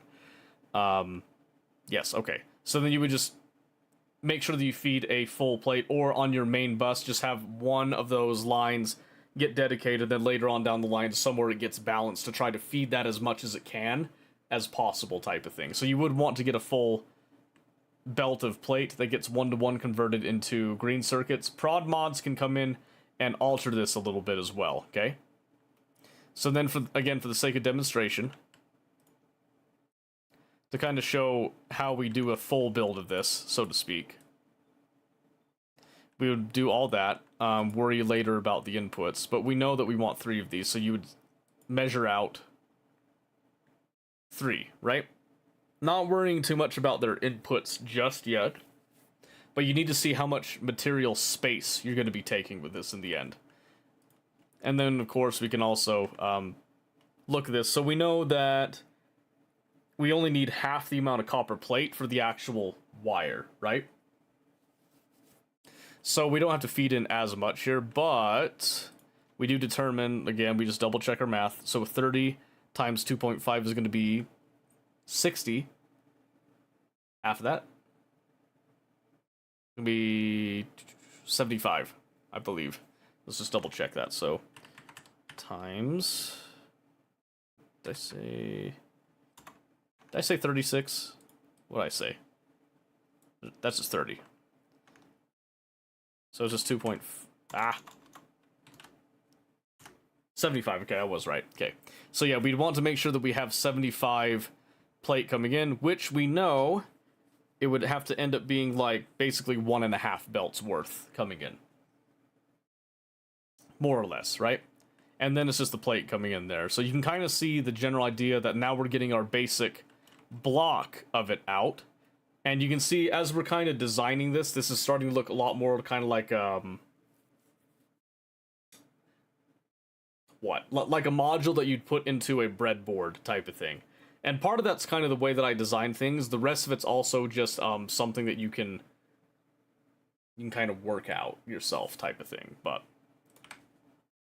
yeah, in fact, since I'm here, I don't have the personal roboports right now, but how about we go ahead and let's start, you know, kind of shifting this out to look more like a real build. So we'll actually put in what we need to feed these. Oops.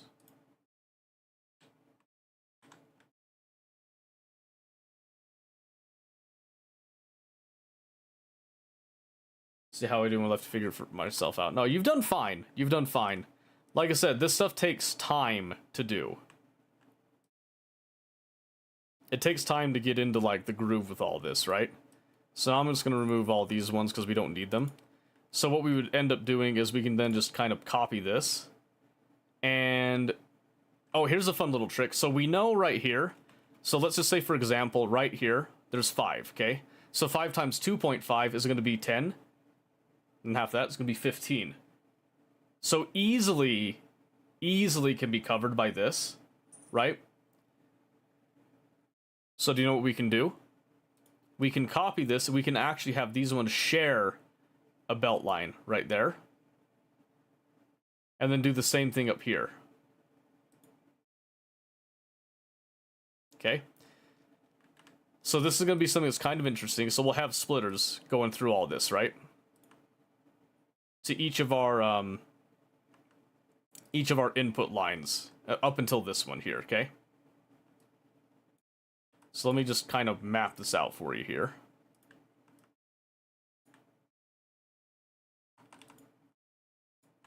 Okay? But we know that one full belt is not going to cut it. I just want to get rid of all the blinking lights here. Just for a second, they're kind of bothering me. Oh, here's another little fun construction trick that you can do. You can actually hover over here if you need to get some power in here, and do Control-Shift. When you do that, you'll do a force build, which will actually place in... it'll remove the belts and then put some underground belts in there so that you can actually power everything. In fact, that's a more elegant solution than what I was doing. So we're going to do that instead, because that actually will connect.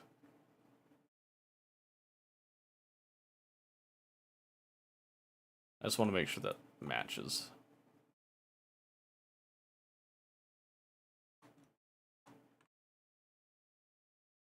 And again, I want it to be like semi-elegant here.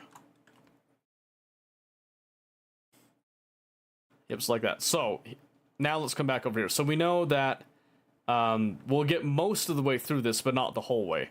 And we know that having 2 full belts is a bit overkill. But we're going to assume that we're going to do it just for the sake of, you know, for the sake of sanity. So then what we'll do is we'll add in another line that then just comes up in here and does that little trick that we showed earlier. And not everyone does this, it's kind of my thing. There's quite a few people that do something similar, but then we do that. So now what we're saying is, hey, you know, we're going to feed in to 1, 2, 3 splitters. So this is the halfway point, basically. So we come up here to kind of supplement just past the halfway point with the second belt line. That will then allow us to have our full saturation. Then we take our output.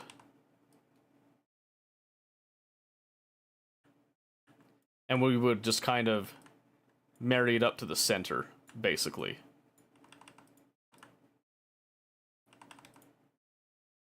If we're trying to do this, you know, like semi-cleanly.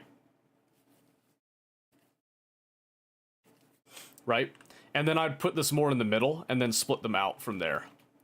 Just because it gives a little bit of extra space, so to speak, right? Do we want to do that right now? Yeah, I think we do it right now. So now I'm just going to cut all of this, other than I don't want to cut the RoboPort. Perfect. So we're going to cut this, and then we're just going to line it up with that center one, and then make sure that we don't interfere with our RoboPort. And this is the beauty of having the drone network to do all of your bidding, is that you can make little iterations like this, and then we'll just go here, and then we'll just fill out lines, and we'll just arbitrarily say that these split like so at this point. Not because they need to, because that's just what we're choosing to do.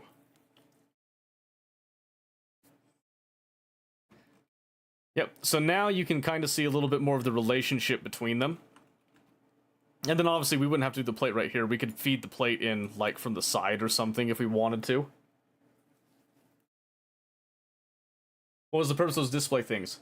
To show you what was going where. To show you that these three were for the wires. This center one was for the plates. And then this is where the output is coming from. But it says plate. It should have said circuits. Oh, it's because I hit discard changes.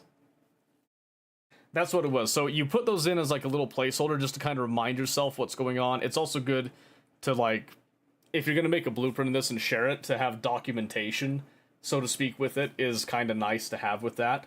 Helps other people understand what it was that you were doing. I took them away because I don't feel it's necessary. This is pretty much like you can see where these are going. And now the only thing I'd have to add documentation-wise is I have like this coming up.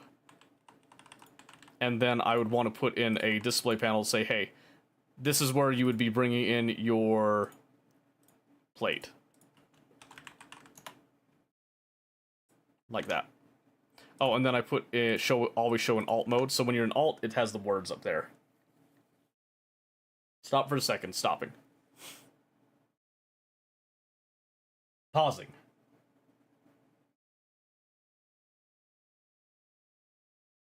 Don't want to lose track of my questions. Sure. Sure, no problem. So I'm gonna say, if I'm going too fast, don't be afraid to tell me, because a lot of this stuff is stuff that I just do constantly. I am just gonna come over here and put these in just to kind of give a visual indicator here of what's going on.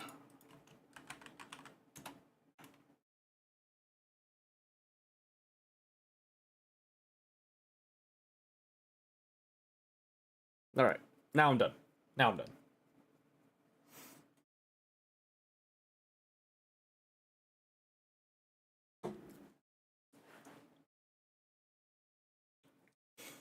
The other thing to point out again, you can see kind of how it has a little bit of like a PCB look to it. I do that on purpose, personally. I like the way it looks more, to have them be like kind of nice, neat lines with all that. It's not necessary. You could do a spaghetti build if you wanted to. This is just kind of, it makes sense to my brain to do it in this fashion here.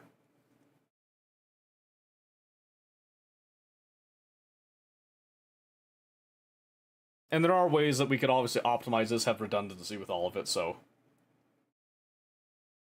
So for all three questions, modularized production recommended, like what you just did, and I understand that modules modify whatever I set up.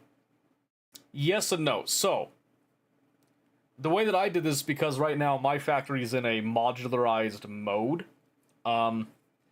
you can do modularized for your bus as well, okay? So, let's think about this in the terms of a bus. What would we change for a bus? That's actually pretty simple.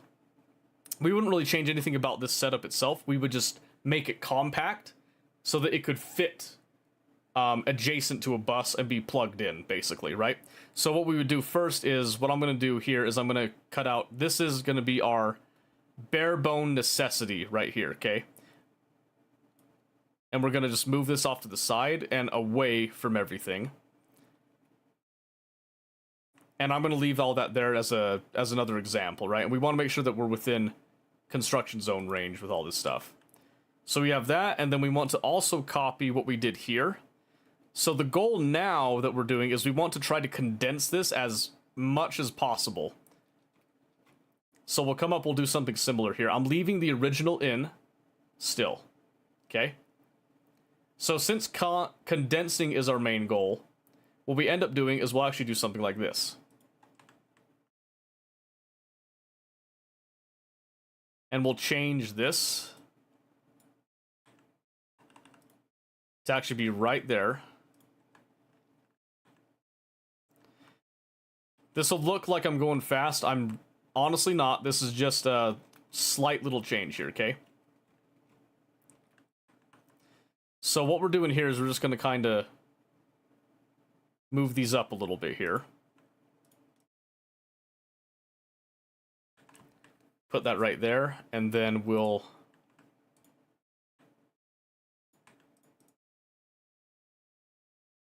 do this.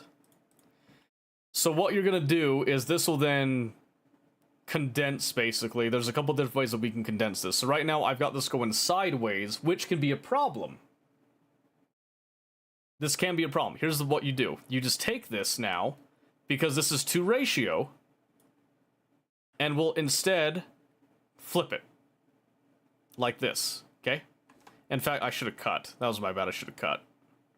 So we're just going to cut this out.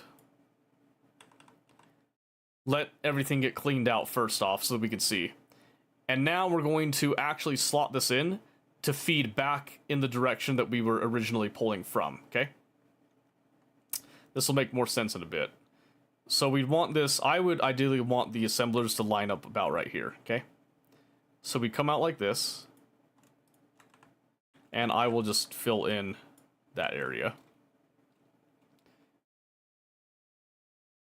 So what we'll instead do is these will begin to travel up. And what we can also do with this, to give a little bit more space for these to move, so we do this.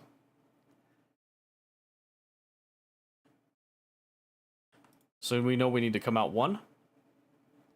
So what you're doing is you're taking the exact same thing,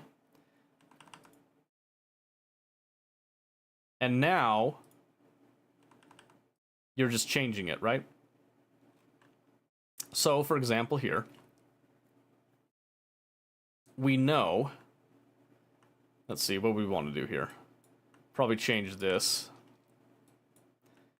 And again, this can be where it can be extremely helpful to make sure that you have everything labeled and all that. But for now, we know that the outside ones are just going to be for the plates. So we're going to simplify this a bit, knowing that we need to split between these two here at some point. So what we're going to do is we're going to do this. I'm going to split one with the intent of going into the inside lines. And then... no, I want it to go the other way. I'll explain why in just a moment. We're going to change that. We're going to change this mentality. So you're not quite back to square one because there are certain advantages that we're going to be afforded here. So what we're going to do is we're actually going to do an underground here. And then we're going to take this full one that was originally coming up here. That's going to turn this way, and this is going to go on the outside bit. Like it honestly should. Now let's go straight.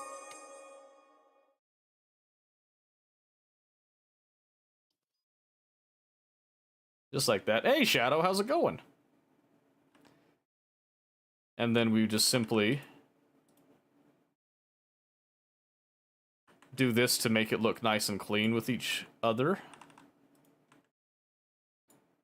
We'll have a little bit of hook right there, unfortunately, that we can't really avoid.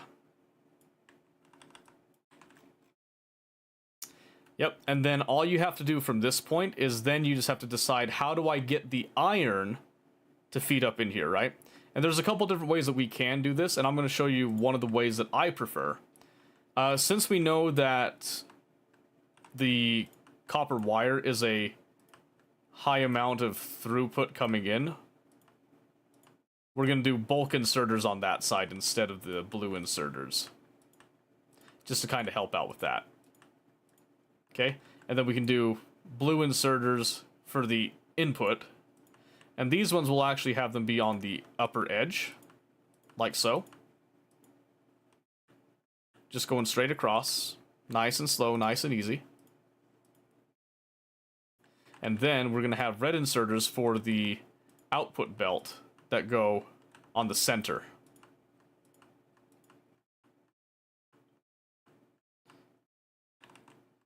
Okay. Once I have this all in place, I'll show you again another cool trick that you can do here to get the plate where you want it. Hey, Muzapan. Aw, thank you for the lurk. I appreciate it. Thank you, thank you. Alright, now, we can take our iron, because assuming that we're coming from a bus, we pull off a line of iron, and we'll just drag this like so, knowing that that's way too many. And what we can do now is we can just trim. That connects. And that connects. So now we know we can just go 1, 2, and that's connecting. We just go 1 and 2. And then, would you look at that? We now have the ability to bring this over, and we can condense this just a little bit.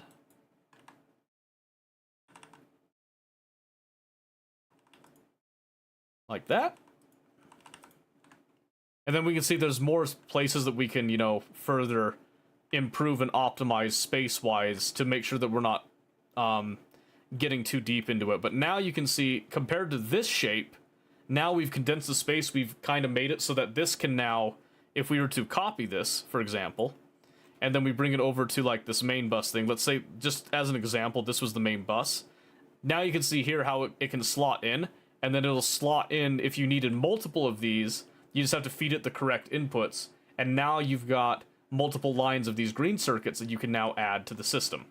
So this will now feed 1 blue belt, and you're like, hey, I want 3 blue belts of green circuits on the line at any given time here. Well, now you just copy this, and then you just come over to the other edge of this and just slap it down right next to it. Give it as much space in between as you want. You could even do like this, so have it line up nicely, and then give yourself like 1 tile of space as a walkway between it. You could give yourself 2 tiles of space, or even 3, depending on how much space that you want between them. Or you could have it suck in as tight as possible to try to eliminate as much wasted space as possible. There's multiple different ways you could do this. And then what I would do is you take this design and then you blueprint it. And then you've got it. So you blueprint it, but when you blueprint it, you can either leave these in or you can take them out. Obviously, if you wanted to leave them in, you'd want one over here to show that you want iron plate, and you'd want that to slot in at the same level. Right there.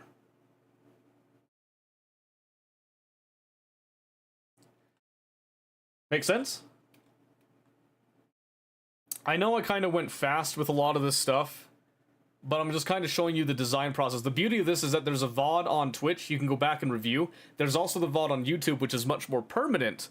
You can also go back on that one, and you can pause, you can rewind, and you can see how it's all designed.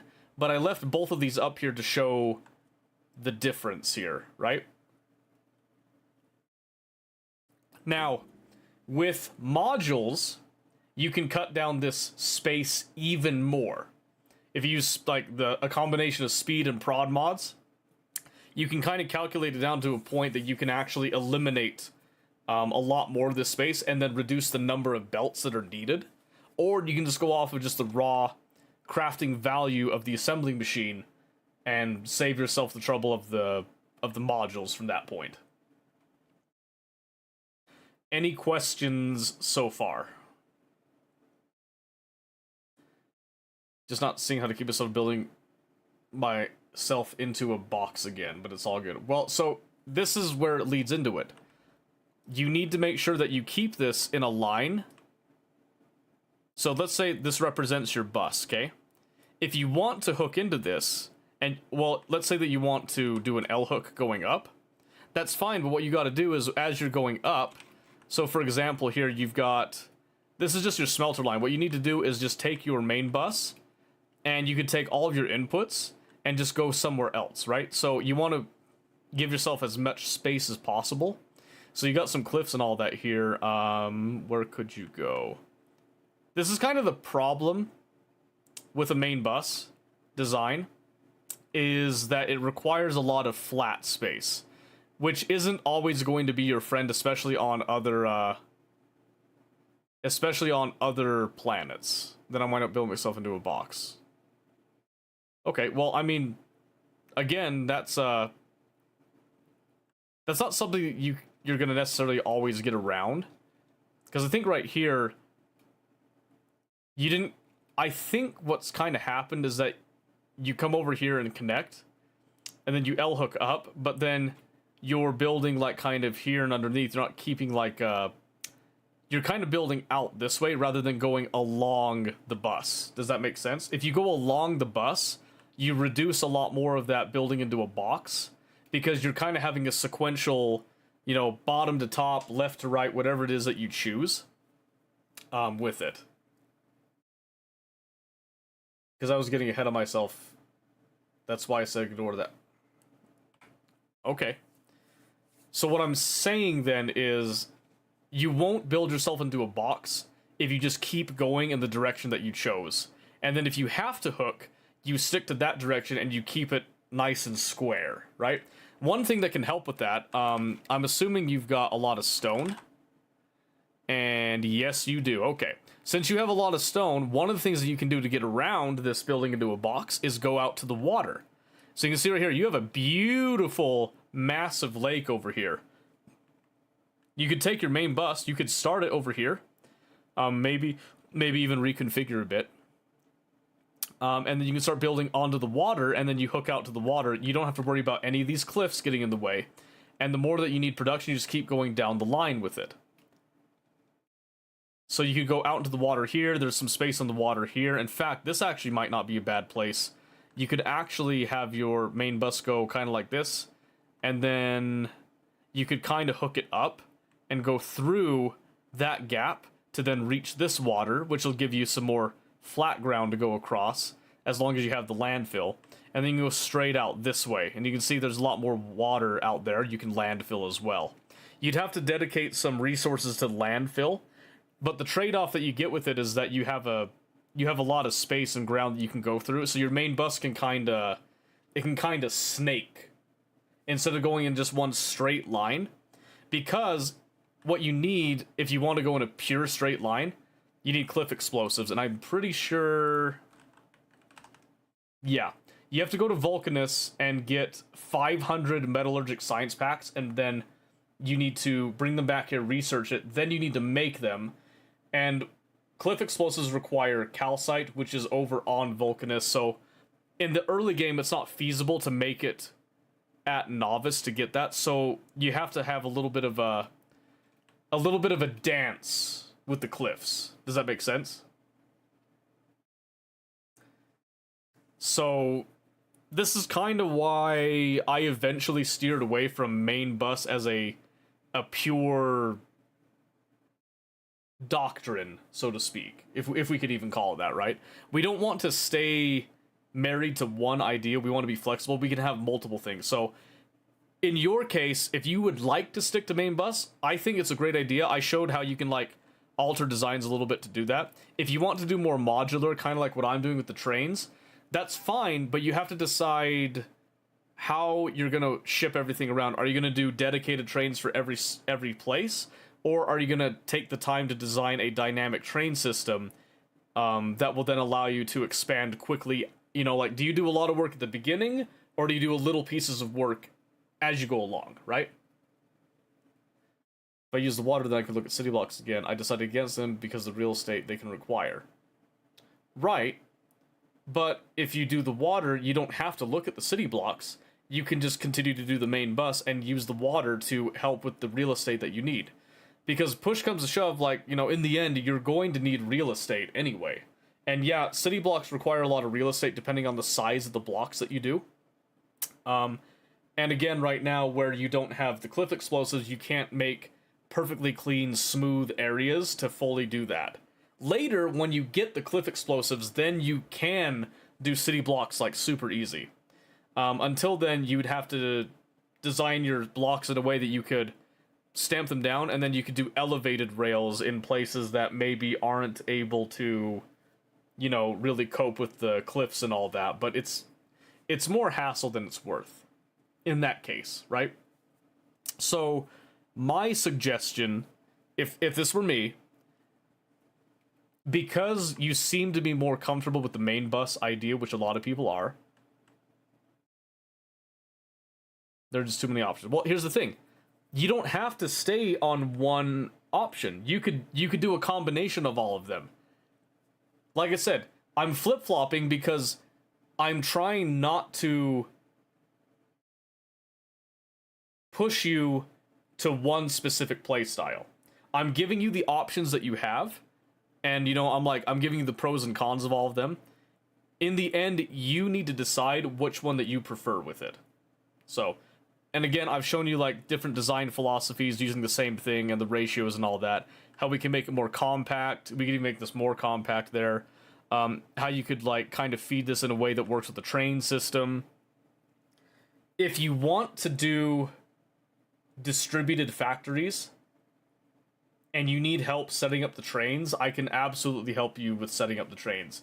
Because you could even blueprint it. Like, I've got my blueprints over here. They're not downloaded right now. But if I look over at my train stuff here...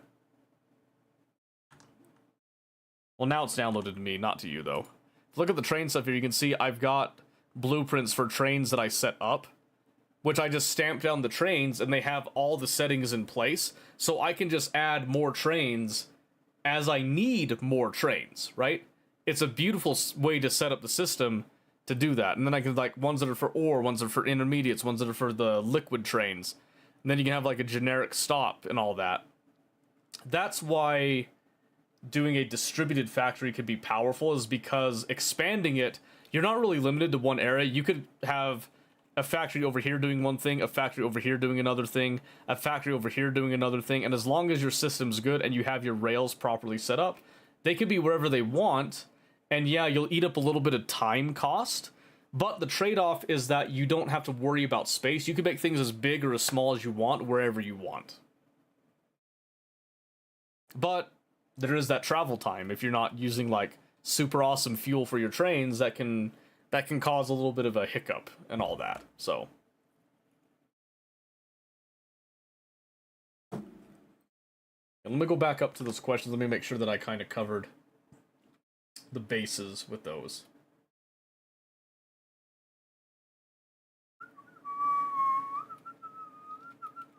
Let's see. So number one, we answered, do I calculate for full belts? I suggest yes. You don't necessarily need to. Sometimes it'll just kind of organically happen, but I would calculate full belts. If, like, prioritize full belts if you can. Number two, do you calculate for full line production, like from iron ore all the way to green circuits? Not necessarily. Just calculate the production for the immediate area it's going to be in. So, in this example, we calculated everything down to the point of having the plates provided, because we're assuming that wherever we're manufacturing plates, especially on a main bus, that we're just going to have a constant feed of these going to multiple things, and we're guaranteeing to ourselves that we're going to have these fill in. If we can't feed this, it's not a problem with our hookup, it's a problem with our supply line somewhere down the line. Okay? So, don't have to do the whole thing, but you have to do at least the, like, the basic ingredient components. Because we're not going to do copper wire all the way down here. It's more efficient to make it on site. Green circuits, however, because it's 1-to-1, we do want to do those on the line and add those to the main bus. So, what was the other question at the end? And then number three, do I local production for all the parts? And that one is no. So we, again, kind of reiterating a little bit here. You want to local produce things that are not efficient to transport. So the reason that copper wire is not efficient to transport, let's see if this connects, is because for every, well, we can just go deep into this here. The recipe says that one plate makes 2 cable, meaning that you are transporting, if you're transporting 8 plates, you're actually transporting 16 cable. If you were to transport the cable already made, you would only be transporting 8 cable. You'd be transporting half of the cable that you could be transporting. Right? So kind of think of it like that, is that the copper plate has the potential to be double its value as copper cable. So anything that has a relationship like that, that's something that you would want to produce on site. If it's something that's a 1-to-1, like this green circuit is over here,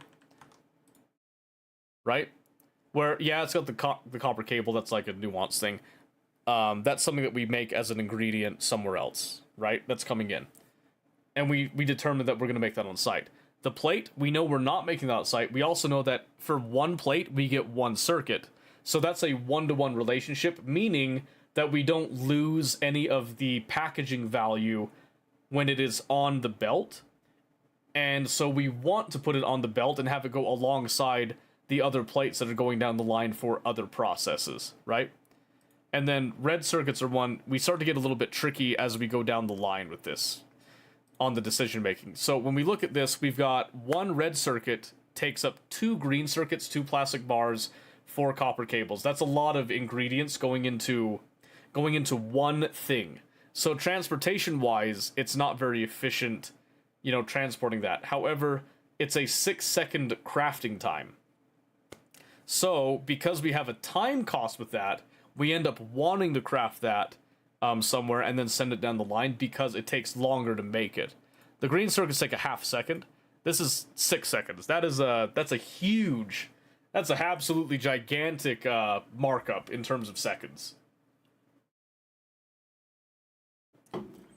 And then blue chips are technically sort of like an end product. They're kind of the end of the road for like your rockets and all that. So that's something that, yeah, as soon as you can make them, you should make them. But these are ones, because you only use them for a few things in certain applications. So for example, we've got these blue chips for the modules and all that other stuff. There's a lot of things going on here. The main thing that you're using blue chips for, though, is the rocket parts. So you want to make the blue chips right when you get to the rocket parts so that they're being made on demand. And then if you have excess, then you send those blue chips to other places. Because a lot of these things are things that are end products as well, right? So you got your turbo splitters, you got your stack inserters, artillery wagons, recyclers, the speed modules 2 and 3, and all the other modules as well with those, your utility science. All this stuff are things that once they are made, they don't typically go into anything else.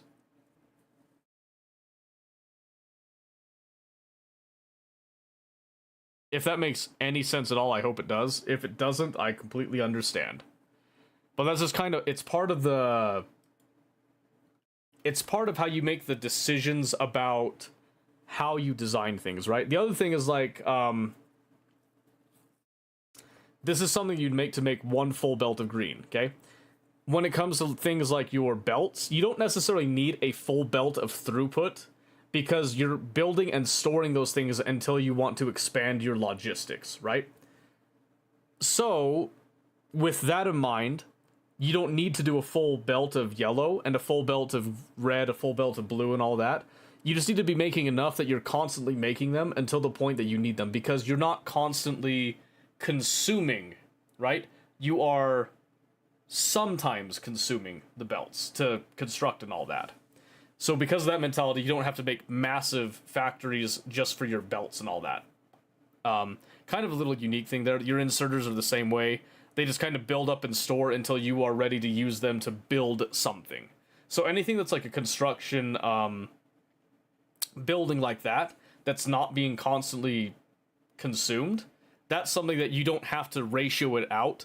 Other than, you know, maybe you just want to make sure that you have things nice and neat. Or you want to make sure, hey, if I have a huge demand and I'm needing to make a lot of these, I want these machines to run constantly, right?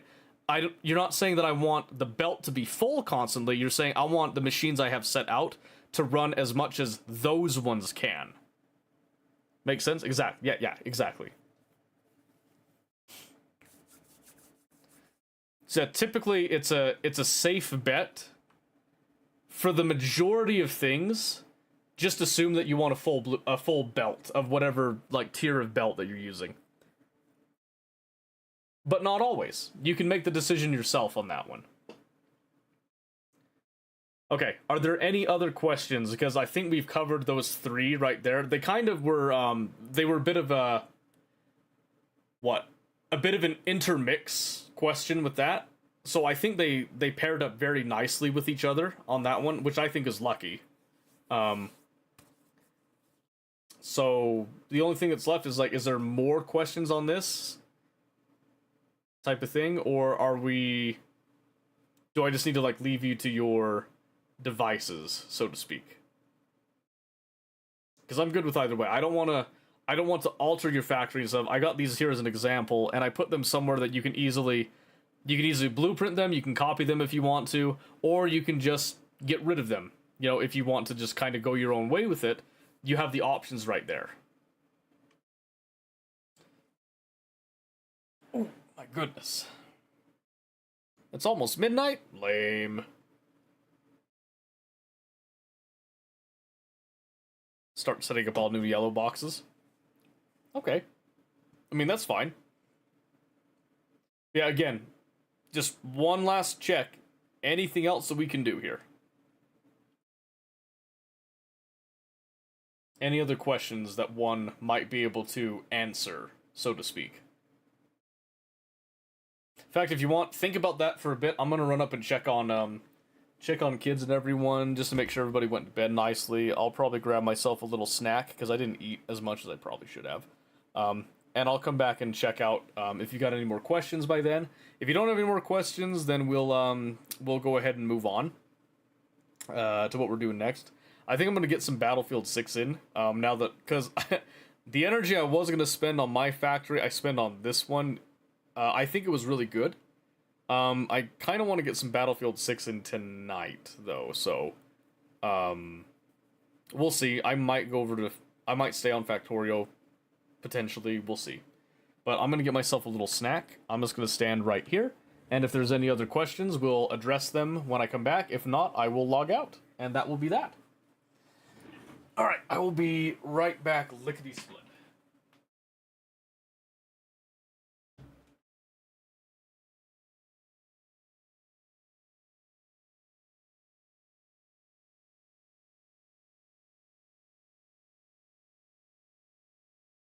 I should probably charge my phone up there, too. There we go.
We're back.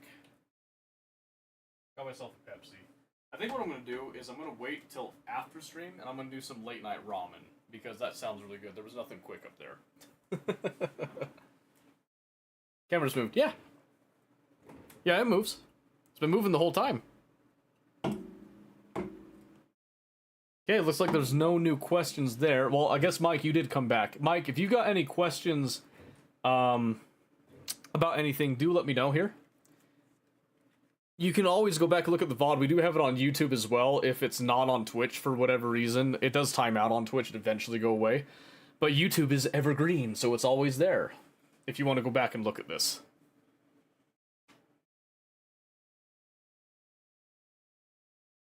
Okay, but since I have no current questions, I will just back out of the game.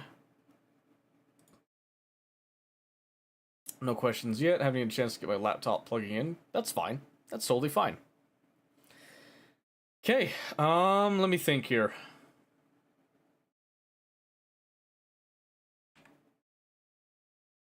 It's midnight. You know what? Let's do some Battlefield. I could use a little bit of action. I've been doing too much thinking tonight. It's time to let loose and not think for a bit. You know what I'm saying? That's what I'm saying. Do some Battlefield. No more thinking. No more thinking. Let's see. I'm gonna do Tactifool Battlefield Veteran. Hey. Oh, special text. Okay. And that'll do for now.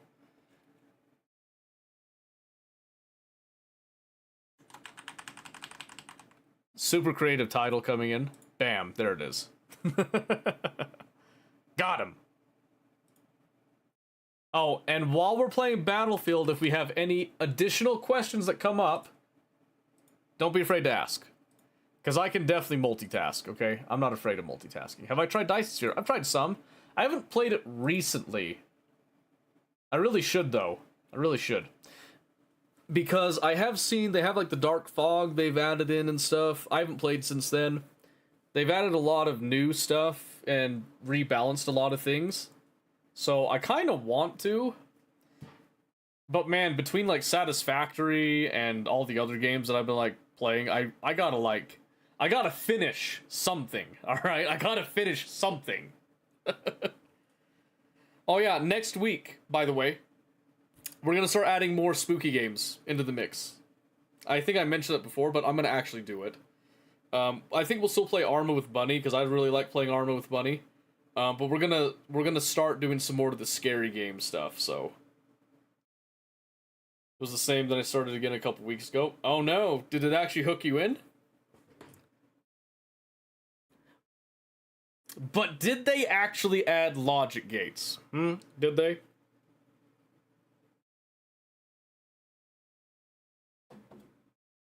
Thousand dreams, and then by a million screams, and I can see the marching feet moving into the street.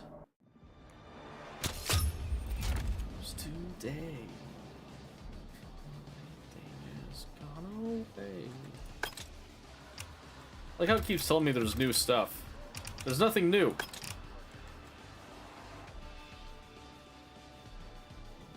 Pleasantly surprised how well Factor runs on laptop. I'm telling you, Mike, it is... The level of optimization in it is nutty. Okay? That's why I was fully confident that it was gonna run. Alright, so what do we do here? What are my challenges? Complete a match in the game mode, get kills with DMRs. Sorry, that's disgusting. I don't want to get kills with DMRs, but if it's a daily, it's a daily. Score of support. Alright, it's fine. Escalation. Time spent capturing and contesting objectives in escalation. Is that minutes? That's insanity.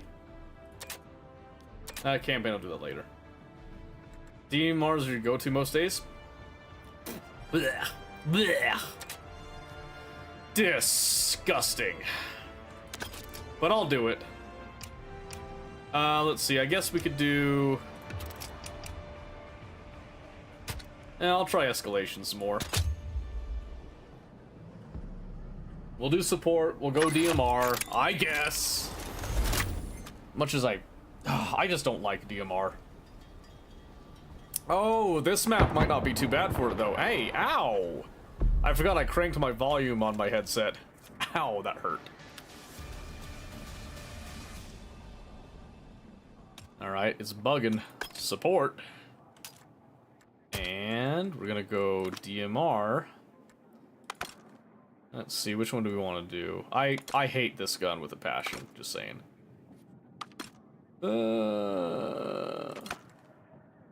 Aggressive mid-range. Sure. Let's go damage. I like that was bugging out on me.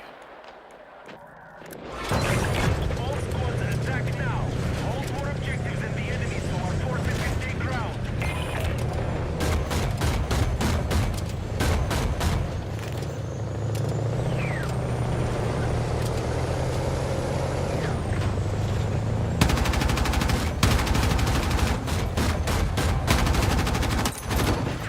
Ooh, that dude was that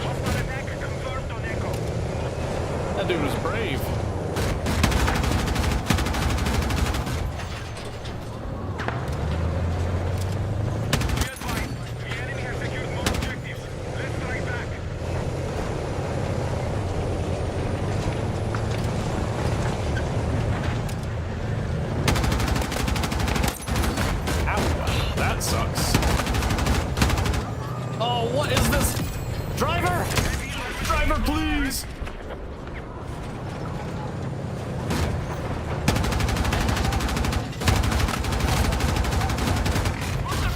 Overheated.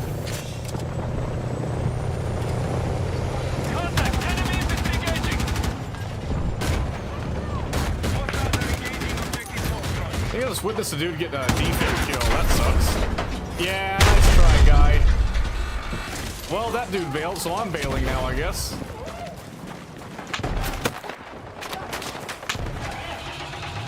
I guess he was repairing it. I need DMR kills anyway. I can't stay in there for too long.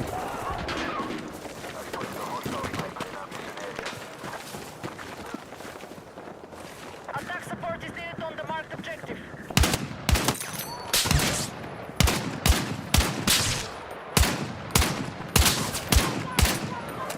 Hostiles have seized objective Foxtrot.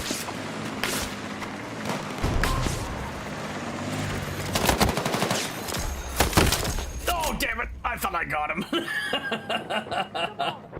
Is Battlefield done hardcore again? I think I saw it on Portal. There's a hardcore now. We're targeting objective Delta. So you know what it feels to get killed in MG, vehicles uncontrolled or unkind? Yeah. Yeah, that sounds about right.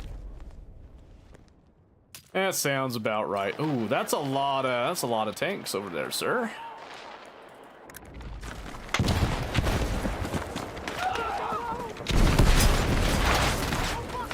Let's go! Hostile forces hold more objectives. They're close to taking territory. Yeah, I'm kind of playing for myself right now, just trying to get this damn DMR thing done with. I didn't mean to do that. We have attack helicopters ready for I meant to do that, thank you. Got him. Come on! enemies are attacking objective Foxtrot.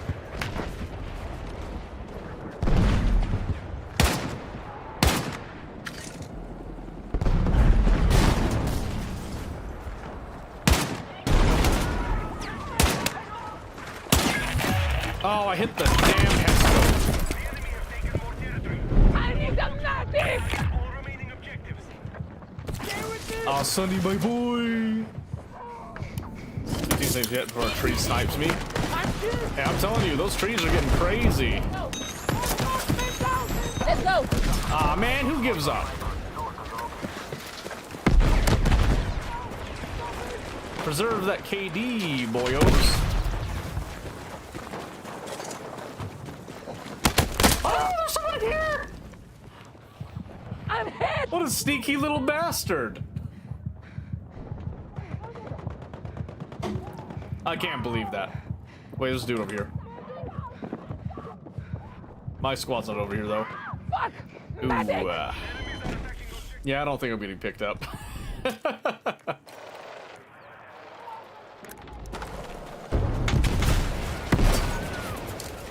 Can I? Oh, good. They got someone spotting. Attention, marked objective is under threat. Defend the position. All right, someone took out the drone, thankfully.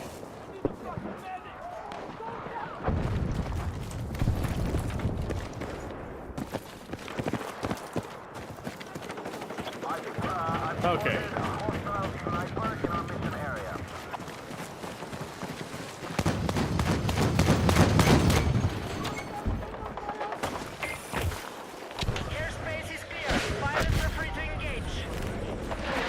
is a zoom that's gonna give me the scope glint.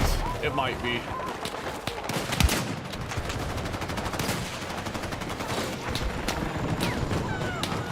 Oh, someone else got him. All right. Let's go!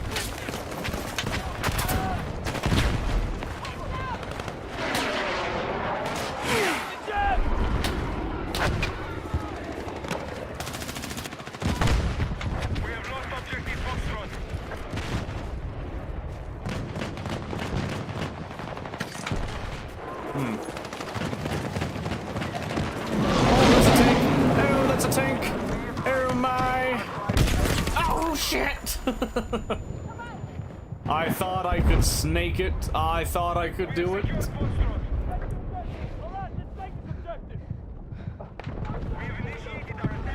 Hey, Steel! My word, he's alive! That's so good to see. How's it going, by the way? You missed D&D, just so you know. I hope you feel bad about that. Here, hold on, let me see. What's the 4.5?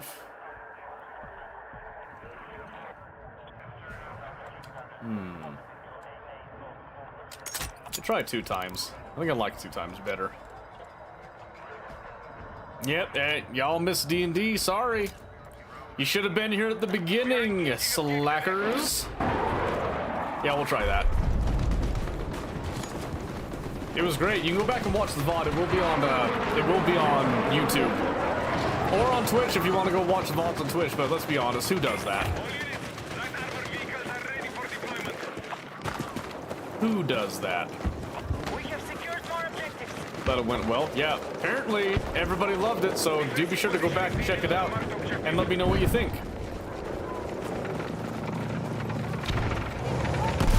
Oh no. The ADS time is getting a little silly. Oh my gosh! Greater than 4 times? That's kind of what I figured, actually. So it's probably good I swapped it to 2 times just to give myself a little bit more time. Don't know crap about D&D. Oh, just go and see it. I'm thinking about doing some D&D one-shots every week if people are interested in it. We've talked about doing Baldur's Gate as well. Need a medic! Aww. Thank you! I need a hero!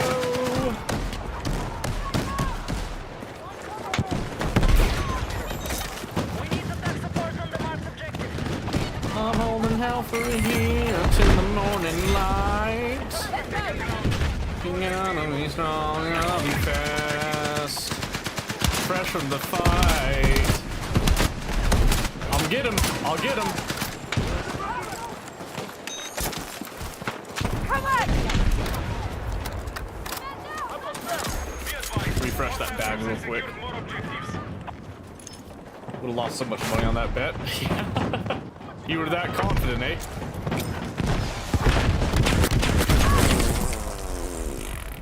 Fuck!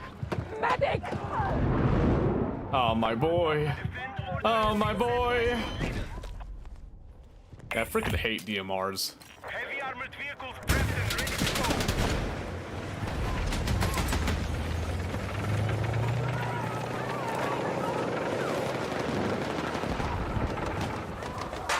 Where'd he go?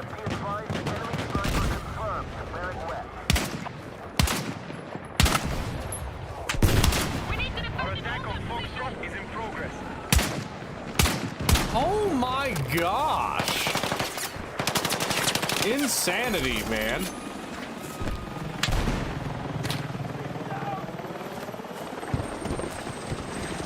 I can't believe how much it, like, swings.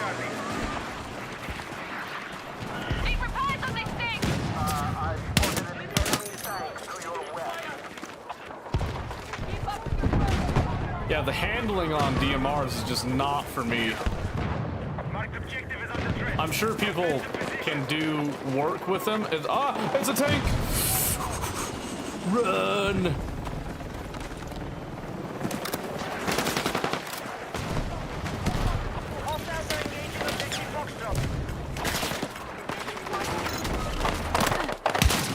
Now. Oh shit!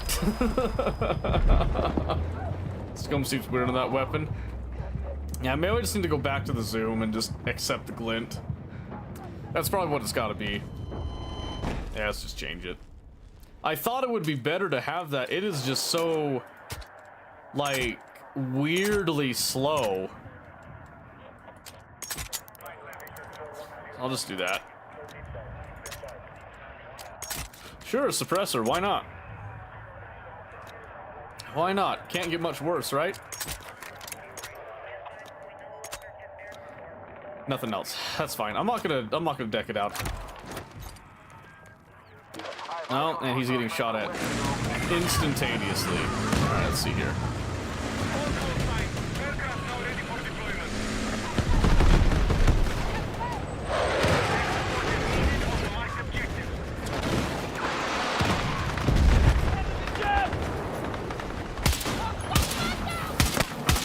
Yeah, I'll just, I'll snag that. Thanks very much, bud. Anything will do.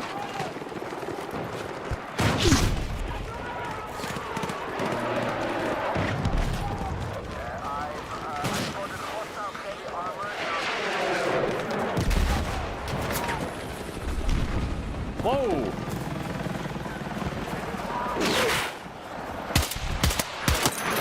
Look at the hang time on that.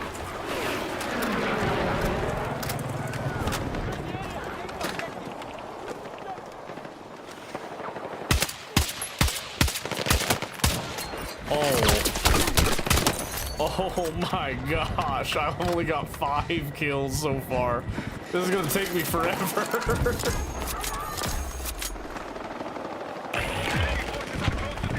Yeah, I would much rather be on a bolt action, I'm not gonna lie to you. Yeah, I don't know if people get different ones or not. Oh.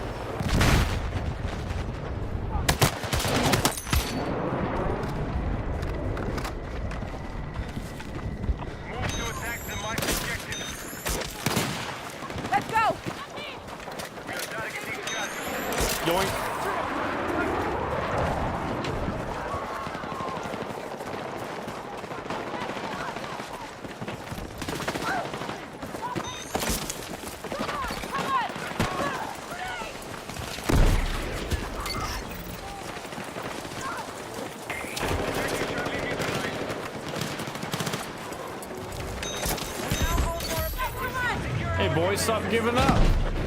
I'm giving you a free pass on your KD.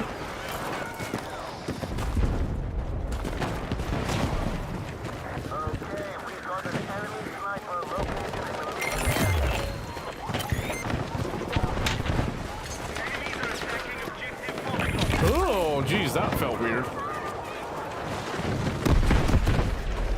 Someone kill that tank, kill it.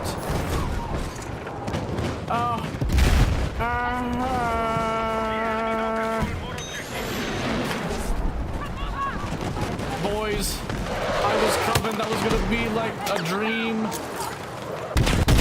Ah, shit. Oh, no. Oh man, I'm at the bottom. If only I had a real weapon. That's okay. Let's see here.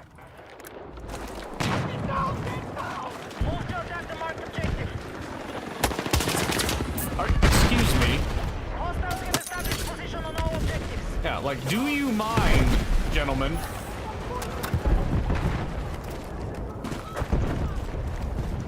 I am attempting to get my DMR bullshit done.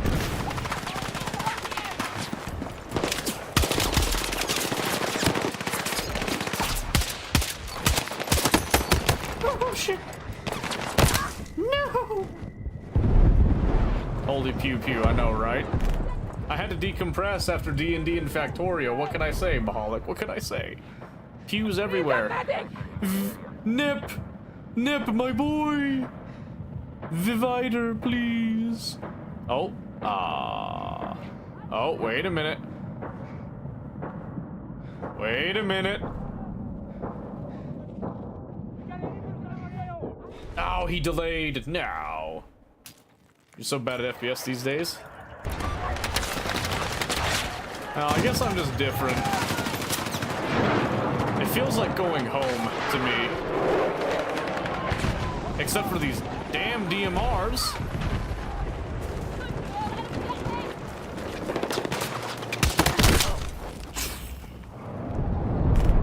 Man.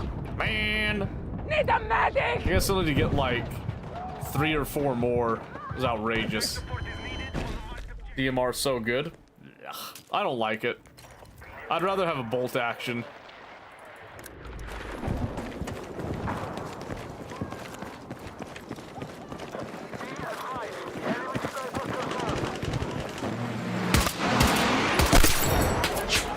Yeesh!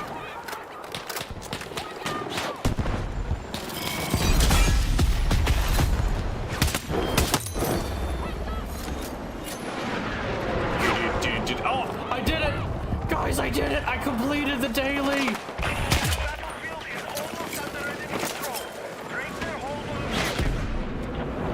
I did it! I can get rid of this gun!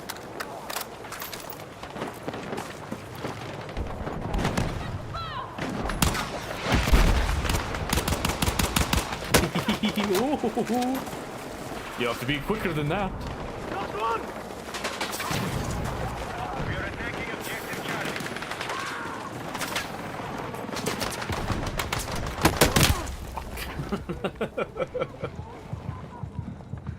Used to love DMR guns 10 to 15 years ago. They've changed since then, my friend.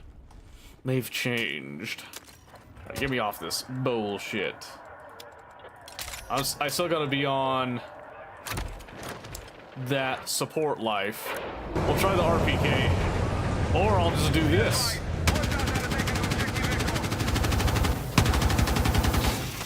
I overheated. Thing's nuts. Yeah, I bet. I bet that thing's nuts. I reckon.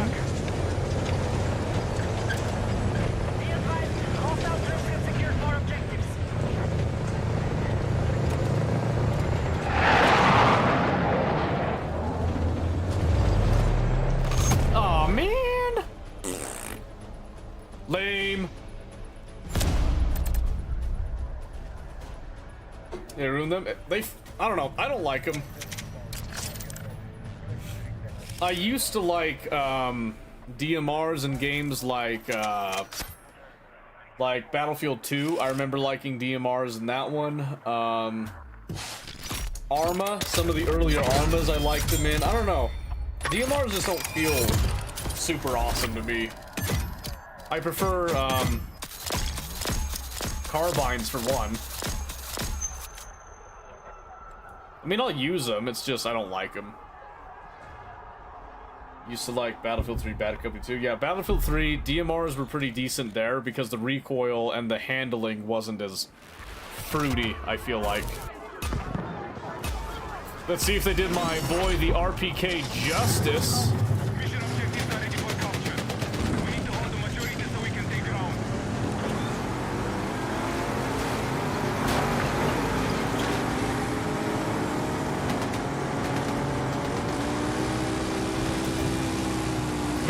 Escalation.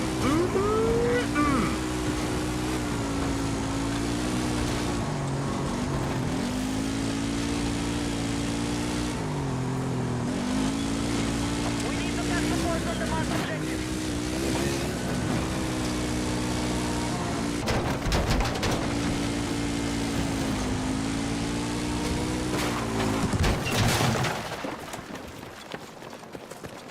I'm tracking an enemy helo south of your location. Out. Objective Echo is under control.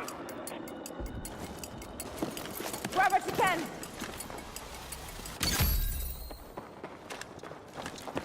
We now hold more objectives. Secure our defenses. Oh, on the left.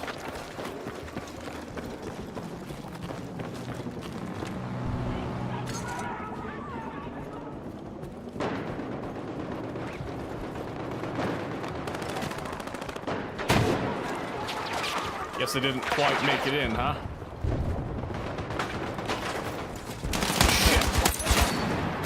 America war crime. Not with the reaction speed like that. I give that one an unlikely out of 5. There are people up here. Yep, there's one. Should have burst fired him. What?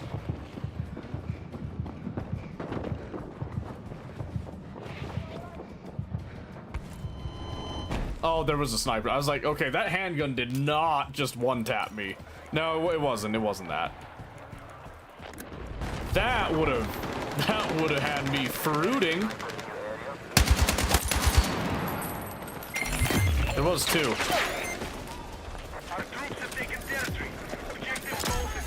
I guess the other one died. Oh shit. What a time to reload, huh?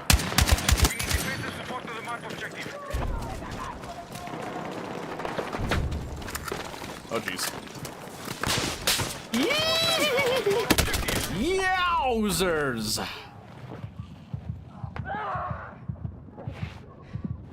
Damn. Sniped. Yep. But at least it was by a sniper rifle that did the majority of that damage. I'm grateful for that, by the way.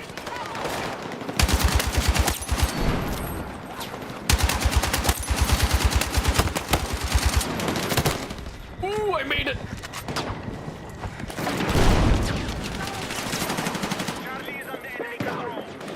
Fucking shit!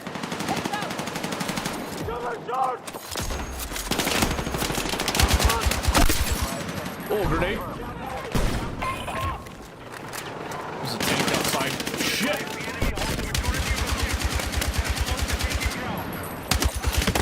Oh my gosh. How goodness. How gracious. Skater Gator.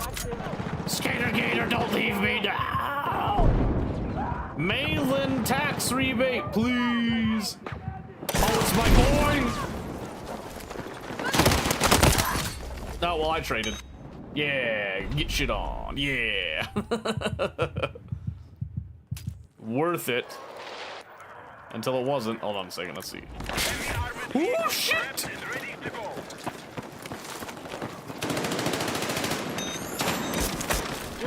Come on!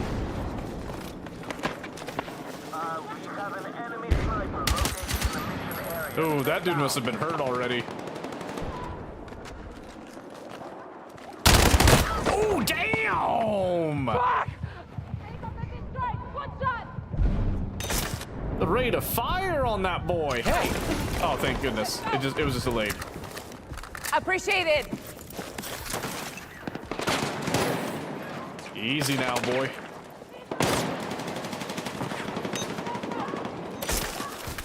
Let's go! God damn it! Not the submachine gun.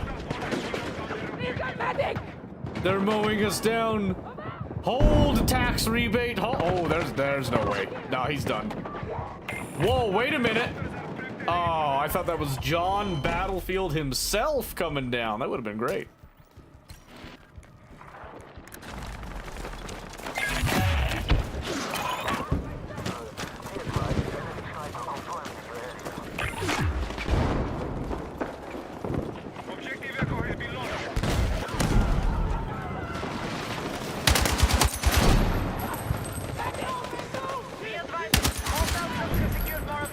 Clear your corners! Clear your corners! Oh shit! Clear my corners! No! No, don't let them win! Not like this! There's a grenade right there, bud! What are you doing?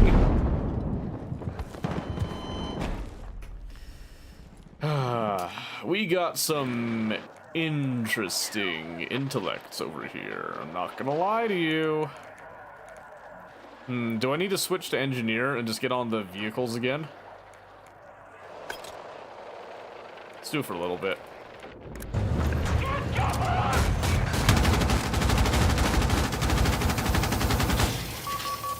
Uh-oh.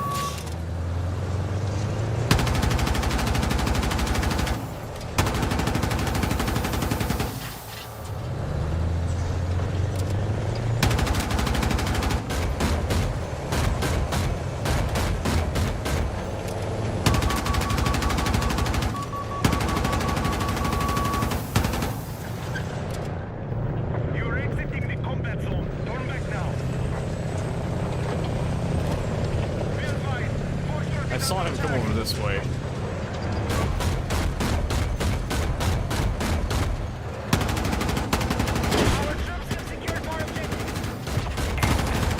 Okay, you got him.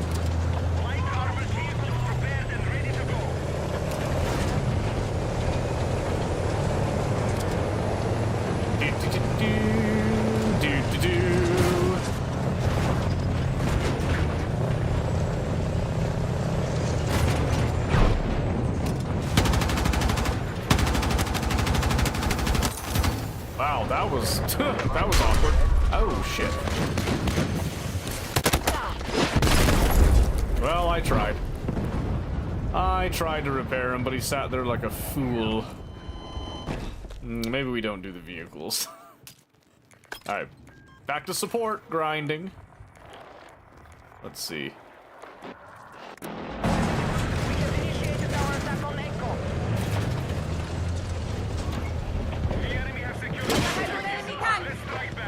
Ooh, oh, get him!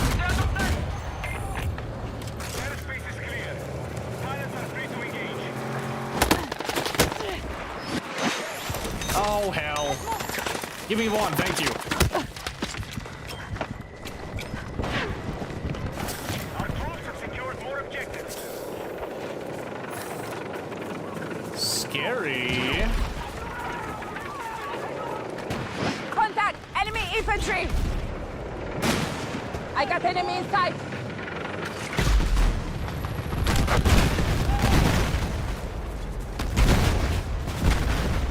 Blow him up! Oh, there's a bunch!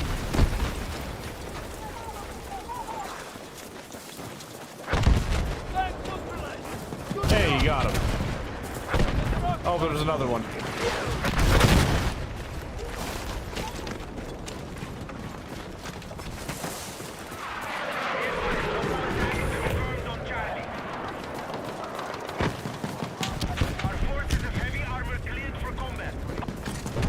Surprise! Got him.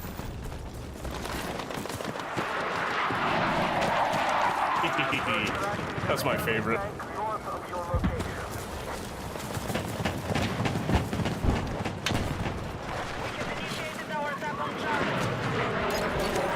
Oh shit! Oh, I saw all the blueberries around. I thought that it was safe there. I thought it was just the tank. It was not.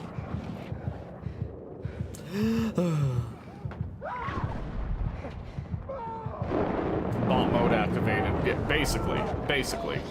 Wait a second. Fluffy? Fluffy? Fluffy, where you going, Fluffy? I better be seeing some revives. Come on, Fluffy. Somebody? They've left me. Left me for dead, I tell you.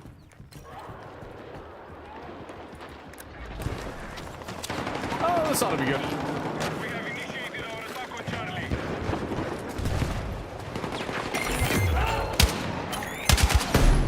Nice try on that one. Objective Charlie.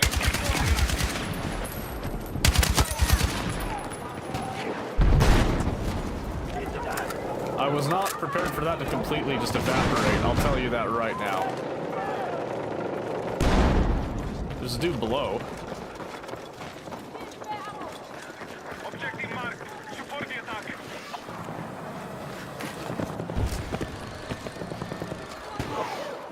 I heard a scary drone out in a boot.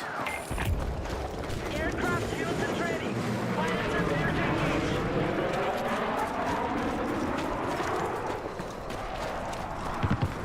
See, is this a good idea to go out this way?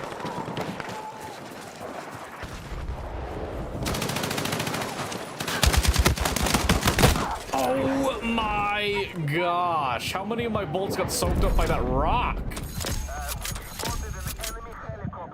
I think he's dead. I'm gonna hold out. He might pull it off.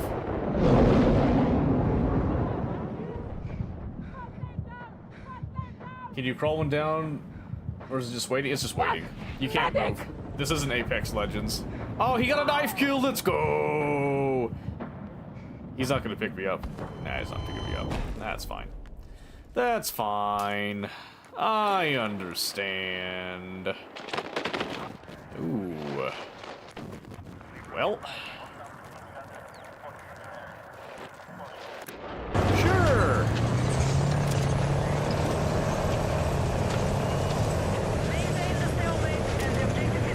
Cheer.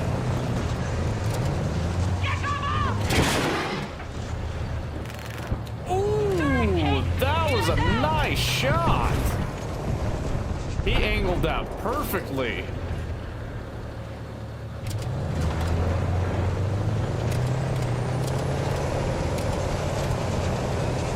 Yeah, I'm proud to be in this vehicle.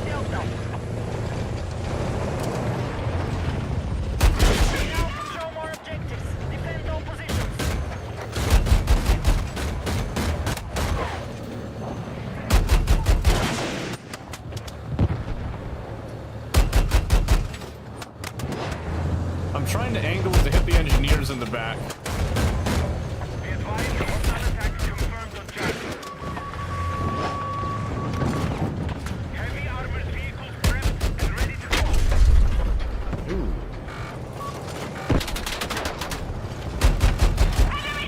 Oh, that's right, I'm a grenade launcher, not a...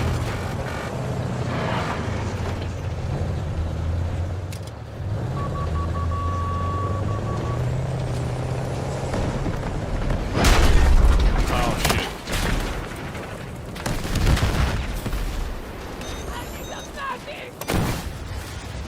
Oh, what? Get up, bud! Get up, bud!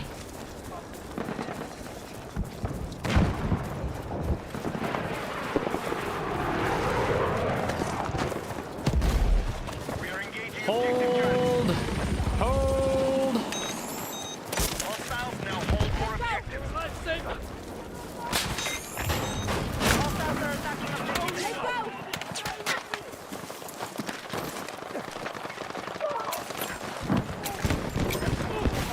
Be advised, enemy sniper confirmed. Bearing west. Oh, shit!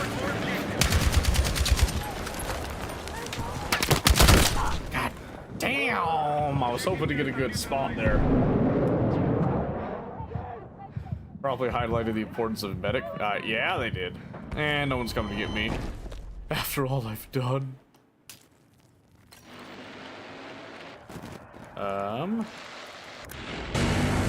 Oh, that's much better. I got a 50 cal. Marked objective is under threat. Defend the position. Hostiles are engaging objective Delta. It will assist this, tank. Forces are close to taking the battlefield. Because I got a lot of armor that I can hop out, render aid. What is it, Bradenson? What? Man, every battlefield I've played, there's always brave medics. I got eyes on enemy tank!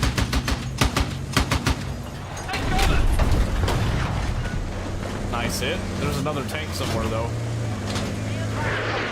It's under hostile control.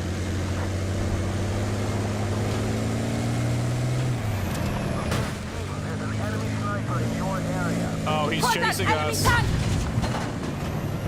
Ooh. Oh.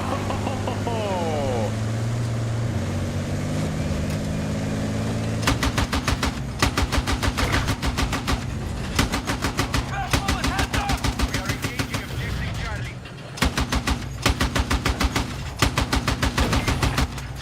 Aircraft fuels are ready. Pilot positions to engage. Yeah, that was pretty rad, not gonna lie. Oh my gosh. Oh my gosh. Nope. Be advised, the enemy holds the majority of objectives. They're close to taking ground.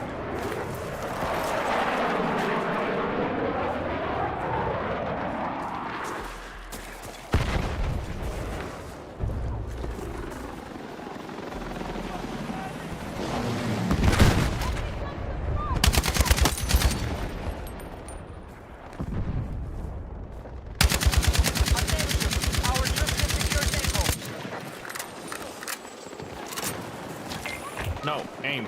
Aim. Bipod. Bipod.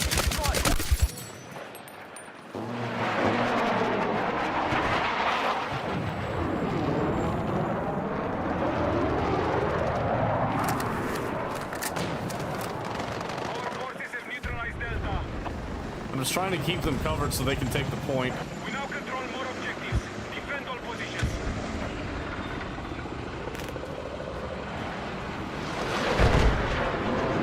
Enemy vehicle! 90 top! Oh, that's a lot of armor coming. Objective mark. Support the attack.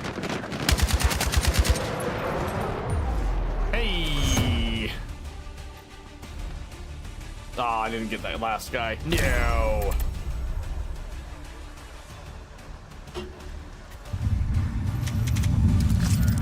You know, I think that's something that people don't get about Battlefield, because I was seeing some videos on it. There were some people complaining, you know, like, oh, you know, it's not Call of Duty, basically. It's like, no, it's not. You're supposed to play like a team. So sometimes you get to be a hero, sometimes you get to support the hero. Sometimes you're on the point, sometimes you're off the point, but playing for the point. You know what I mean? PTFO. Like, come on, PTFO. That's what everybody should do. Not everybody does it.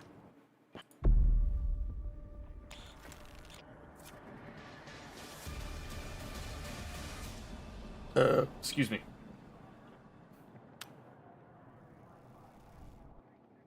Okay, I think we're still trying to gain some support points. Oh, I do want to customize, not you. Let's see here. Let's do like a 1.75, I think. Get a break. I like the heavy extended, actually. Bipod. Having a little bit of vertical, I think, is a good call. Yeah, mag flare I do like. I do like that. Let's give that a shot, shall we?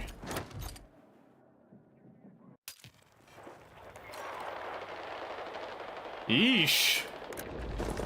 All squads attack now. Hold more objectives than the enemy so our forces can take ground. Out. We are moving on Delta.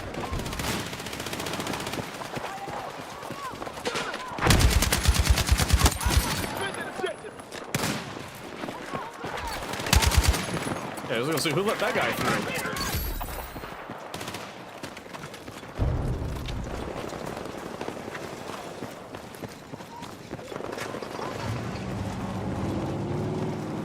The enemy holds more objectives.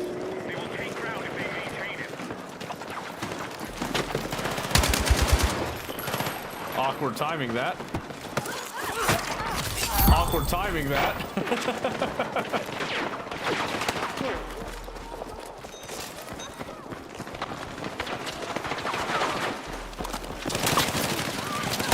No, I wanted it so bad. I wanted it more than I wanted to win. I wanted that knife kill right there in the street.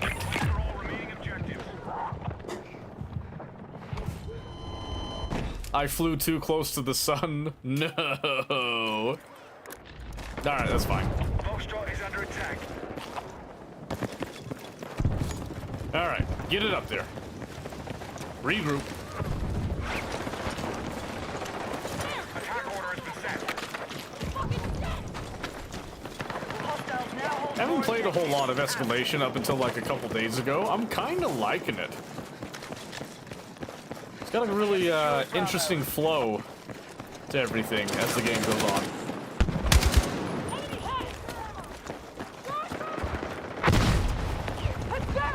Oh, I thought that. Ooh.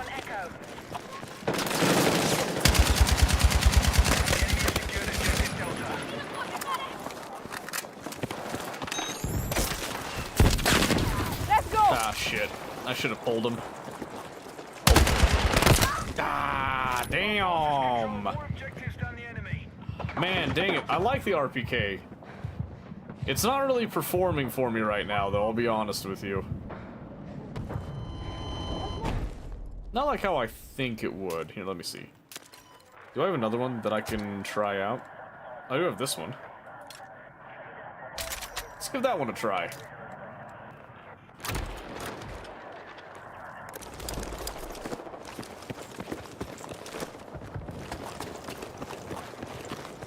Be advised, we no longer hold Charlie.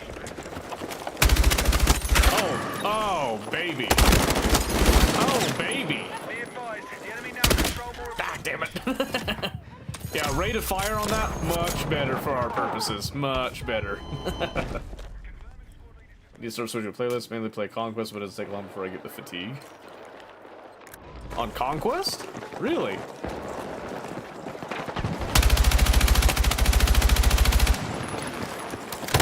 Oh, shit. The bag. What? How many of those bullets were the head? Come on. Center mass my ass. Did you see where he was? I couldn't see center mass. Come on. Come on, game. Give it to me.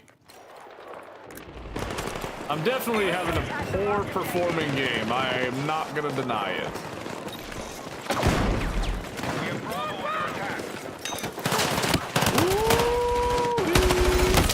Oh my gosh. I should have came in swinging, but I didn't. I thought I could save a life. All squads, light armored vehicles are ready for deployment.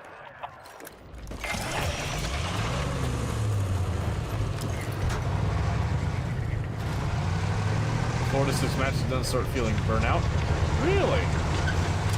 Man, I can't get enough of the game.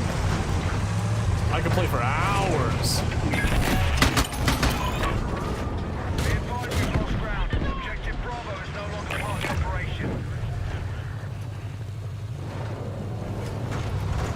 Haven't played 6 yet, though. That's fair. I can't see. Yeah, I like that wasn't shooting where I was pointing. I like that. Hold the objective! Loved it. We're not alone here! We're targeting Foxtrot.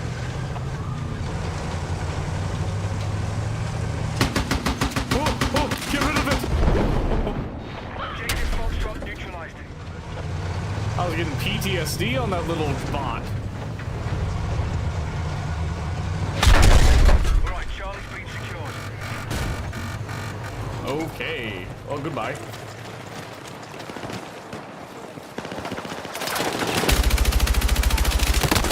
Not what? I didn't hit like hardly anything. What? Maybe that gun's not as good as I thought. Might not be as good as I thought. Maybe we just need a good position is what it is. Oh, I don't have a squad anymore. That's awesome.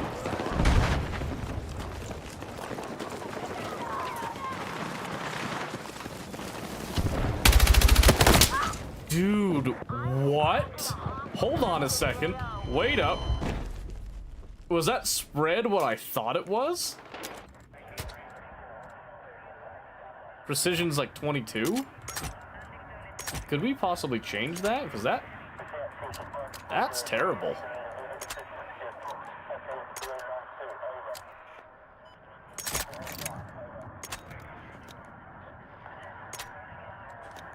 Well, maybe I should try mounting it and just setting up a position. Let's try that first before I judge it too hard. If I can get to a position that I can set up.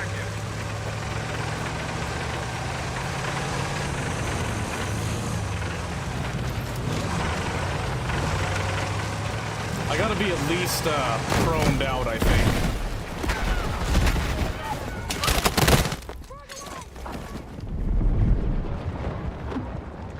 Wow. Wow. I think we're getting stomped this game. They're assaulting Echo. I reckon we're getting stomped hard. Okay, we're gonna crouch. Objective Golf. I'm gonna let him slide. Enemy's about to take full control of the battlefield.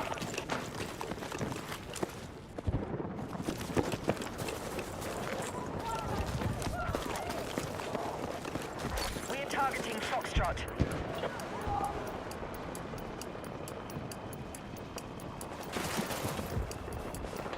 I'll try proning here. I don't think it's going to make much of a difference in the grand scheme here, but I might be able to slow this down. Not by much.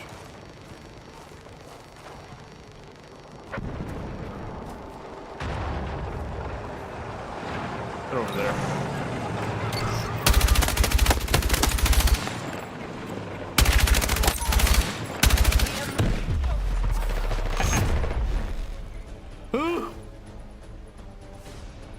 Well, I got something.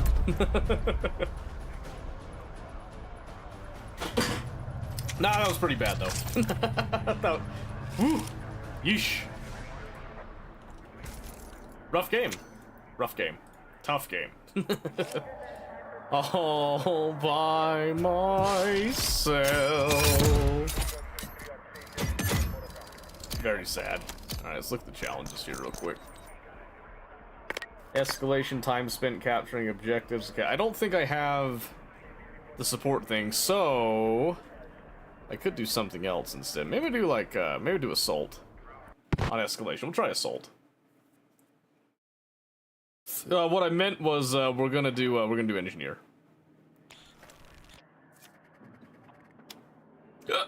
Excuse me.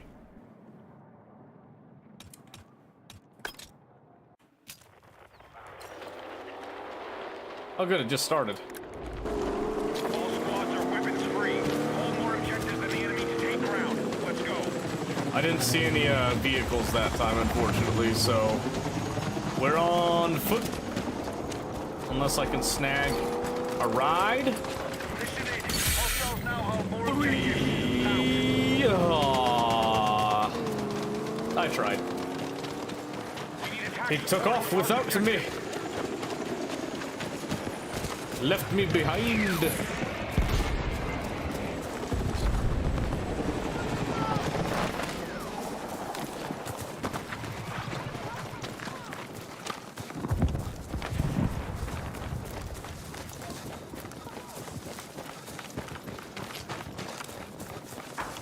Objective Charlie is being captured by hostiles.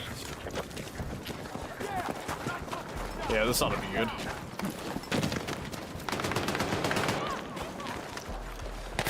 Alright, we secure an Echo.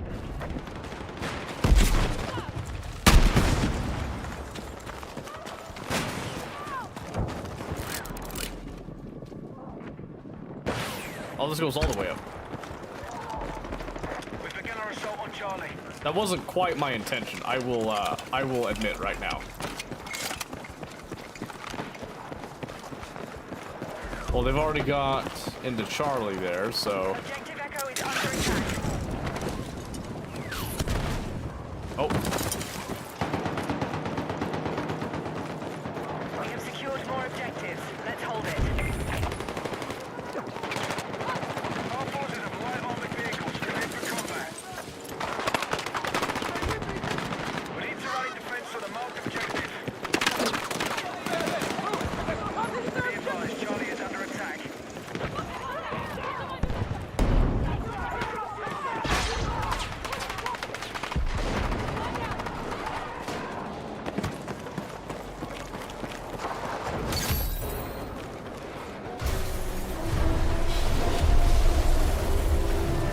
The crane's coming down. Levolution. Oh.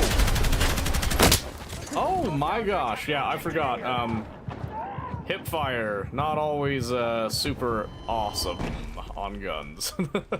Oh, wait, I forgot. I was also gonna.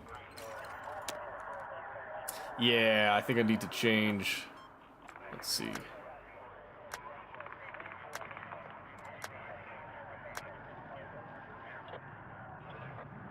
What? It's all just other app stuff. Okay, I need it. It's probably OBS is just eating up processing or Enemy attack something. confirmed at Echo. Yeah.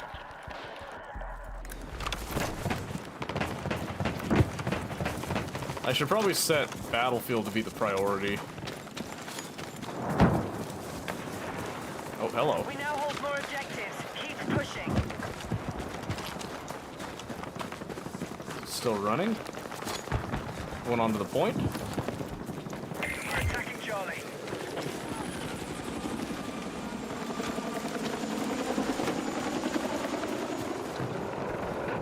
Shit.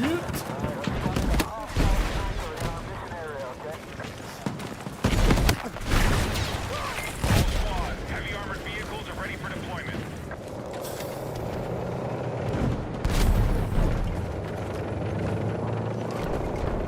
Hostiles now hold more objectives. Out.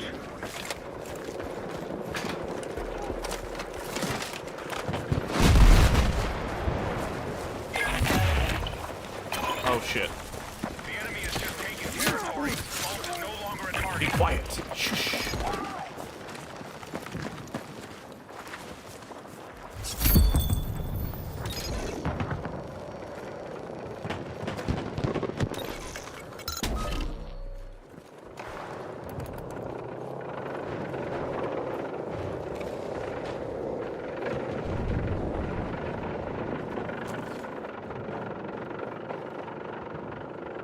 We're attacking Charlie. Oh shit. Attack helicopters confirmed. Pilots ready to deploy. Oh shit. Hey, he seems mad. I don't think he liked me knifing him earlier. I haven't done much with anti-air.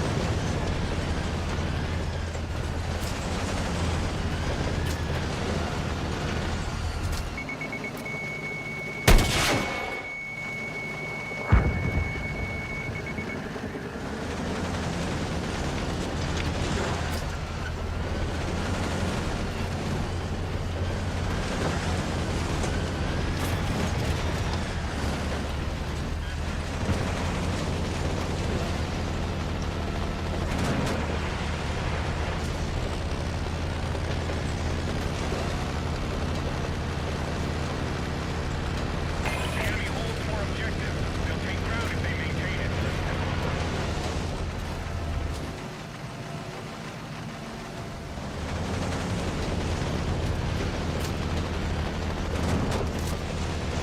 We're living on objective Charlie.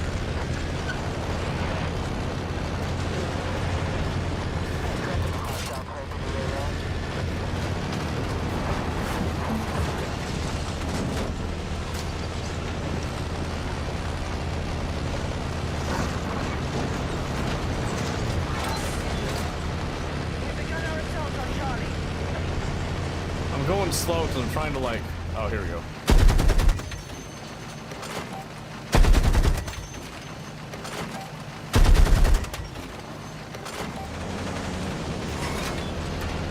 Our forces are attacking objective Charlie.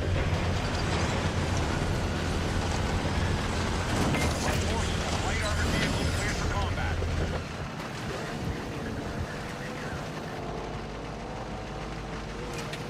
There we go. Break the stalemate or hostile forces will lock down their objective.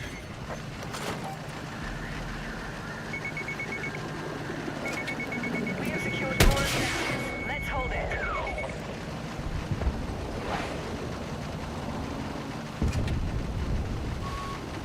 We're attacking Charlie.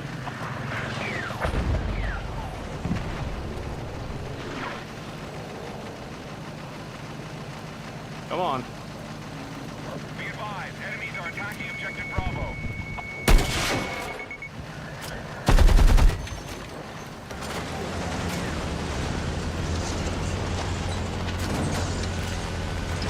Bravo has been lost.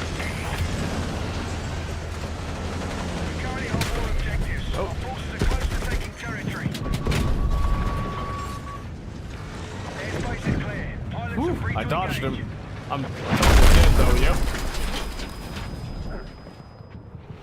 Yep. Damn, that sucks.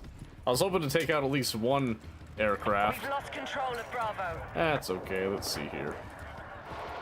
I haven't done a lot of tanks and stuff. The enemy has taken objective Bravo.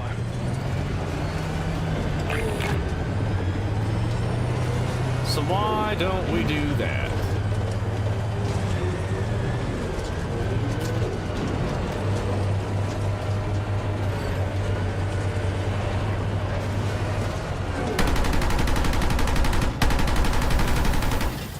Objective Echo is under attack.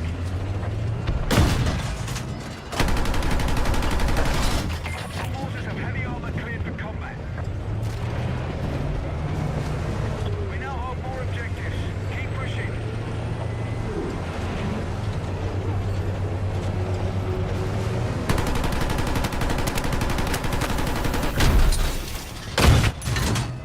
Be advised, we have lost Echo.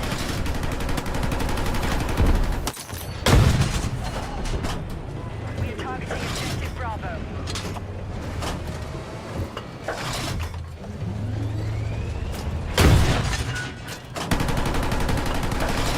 Come on, baby. Objective Bravo neutralized.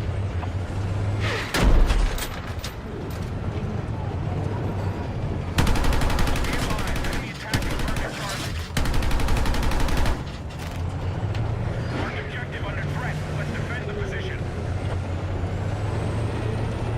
The enemy has secured more objectives. Let's rally and counter. So are we gonna move? We've neutralized objective Echo. We now hold more objectives. Keep pushing. There we go. We have secure Foxtrot.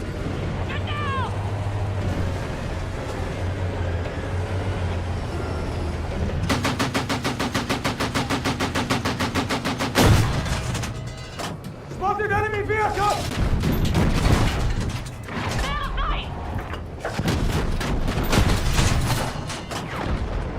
Be advised, enemy attack Lone Star Bravo.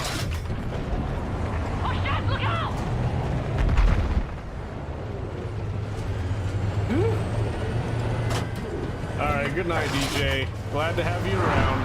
It was good to see you again. Air support confirmed. Pilots are ready to deploy.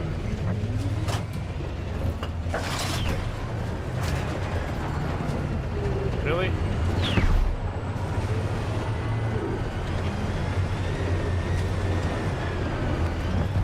Defend order has been set by squad leader. Enemy attack confirmed to Echo.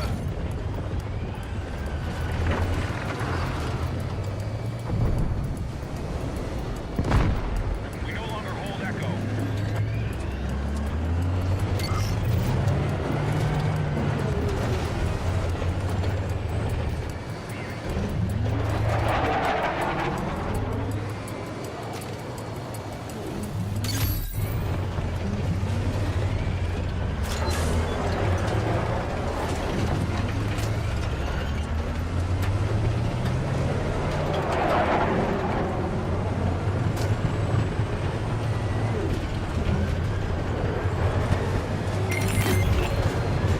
Hey, we're winning. Territory has been taken by our forces. Delta is no longer a target.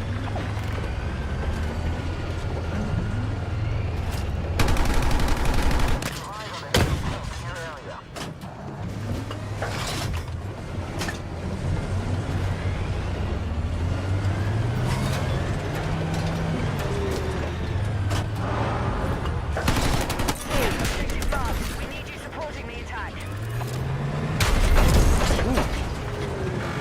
Come on, drive, stupid. They're attacking objective Delta.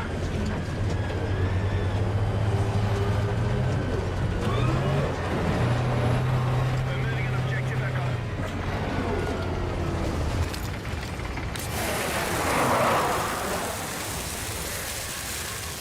We have heavy armor ready for combat.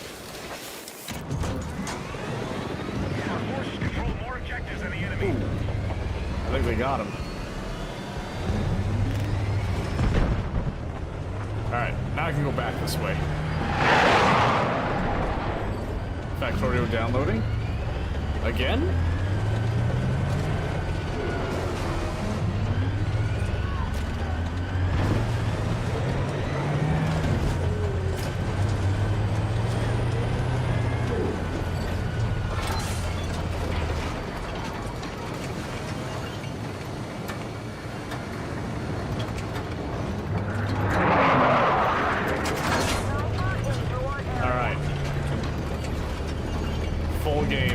okay. Just got a chance to get on. I got you now. I'm picking it up. Our attack on Foxtrot is underway. Attack helicopters confirmed. Pilots on standby.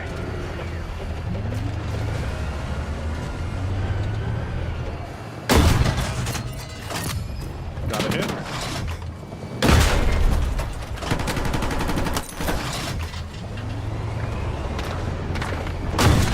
That's a tank.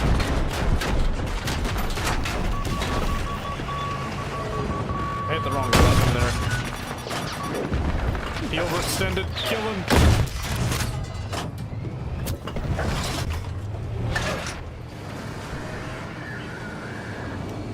Thanks for that.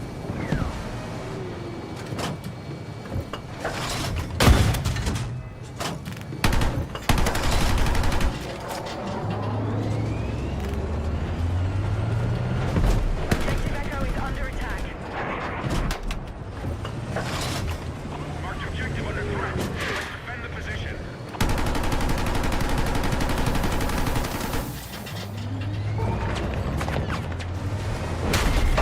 Nope. We're attacking objective. Yeah, he tried. Did you see that guy? Aircraft fueled and ready. Pilots are clear to engage. Ow.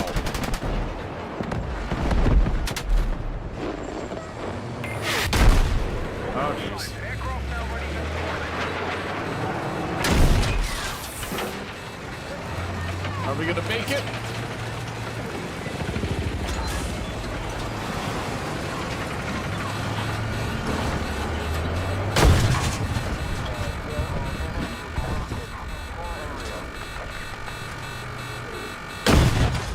I can't believe we're alive.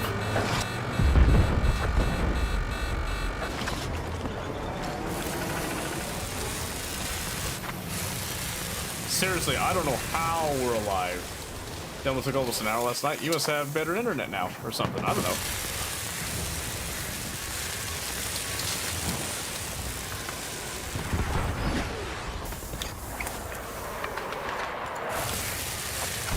If you have the demo downloaded already, you probably have part of the game already, so you just have to download the stuff that allows you to play the full game, would be my guess. Our forces are close to taking the battlefield. Keep holding the majority of objectives.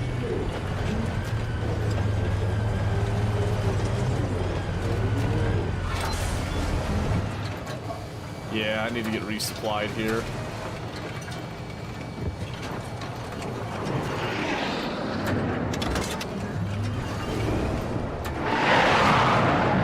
I could use a little more, if you don't mind. Hostiles are attacking objective Charlie. Defensive position is on marked objective.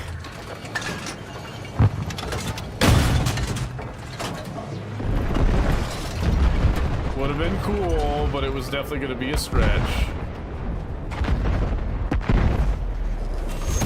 Whee!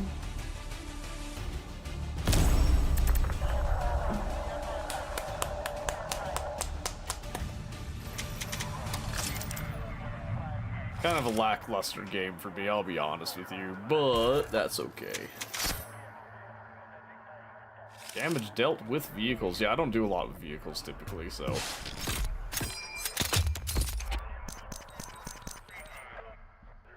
Okay. Oh, let's see, what time is it? It's 1 in the morning, yeah. Alright.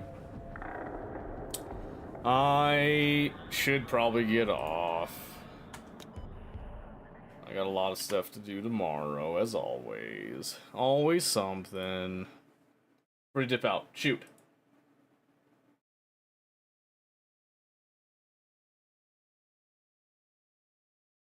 Force build hotkey. It's Control Shift click. Shift is like your ghost build in Factorio, and then Control Shift is your force, like force it in type of thing.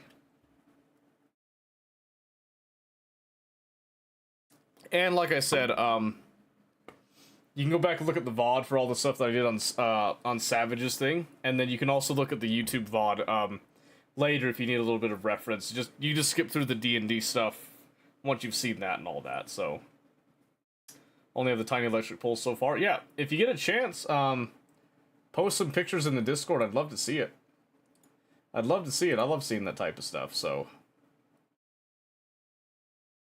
yeah. Ooh, there goes my deck. Anyway, yeah, I think that's all I got. We're just switching to Monday through Friday streams and all that, so we're gonna try to add a little bit more variety to it to keep it interesting. And then maybe we'll start doing themes for each night or something, I don't know yet. But, I appreciate you guys being here. Mahalik, thank you for the raid earlier as well, by the way. And hope that I was able to help people with Factorio and all that. Had to miss out on most of it, yeah. So I've made it available. Like I said, we multi-stream over to the Red app, so that you can get some of that as well. I hope you have a great night too, Mike. And we'll catch all of you guys on Monday, maybe even a bonus one tomorrow. Not guaranteed, but maybe. We'll see how the day goes, how it swings, and I'll let you guys know in the Discord if that happens, so. Alright, I'm gonna go get some late night ramen and then I'm gonna crash. So, see you kids later. Have a good weekend. We're also gonna change that schedule. Don't believe that schedule. I'm fixing it over the weekend, alright? Alright, bye.